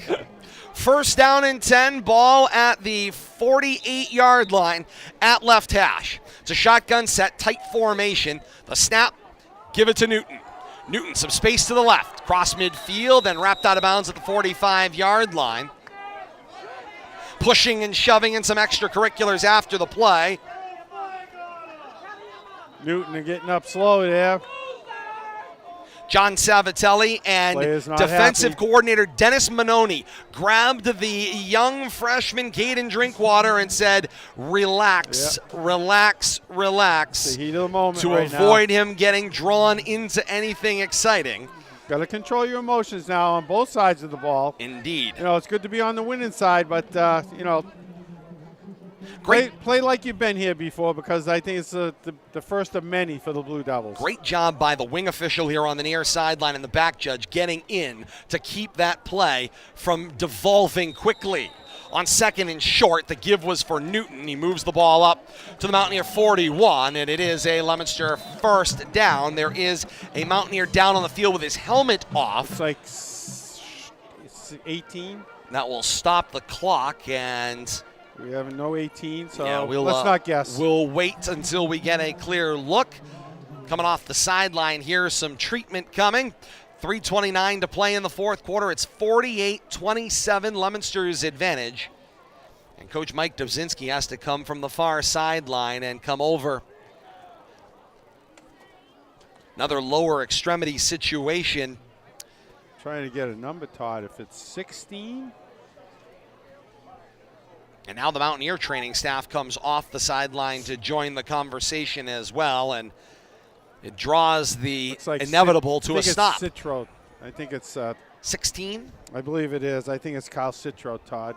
See if I can get a look at the number with the binoculars. Yeah, the shoulder numbers. You are correct, Bill Thomas. It is Citro. Kyle Citro, who is on the ground and is slow to get up. 3:29 to play here in the fourth quarter. Going to give him a little bit. Yeah, hopefully the injury. Maybe just wind's knocked out of him. Where they're kind of waiting for him to compose himself, and he's squeezing his chest, so it makes you think that he's having trouble getting some air in there. And now both sides are heading toward their respective medical kits. See what they're coming for over here. Team's coming over the sidelines now. It's going to be a little extended. Yeah, this is going to be a delay in the action, and coming for a wrap. Yeah, they're bringing some a wrap and a leg. Looks like a lower leg injury, and that could be a portable cast. That's what I was thinking it was, but it's not. It's a go bag. Definitely a lower extremity right. I want to say right side injury, but let's not speculate too much. Sure.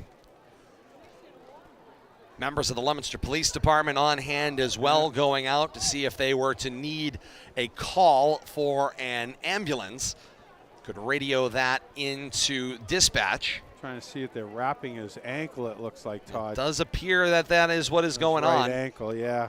Clock is stopped. Everybody just kind of holding their breath, Bill Thomas. Stabilize his ankle is what I'm guessing is what they're trying to do right now.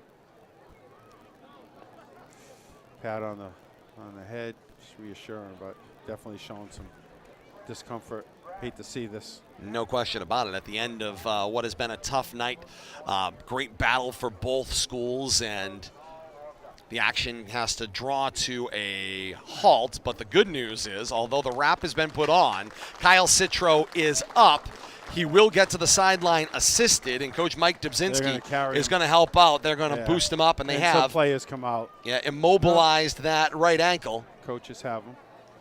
And they will take him over to the sideline here, and Citro is certainly somebody the Mountaineers are going to need for the weeks ahead, so we extend our positive thoughts in his general direction with hopes that this is just precautionary. One of the strong part of the strong senior leadership the Mountaineers have. Then a lot of discomfort. I hate to see that. 3:29 to play here in the fourth quarter. 48-27. Leominster's advantage here. They will wind the clock. It was a live ball situation. You're right, Todd. So we're going to put the clock in motion, and let's get back to some football. Leominster standing casually in their spots. Waiting for the back judge, I think. Indeed. Drinkwater, this is good education for Drinkwater here. Well, it's managing end-of-game situations. Absolutely. It is another one of those things you got to add to your repertoire. You got to learn how to win. Learn how to win right. And this is part of it right here. Now, 10 seconds on the play clock is the indication. Leominster will take their position. And now the snap of the ball. Play action fake. Lopez with the keeper. Races it off left edge and into the second level. Across the 35, the 30, and down at the 27-yard line. It's a Leominster first down. Gain of 14 on the play for Lopez with his feet. Pretty looking keeper right there. And probably going to see more of that as the year progresses. But once again, that's part of the learning process. We'll work these 40 seconds right here. Lopez coming over to have a quick conversation with Coach Gates. He's kind of wondering what to do, and I think Coach is telling him run the ball. Call your own number if you want, but run the ball. That signal appeared to be short and simple. Get back out there. Get back out there and pound it, and that's all it takes. Give it to Mackay or run the ball. On first down, give it to Newton. Newton will take it across the 30. He will be met by a host of defenders. Spun down at the 27, and great hustle in as the back judge joins the fray as well. And great senior smarts right there by Mackay. He knew he was going to be forced out of bounds. He put the brakes on, gave up his forward progress to be tackled, but to keep the clock moving. Nice job right there. Great senior awareness. Looks like the Blue Devils a shorter player here. Just doing a switch out. Taking their time, get a couple extra players on the field. Yeah, they're going to actually move some line play here is what we're seeing. Around. Yeah. Tony Kendall raced off to the sideline. Leominster is going to race on a couple of players here. 22 is Tony Savatelli on senior night. Will line up at that tight end spot. He'll block in front, and then the handoff, and forward he goes across the 20 and down to the 16-yard line. And for Tony Savatelli, he gets a couple of snaps on the field. He had a great special teams play to open up his first year playing football. He's going to have a great year in front of him of high school baseball ahead in the weeks ahead and months ahead, Bill Thomas. But tonight on senior night, finishing up his year of high school football, at least in the sense of senior night, he gets to take some snaps out on the field tonight. Mackay Newton for 5 there, moving the chains for a first down. But you're right. You know, Tony's one of those kids. He's a baseball player, but he saw something, some great happening here that he wanted to be a part of, and he's not the only one. The shotgun snap, empty set, the kneel down, and that is it. Leominster turns toward their sideline.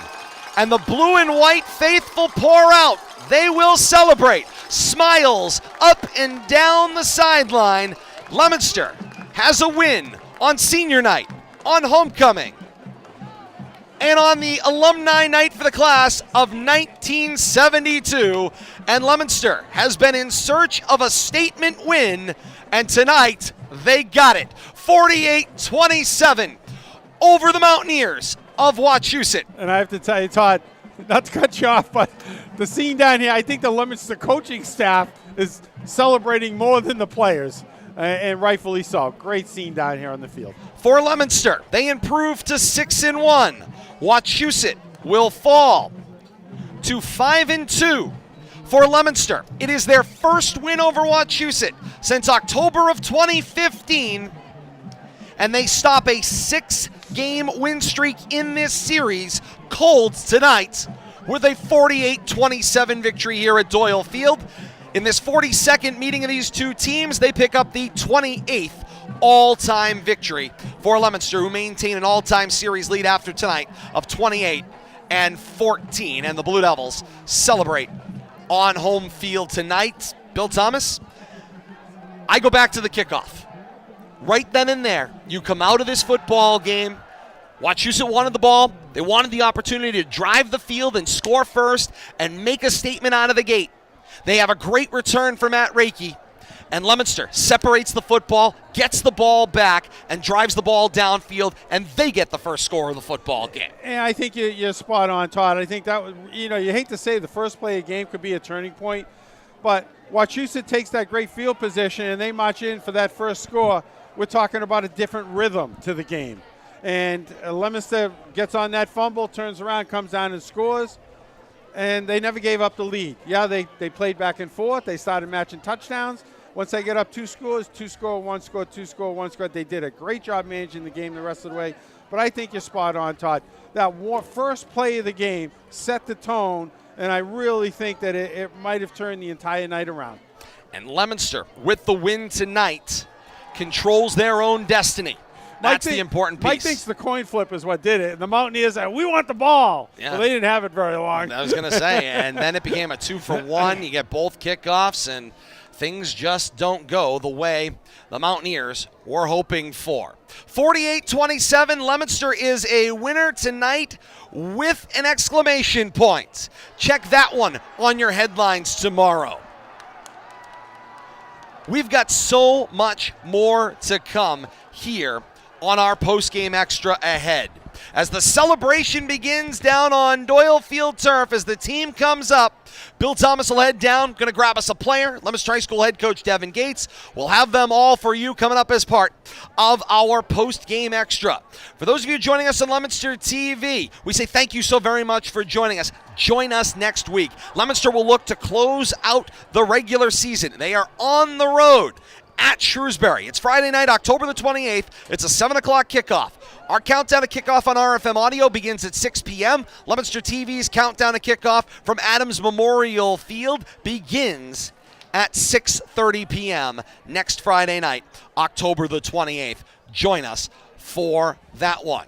For those of you joining us on Leominster TV, it's time now for you to grab your smart-enabled device or open your favorite digital media app. We've got so much more to come on RFM Audio. Our post-game extra comes up next. Kate Robbins standing by with the complete final stats. She has also got your scores from around the region on the most comprehensive post-game scoreboard, plus a partial performance from the Leominster High School Marching Blue Devils. It's all coming up post-game here from Doyle Field as we continue on our RFM post-game extra. 48-27, Leominster a winner tonight. They improve to 6-1. Wachusett falls to 5-2. For Bradley Bedard, Bill Thomas, and Kate Robbins, I am Todd Robbins. Say thank you so very much for joining us. So long to those of you on Leominster TV. Join us right now as we continue on our post-game extra next here at historic Doyle Field. 48-27, Leominster a victor. Post-game extra next. You're listening to high school football on RFM Audio. How was your drive to school? Let me tell you, I had to get my iced coffee first. I just can't seem to put it down. My favorite rapper just announced a tour. My phone was buzzing like crazy. I'm so excited. I had to text all my friends right then to talk about it. Then, someone started calling me and... Let's try that again. I turned my phone off right away. I never drive distracted. Visit StopTextStopWrecks.org. A message brought to you by the National Highway Traffic Safety Administration, Project Yellow Light, and the Ad Council. More than 270,000 students from nearly 370 MIAA member schools will participate in over 100,000 high school sports competitions this year. The Massachusetts Interscholastic Athletic Association encourages you to support your local high school athletic programs and the students who participate in them. The Massachusetts Interscholastic Athletic Association, building the future through educational athletics.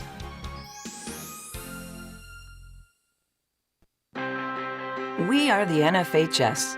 That stands for the National Federation of State High School Associations. But really, what we stand for, together with the MIAA, are the 227,000 high school sports students in Massachusetts. And so we stand. We stand for the runners, soccer and basketball players. We stand for their coaches, administrators, and officials. We stand for the swimmers, football players, and wrestlers. We stand for the golfers, softball, and volleyball players. We stand as the national leader and advocate for high school athletics and all who participate in them and make them possible. Because it is our purpose to ensure that high school students get to play, perform, and compete together. To learn more about who we are and what we stand for, visit nfhs.org. The aims, the organization, and the policies of the MIAA are based on the philosophy that interscholastic activities, although a privilege and not a right, are important parts of the educational process. They should be encouraged, directed, and supported by a statewide organization.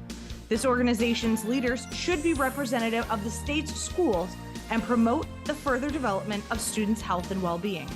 The Massachusetts Interscholastic Athletic Association urges your support of this philosophy through your attendance at all local and state events. The MIAA and all its member institutions thank you. The Massachusetts Interscholastic Athletic Association, building the future through educational athletics. This is Bob Sosi, the voice of New England football, for the best high school football action in North Central Mass, featuring our award-winning broadcast team of Todd Robbins, Bill Thomas, and Kate Robbins. Keep it right here.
Time for Postgame Extra here on RFM Audio, and great to have you along with us tonight back here at historic Doyle Field.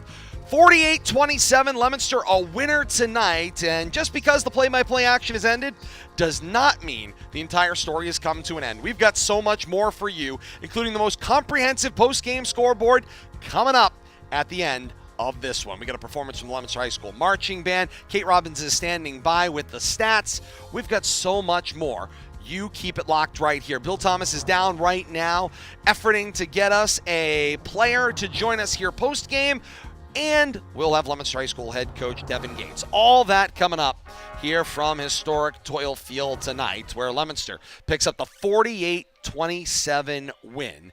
And this little engine that could continues to drive their way uphill.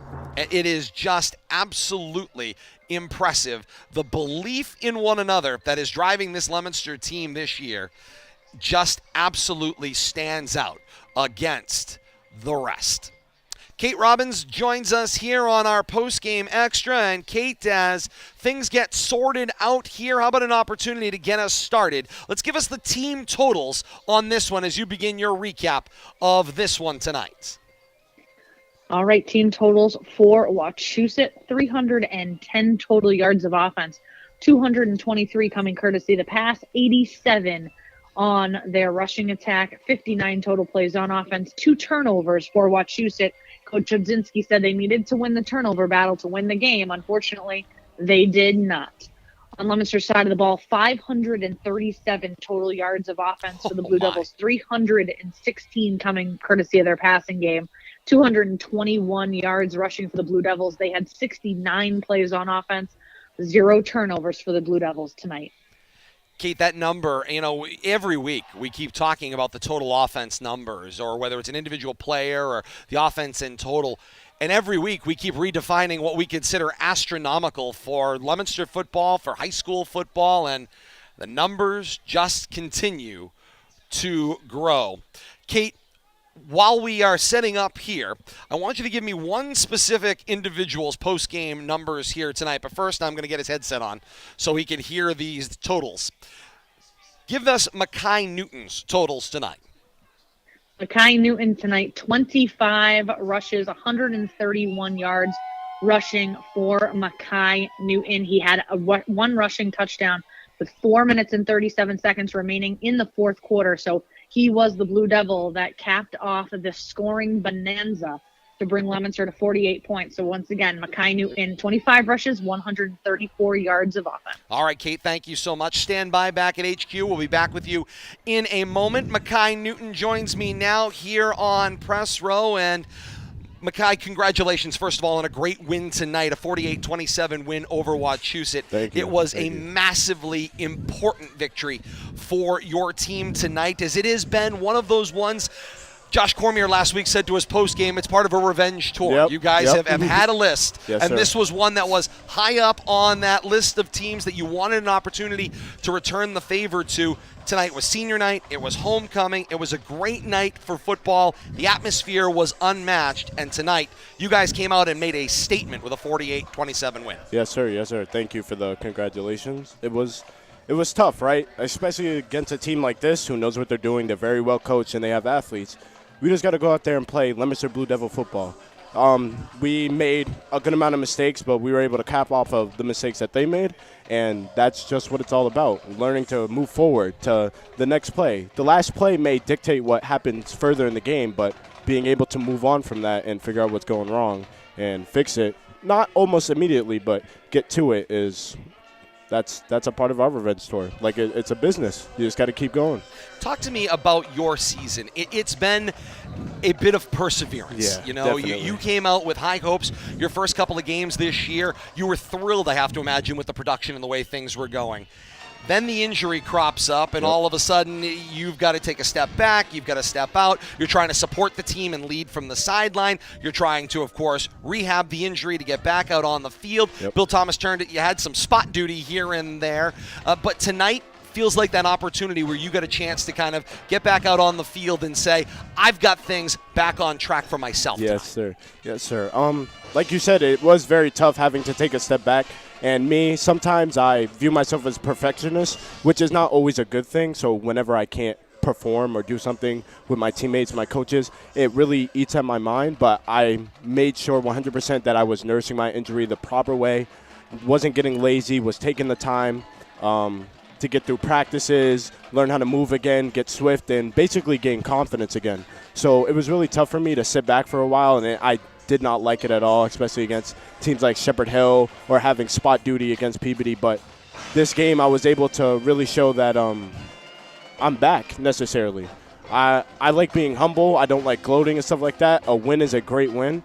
And I guess we're on to Shrewsbury. So hopefully Indeed you are. Yeah. You get a couple days to enjoy this one. Yeah. Talk to me about your class of 2023. This is such an important group. You guys have been so tied from your freshman year on up together. Tonight, of course, it's that odd senior night in the middle of the season thing because of the way the regular season schedule works. But we'll put that aside, and we'll just take a minute to talk about the importance of this class to yourselves and each other, and obviously to your success as a program. Yes, sir. Yes, sir. So first, I just want to thank the freshman QB and the freshman receiver that we got, because they're the helm, especially Lopez. He's the helm. He leads us. He gives us the plays. We do what we got to do. And in terms of our seniors, the line, I've been playing with them for years. I trust them with my heart, my mind, my soul. There's no one else that I'd rather run behind than my offensive line. They do work in the trenches for me just to get a couple of yards. So I can't do my job without them. And in terms of the other seniors that put in the work during Scout, Ricky and Encarnacion, like they are why I play this game. I feel that I owe them because they helped me do so much personally that I must give in return so that they can do things personally. So that's how I feel about our class. We've basically grown up together, and we've had some few people sprinkle in here and there, but that's how I feel. It's just one family. It's one unit. That's how I feel. And, there have been so many senior classes that have been close, but there's just something about this class of 2023 that you guys have that, perhaps maybe has been missing over the last few years as well. The outlook ahead is awfully bright. You guys have got your work cut out for you in Shrewsbury next week to close out the regular season. Yes, sir. But all of the control is in your hands. A win next week, and you authoritatively put yourself in the postseason. A loss, and maybe you need some help. Maybe the math breaks your way. Who knows? We would have to wait until that one. But you all know that a win next week is the most important thing in front of you, and you've got to do it against a Shrewsbury team in a place that is always windy, cold. Everything just seems to happen at Adams Memorial Field up on that campus. So it is a tall task going into next week. What's the most important thing going into this week of practice? Learning from our mistakes here, taking film very seriously, obviously nursing our injuries and stuff like that, and just study the people we're going against. What if they do this or that? What is the probability of this happening? Okay, if we mess up here, how do we get better at it? That's how we should approach Shrewsbury, in my opinion. And I'm sure Coach Gates has it all figured out, and I trust him. So, that should be our approach, just learning about our opponent that's coming up. And they're a very good coach team as well. They're very hefty in some athletes as well. So we just got to do our thing. The battle continues. Kai Newton, thank you so much for joining us here tonight. And you set us up for the toss, if you will. It's kind of a reverse toss. Yeah. This is an option back the other way. From running back to quarterback, as we continue our conversation here on our postgame extra here on RFM Audio. For the first time, we welcome Osiris Lopez to the broadcast here tonight. And Cyrus, this has been a whirlwind year, I have to imagine already, and you're only 7 weeks into it, which is about the halfway point with the way things are going. Yes, sir. But talk to me about coming in, being a part of this, and being a freshman in a varsity program and being in such a high-profile role, not an easy role. What's the experience been like for you? So, Todd, all week we've been planning for this game, and we knew we were going to come into this strong. And the rivalry between us, we haven't beat them in a couple years now, and it's always been at their house. So we knew they're coming. Six. Yep. So we knew when they were coming here, we were going to hand it to them. And this team is great. We're all a big family. Everyone, it's just great. A lot of chemistry between all of us. Even freshman to captain, senior, whatever it is, a lot of chemistry between all of us. And the diversity in that situation, whether you are part of that senior class and whether you are a starting senior or a senior that is, working their way on the second team or as part of the scout team contributing, but it doesn't just stop there. It seems to be infectious. It goes all the way down through this program, all the way down to you guys who have been a part of this team for just a matter of months. Mm-hmm. So we all can call shots. We all, can have a say in stuff, and our coaches listen. Our captains listen. We all can help each other out on the field and on the sidelines and off the field too. So it's just a lot of love on our football team here. What do you attribute the large sum of offense that you guys were able to put up? It was 536 total yards tonight that Kate told us. I mean, these are numbers that are generally astronomical at the high school level. What are you seeing out on the field in the diverse number of weapons that you have? So, I seen them double teaming Caden Drinkwater. So I knew that we were going to have a lot of other weapons open because we don't just have one. We have a lot of weapons on our team. And if you try to stop one, all other four are going to be wide open. So, we spread out the field today. We gave Brian Aguilar a couple touchdowns, Ricky a couple touchdowns. We got Kai Newton a couple touchdowns. We just spread out everything, let everyone do their magic. Let's talk a little bit about your relationship. Just a moment ago, Makai Newton mentioned trusting the coaching staff, and you've got a unique relationship developed with quarterbacks coach Aaron Canterbury. At the high school level, that type of relationship, especially in such a short window of time, doesn't develop. Talk about the importance of that relationship and helping your transition to this level. So me and him have a lot of trust in each other. I trust his calls, he trusts mine. He helps me, I help him. We're friends on and off the field. Big, really strong relationship between the two of us. And, we're just perfect match for each other. We finish each other's sentences a lot at practice. It's kind of funny. And, I'll call a play, he'll call the exact same play right after me. And it's literally perfect. sometimes things just have a funny way of working out. I can't let you go without talking about the other freshmen on the football team. People have been trying to find the right way to describe it. Some people say that you and Caden Drinkwater speak telepathically to one another, that you just seem inherently to know where each other is on the football field. I found out only recently that you two are sort of related as well as the case may be, and so you've been playing together since you were knee-high to a grasshopper, and yet here you two are together as freshmen on this team. What is that like? So having a friend growing up, we've always been friends since like birth, honestly, and we just grew up playing football together. So the chemistry we've been building since we were young is very high right now, and I have a lot of confidence in him. And he knows we do honestly have we really do. I'm serious. I'll tell him a route, and he already knows to run that route. So it's just great having someone to grow up like that with, and having the chemistry and build it this high. Even we keep growing still, all the way through high school. So we're hoping to just stay together forever. You heard it here first on RFM Audio. Telepathy may be real, and Lopez to Drinkwater may be the proof of that conversation. Cyrus Lopez, congratulations on your win tonight, and best of luck next week. Thank you. That's Osiris Lopez and Mackay Newton joining us post-game here on RFM Audio. Great to have you along with us as we continue here on RFM. 48-27, Leominster a winner tonight, and the train keeps right on rolling. Leominster High School head coach Devin Gates joins us up here on press row, kind enough to come up here after a 48-27 win tonight against Wachusett. Coach, I know you got a chance to hear a little bit of those interviews and the conversation, and I mean, the players we talk to week in and week out are a testament to what you're doing with this program. And just the belief, the buy-in, they know what to say, and it's not cliche. They truly, emphatically believe what they are talking about, and the proof is a 48-27 win and I said it at the end of the game. At the beginning of the year, the only people in the world that may have believed, at least in Central Mass, that you could beat Wachusett scoring 48 points and going away were a part of this football team. Yeah, I'm speechless. I don't even know what to say. It just, you go into a game like this hoping that you can execute the way that you wanted to and the way that you practice all week long, and our kids did that today. And as a coach, and I'm sure the other coaches would agree, when you have kids coming over to you in those pivotal points in the game, trusting in what you're doing and saying, Coach, this is what they're showing you, this is what they're giving you, and they trust you go and do it. This is a collaboration. We're a team. It's not coach-led. It's player-led. We all, help each other, fix problems, do what we need to do, and that's what we talked about all week long. And for the kids to buy in the way they have and to go out there and execute, I couldn't be more proud. I'm absolutely speechless. 48-27, a win over Wachusett tonight.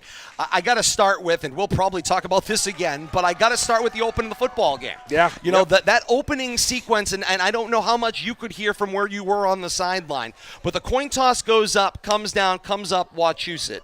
And Tucker McDonald said on the field, we want the ball. And clearly, right away, the storyline now becomes Wachusett wants to go out, and they want to drive the field. They want to assert their dominance at the beginning of the football game. Kickoff goes down the middle of the field. Reiki brings it back. Looks like he's going to set up fantastic field position. The very last moment, that ball comes out, and Aramis Reyes comes up with the football. Huge. And there you are. Yeah, and then we took off from there. I mean, that was a huge break, a huge play by our guys. Aramis has done a great job on special teams all year long. Besides, doing a great job on JV as well. A sophomore that's up and coming and really trusting in the process here. And he goes out there and makes a play for his team, and then we go down and what we haven't done in the past is cash in on those opportunities. And this year I feel like we're doing a much better job of that. And, that just gave us motivation. It started the right way. It lit a fire, a fire that was already there, but now it's just poured gasoline on everything. And, and the guys went down and made the plays, and we got on the scoreboard. It was, it was a tremendous way to start the game, and, we're lucky that it bounced that way for us. And, we haven't had a lot of that puck luck over the last couple of years, so it feels good. It feels good. Much like a perfect game, I found myself choking down this statement, probably just out of general superstition. But you are undefeated when you score first in a football game in 2022. tonight that happened again. Whether I saw the other points following it behind it, the other 41, I don't know. But definitely in that first score, it just seemed like it was such an important catapult for this team. No, absolutely. And I think seeing the confidence in which we went down and executed that first drive, gave the defense confidence to go out there and play, and play loose, and be able to go out there and make something happen instead of, play on the heels a little bit, not want to give up a big play. Now you have that in the bank, and you can, call the game you want to call your game, and and the guys can just fly around and play loose. So, I think that was a huge momentum swing for us, and I think it had them on their heels for at least the first quarter before they were able to kind of get back into it. For certain. Talk a little bit about Mekhi Newton tonight. He had a great night, and to me, the way I set up when we were bringing him on is it just felt like it was that moment where he got to come out and say, I'm back. Yes, I've returned. Absolutely. The injury is over, and it was a night again of that running that we saw prior to the injury in this season. The downfield, get your spot, get your block, and take it into the teeth of the defense. He did just such a great job with his reads, his keys. The line up front did a great job for him, and he, they didn't give us a heck of a lot up there. I mean, they were much like the Shobo was, right, sure, where they brought everybody up there and wanted to bring pressure on Osiris and make us make some mistakes. But we knew if we could, if Kai hit the holes, made the reads, and ran tough, which he ran the toughest I've ever seen him run. So to be able to do that and squeak through, those big plays happen after that. There's not a lot of people at the second level. So our guys knew that. We had to get a hat on the linebackers and be able to wash down the defensive line. And Kai was patient, saw the reads, and when he needed to explode and hit the gap, he exploded and hit the gap. And he made the reads when it bounced outside. So for Kai, a signature game for Kai. Talk about leaving a legacy here. I'm just so proud of him, so happy for him. I love Mekhi. That's just a game that we've been wanting to see for him for a long time. No question about it. You improved to 6-1.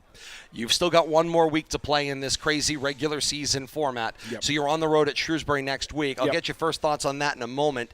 I said post-game while we were transitioning off the air, it's a situation because of how strange these numbers are. You want to say you control your own destiny. You're in a situation where you win the football game. That definitively takes the question out. Yes. You'll qualify mathematically. Yep. But you'd like to say a win tonight guarantees that you're in. Unfortunately, this math, I can't make a clear sign and say definitively, yes, a win tonight and a loss next week, and that, still gets you in. I still can't say that. Yeah. As a football coach, you don't have time to worry about any of that. You can only concentrate on the winning of the football game. We're not playing that game. No, we got to go out. We got to beat Shrewsbury, and that's a real tough team. They're huge. But for us, in terms of the playoff picture, it's Shrewsbury first, and then we'll worry about where we fall. We'll be happy to get in no matter where we're at, and we'll do what we need to do after that. But right now, it's all about Shrewsbury. They've beaten us again. Another series. A team that we haven't, since I've been head coach here, we haven't beaten them in a while. I think it was the same as Wachusett. I don't think we've beaten them since 2015 or 2016. So. A game that we want really, really bad. We're going to need to put together a good game plan. Kids are going to have a great week of practice because that's a really good football team. They've played some tough competition. The 3-3 record, don't let it fool you. I mean, they've played Andover, which is, like in the top 10 for Division I. Walpole, which is in the top 5 for Division III. So, their losses, and then Grafton, who's in the top 2 for Division IV, whatever it is. So they're playing, their losses are to real quality opponents, and they've been close. I mean, the Grafton game was a 1-point game. So it's a tough team. They're hard-nosed. They're huge. Both their tackles are 6'5 plus. And they've got some great players. So we really need, and they're well coached. They're well coached, so we can't leave anything to chance. We got to cover all of our bases, have a good game plan, and then go and execute like we did tonight. And it's another situation where it's a hostile environment, absolutely, to say the least. Yep. You get a couple of days to enjoy this one, Coach, and then it's back to the game plan. We'll talk to you Monday night on the Coach's Corner. All right, Todd. Thanks so much. Leominster High School head coach Devin Gates joins us here post-game. 48-27, a win tonight for Leominster over Wachusett, improving their record to 6-1. Post-game extra continues to roll on here on RFM Audio. Kate Robbins standing by back at RFM HQ. And Kate, I had to interrupt you there for those post-game stats, but let's bring it in for a landing on those post-game stats. Finish up the individual numbers. Alrighty then, that was the lengthiest set of interviews I've ever been. Bill Thomas is the world's greatest booker. I mean, he just kept booking me one after another. I thought we were doing a whole coaches show there for a minute. All right, if we take a look at Wachusett side of the ball, individual notable statistics, Tucker McDonald, 25 of 39 passing for 223 total passing yards. He had receptions to 7 different receivers, team high reception. Matt Reiki, 7 receptions, 85 of the 223 yards receiving. On the rushing side of the ball, team high rushes, it was No Pesky, 7 rushes for 42 of Wachusett's 87 rushing yards. Turnovers were the name of the game, just as Coach Mike Dubzinski said pregame, they needed to win the turnover battle. They did not. Wachusett had 2 turnovers on the evening. Now, if we take a look at Leominster's side of the ball, individual notable statistics, we already said Mackay Newton, a team high 25 rushes for 131 of Leominster's 221 rushing yards. Osiris Lopez was 17 of 31 passing, 316 total yards of passing offense to 5 different receivers. Ricky Encarnacion had a team high 7 receptions for 119 of Leominster's 316 receiving yards. If we take a look at the touchdowns, Encarnacion had a trio of first quarter touchdowns, a 28-yard touchdown rush, a 17-yard touchdown reception, and a 30-yard touchdown reception. Second quarter, Leominster had 1 touchdown. It was a 5-yard touchdown rush by Steven Diaz. Third quarter, there were a pair of touchdowns, both courtesy of Brian Aguilar, an 80-yard touchdown reception and a 4-yard touchdown reception. And then to round out the scoring for Leominster, fourth quarter saw a 14-yard touchdown rush by Mackay Newton. Once again, 537 total yards of offense for Leominster. And not only that, Leominster possessed the ball for 32 and a half of the 48 minutes in the game. 32 and a half minutes of time of possession for the Blue Devils. Just an absolutely dominating performance, Kate, tonight for Leominster on the offensive side of the football. And then, not to be outdone, the defense, which stunted this Wachusett team. And I want to flip through, because this is a Wachusett team that, after losing 32-22 in week 1 in a game right here on RFM audio, ripped off 5 straight wins prior to tonight, scoring 40, 48, 49, 41, and 61. And tonight, Leominster's defense limited them to 27 points. So that defensive performance can't be lost in this one either. Bill Thomas standing by. Yes, sir. Just as a footnote to that, Todd, the defense only gave up 3 touchdowns. One of the touchdowns was a special teams touchdown. So the Blue Devils defense really came to play tonight, limited Wachusett offense. And we know how they can flip the switch. They did it last week against Algonquin when they had to come back to rescue that game in the fourth quarter. So, only 3 touchdowns against this high-powered Wachusett offense. A great showing by the Blue Devil defense. Indeed it was. And it's time now to acknowledge the standout performances of the game as Kate, Bill, and I award our game balls to the student-athlete performances that change the fortunes for their respective teams. All right, Kate, you get to award the first game ball. Osiris Lopez, 316 total yards passing, 33 yards rushing. He threw for, let's count it, 1, 2, 3, 4 passing touchdowns. Osiris Lopez. Those are video game numbers. Those are numbers that just don't add up. Kate, did I hear you say 300? And 16. And 16? And add another 30-something on the ground? Yep. 350 total yards of offense out of his hands and off his feet. Yikes. I don't know. That's a hard pick to debate, Kate. Yeah, That's a hard choice to no debate. question about it. But, Bill Thomas, you get a game ball. Who are you giving your game ball to? I tell you, I love the way Mackay Newton has rounded back into form after his early single-season struggles. And, it's just another player stepping to the forefront when he gets the opportunity. He's kind of been in the shadows, and he'd probably even admit it, that, that he's had trouble rounding back into form and getting his starting running back position. We've seen a number of players rotating back there, but I think he cemented himself as the starting running back tonight and really showed a lot of poise back there, picking his holes, waiting for his blocking to develop. and then turning on the jets, turning it up field, and turning most plays into positive yards, moving the chains at almost every attempt he was called on to.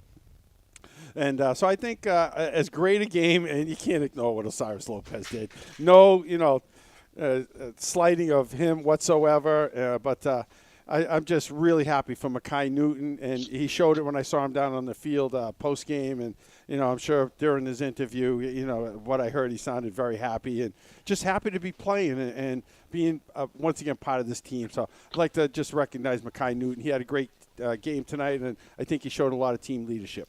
I'm going to give my game ball tonight, and this is a tough choice, but I'm going to give my game ball tonight to that Leominster defense that I just mentioned. Just a phenomenal night, slowing down a buzzsaw that is this Wachusett team, and they're going to make noise, assuming that this math doesn't completely, hose them over in the postseason numbers in Division I. They are in a situation where I expect that they will make some noise, and although they're going to be on the bottom half of the Division I draw, look out whatever team in the top 10 has to host them and play that game. I don't see Wachusett rolling over regardless of their seed going into the Division I postseason. So credit the Leominster defense. They get my game ball for tonight. But honorable mention, by the way, Aramis Reyes. I mentioned him with Coach Gates. Getting that opening fumble. And battling for that opening fumble, you cannot say enough about their ability to pick up that loose ball.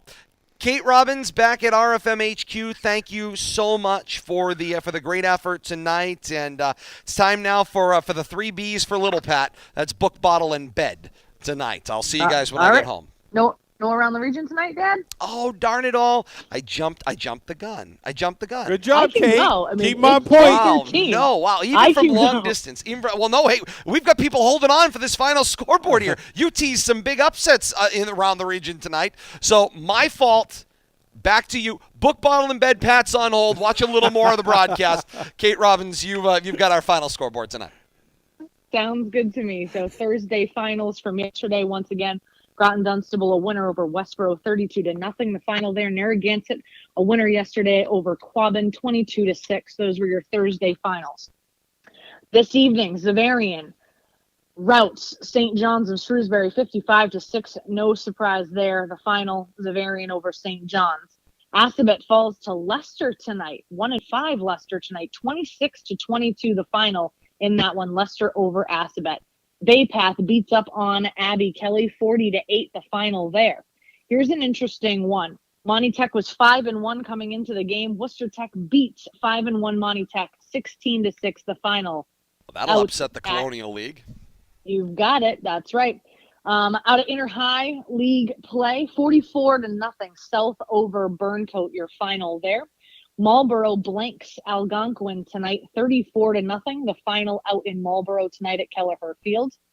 This evening, Fitchburg was in the lead over Neshoba at the end of the third quarter. Neshoba with 2 fourth-quarter touchdowns to edge out Fitchburg, 28-20. The final out in Bolton tonight. Maynard loses to Oakmont 38-33 tonight. Hudson, a winner over North Middlesex 49-34, your final there. We only had a second quarter score out of Clinton tonight. Clinton was on top of Tingsboro 14-12. We never got a final there. Last second field goal, Quabog, a victor over David Prouty with that last second field goal to win 31-28, your final. Quabog over David Prouty. In a Swickle battle. I got them all tonight. Auburn, a victor tonight over Northbridge, 28-21, your final there. Grafton, no surprise, a victor, 42-7 over Tantascwa. Millbury, the Woolies, edge out a victory over Uxbridge, 42-41, your final there. Lunenburg beats an undefeated West Boylston Lions in overtime. Lunenburg, 25-22. I told you there were some upsets tonight, friends. That's a big night. I told you. That's right. Lunenburg, big victory over the undefeated West Boylston Lions. And out at Shepherd Hill and Dudley, Shrewsbury a victor 40-13, your final out in Dudley tonight. And that is your October 20th and 21st around the region. Now we can go through the 3 Bs We'll talk to you later, John. All right, Kate. Thank you so much. Kate Robbins back at RFM HQ in Studio B, and that's how fast she disappears. I didn't even get a chance to hit the mute button there, Bill Thomas. Bye. As the case may be, but great work tonight. Patrick's the back priority. at court. Absolutely, as well. He should be. Leominster a winner tonight, 48-27. And Bill Thomas, of course, the question is, what's next? And this is a great question. And RFM and our partners, we got your listening and viewing options covered. Encore presentations of tonight's broadcast are available all weekend. Over the air Saturday at noon via our partners at WLPZ 95.1 FM, streaming free via live365.com. Search WLPZ-LP 95.1 and WLPZ.org tomorrow noon for a full replay of this one. Sunday's encore presentation also comes your way at noon, and it's streaming via our partner Dick Tucker and Tucker56radio.com. On Live 365, search Tucker56 Radio, TUCKA 56 Radio for that one. Leominster TV's got your game replays throughout the weekend and on through next week. And then, of course, no week begins without the Coach's Corner. Comes your way Monday night with Leominster High School head coach Devin Gates. An all-new episode Monday on these same RFM platforms, YouTube, Facebook Live, and Twitch. Also, Wednesdays at 8 p.m. for the Coach's Corner on Tucker 56 Radio, and Thursdays at 5 p.m. on 95.1 FM WLPZ and WLPZ.org. Our next broadcast of high school football here on RFM Audio comes your way next Friday night. It's October the 28th, 7 o'clock, the kickoff at Adams Memorial Field on the campus of Shrewsbury High School as Shrewsbury plays host to Leominster in a Central Mass battle, a huge mid-watch football game. Tune in for that one. Our countdown to kickoff here on RFM Audio begins at 6 p.m. on YouTube, Facebook Live, and Twitch. We've got your kickoff coming your way at 7. Leominster TV joins us for their countdown to kickoff at 6:30. We all have the play-by-play action beginning at 7. Bill Thomas, quickly hear your first thoughts on Leominster and Shrewsbury. It's an important football game. A win for Leominster, they're definitively in. Nobody can come up with any kooky math that keeps them out. They are in the postseason. If you lose that game, get out your abacuses and we'll sit here and try to figure it out. I'm not sure the kooky math could actually go against them at this point. I think what they earned on the PowerPoint side tonight has cemented them into the top 16. They came in, I believe, at 12, and they were pretty solidly in that 12 spot. And their opponent's average is going to rise dramatically, I think, after this week. And they won by more than 14, so they're going to bump up their margin of victory a little bit on their side. So the math works on both sides for them this week. I think the team you got to worry about is Shrewsbury. You talk about a wounded animal. You know, they're limping along towards the end of the season right now. Yeah, they won a Shepherd Hill against a Shepherd Hill team tonight, but I don't think they got much credit in the PowerPoint rankings. They were right around 15th or 16th, and they're on the edge. Next week's game's going to be much bigger for them in the PowerPoint standings situation than it is for Leominster. Not that it's not a big game for the Blue Devils. You would love to have a home game. The goal is to be in the top 8, obviously, to have a first-round home game, and then hope from there that maybe things might work out. But Shrewsbury is going to come in with much more to lose, but Leominster's got everything to gain. Implications. There will be implications everywhere in that football game. Give us plenty to talk about this week and pregame leading up to the game next week. Indeed it will, and we're looking forward to that one. We're on the plaza next week, Bill Thomas. Hope for good weather. What's the long term? Let me check. Check the long-term forecast. Let me check the 10-day forecast. I'm telling you, we're either on the plaza, Bill Thomas, or on the roof. We're lucky that the options are slim. Can we back the pickup truck there somewhere? And it's been done before. Let's see. My 10-day forecast only goes 7 days. But Thursday looks pretty good, 66, so hopefully that'll carry on. One can only hope for that one. Leominster and Shrewsbury next Friday night. Join us for that one as we close out the regular season and begin to map the journey in the weeks ahead. Man, it has flown by. Indeed it has. Been blessed with some great football, some great weather. So much more fun to regular come. season wraps up next week. It's hard to believe, but then moving on to the postseason. Indeed, we are. As some of the Blue Devils come back out on the turf to continue their celebration here after leaving the locker room. Looks like Osiris Lopez. I think I'm trying to. The only way I can tell is by the hairstyles. Indeed. Who's got the floppy hair, the long hair, or It is Osiris for sure. Yeah. But hard to tell. I can't get a good look. It's nice to see him come back out on the field if they're just on the way to meet up with some heading folks out here towards on the the side on the way gate out. towards Indeed. the Priest lower field area, but still a lot of cars around the perimeter waiting. There for is. And, you know what they're doing, Bill band, Thomas? And they're waiting for the players. Postgame extra. That's what they're listening to. I mean, hey, stay close at hand. We got you from pregame, on your ride out to the game, during the game, and on your way home. How much more can you ask for? We got the pregame, the band, the postgame, the interviews. You want complete coverage? We got it. And the replays. For you. That's right. All of the action, all of our great partners. We thank everyone so very much for being a part of this one. For Kate Robbins back at RFM HQ, Leominster TV's Bradley Bedard and Bill Thomas here on Press Row with me tonight. I am Todd Robbins saying thank you so very much for joining us here at Doyle Field tonight. We're once again the final score. Leominster a winner over Wachusett. 48-27 the final score. The Blue Devils are 6-1 in their 128th historic campaign. The Mountaineers fall to 5-2. Until Monday night in the Coach's Corner or next Friday with more high school football action here on RFM Audio. On behalf of the entire RFM family, we say thank you so very much for being a part of our family over the last few hours. And until next week, we say so long, everybody. Tradition, legacy, history. These words all describe a player, coach, or contributor's impact on a game, program, or generation.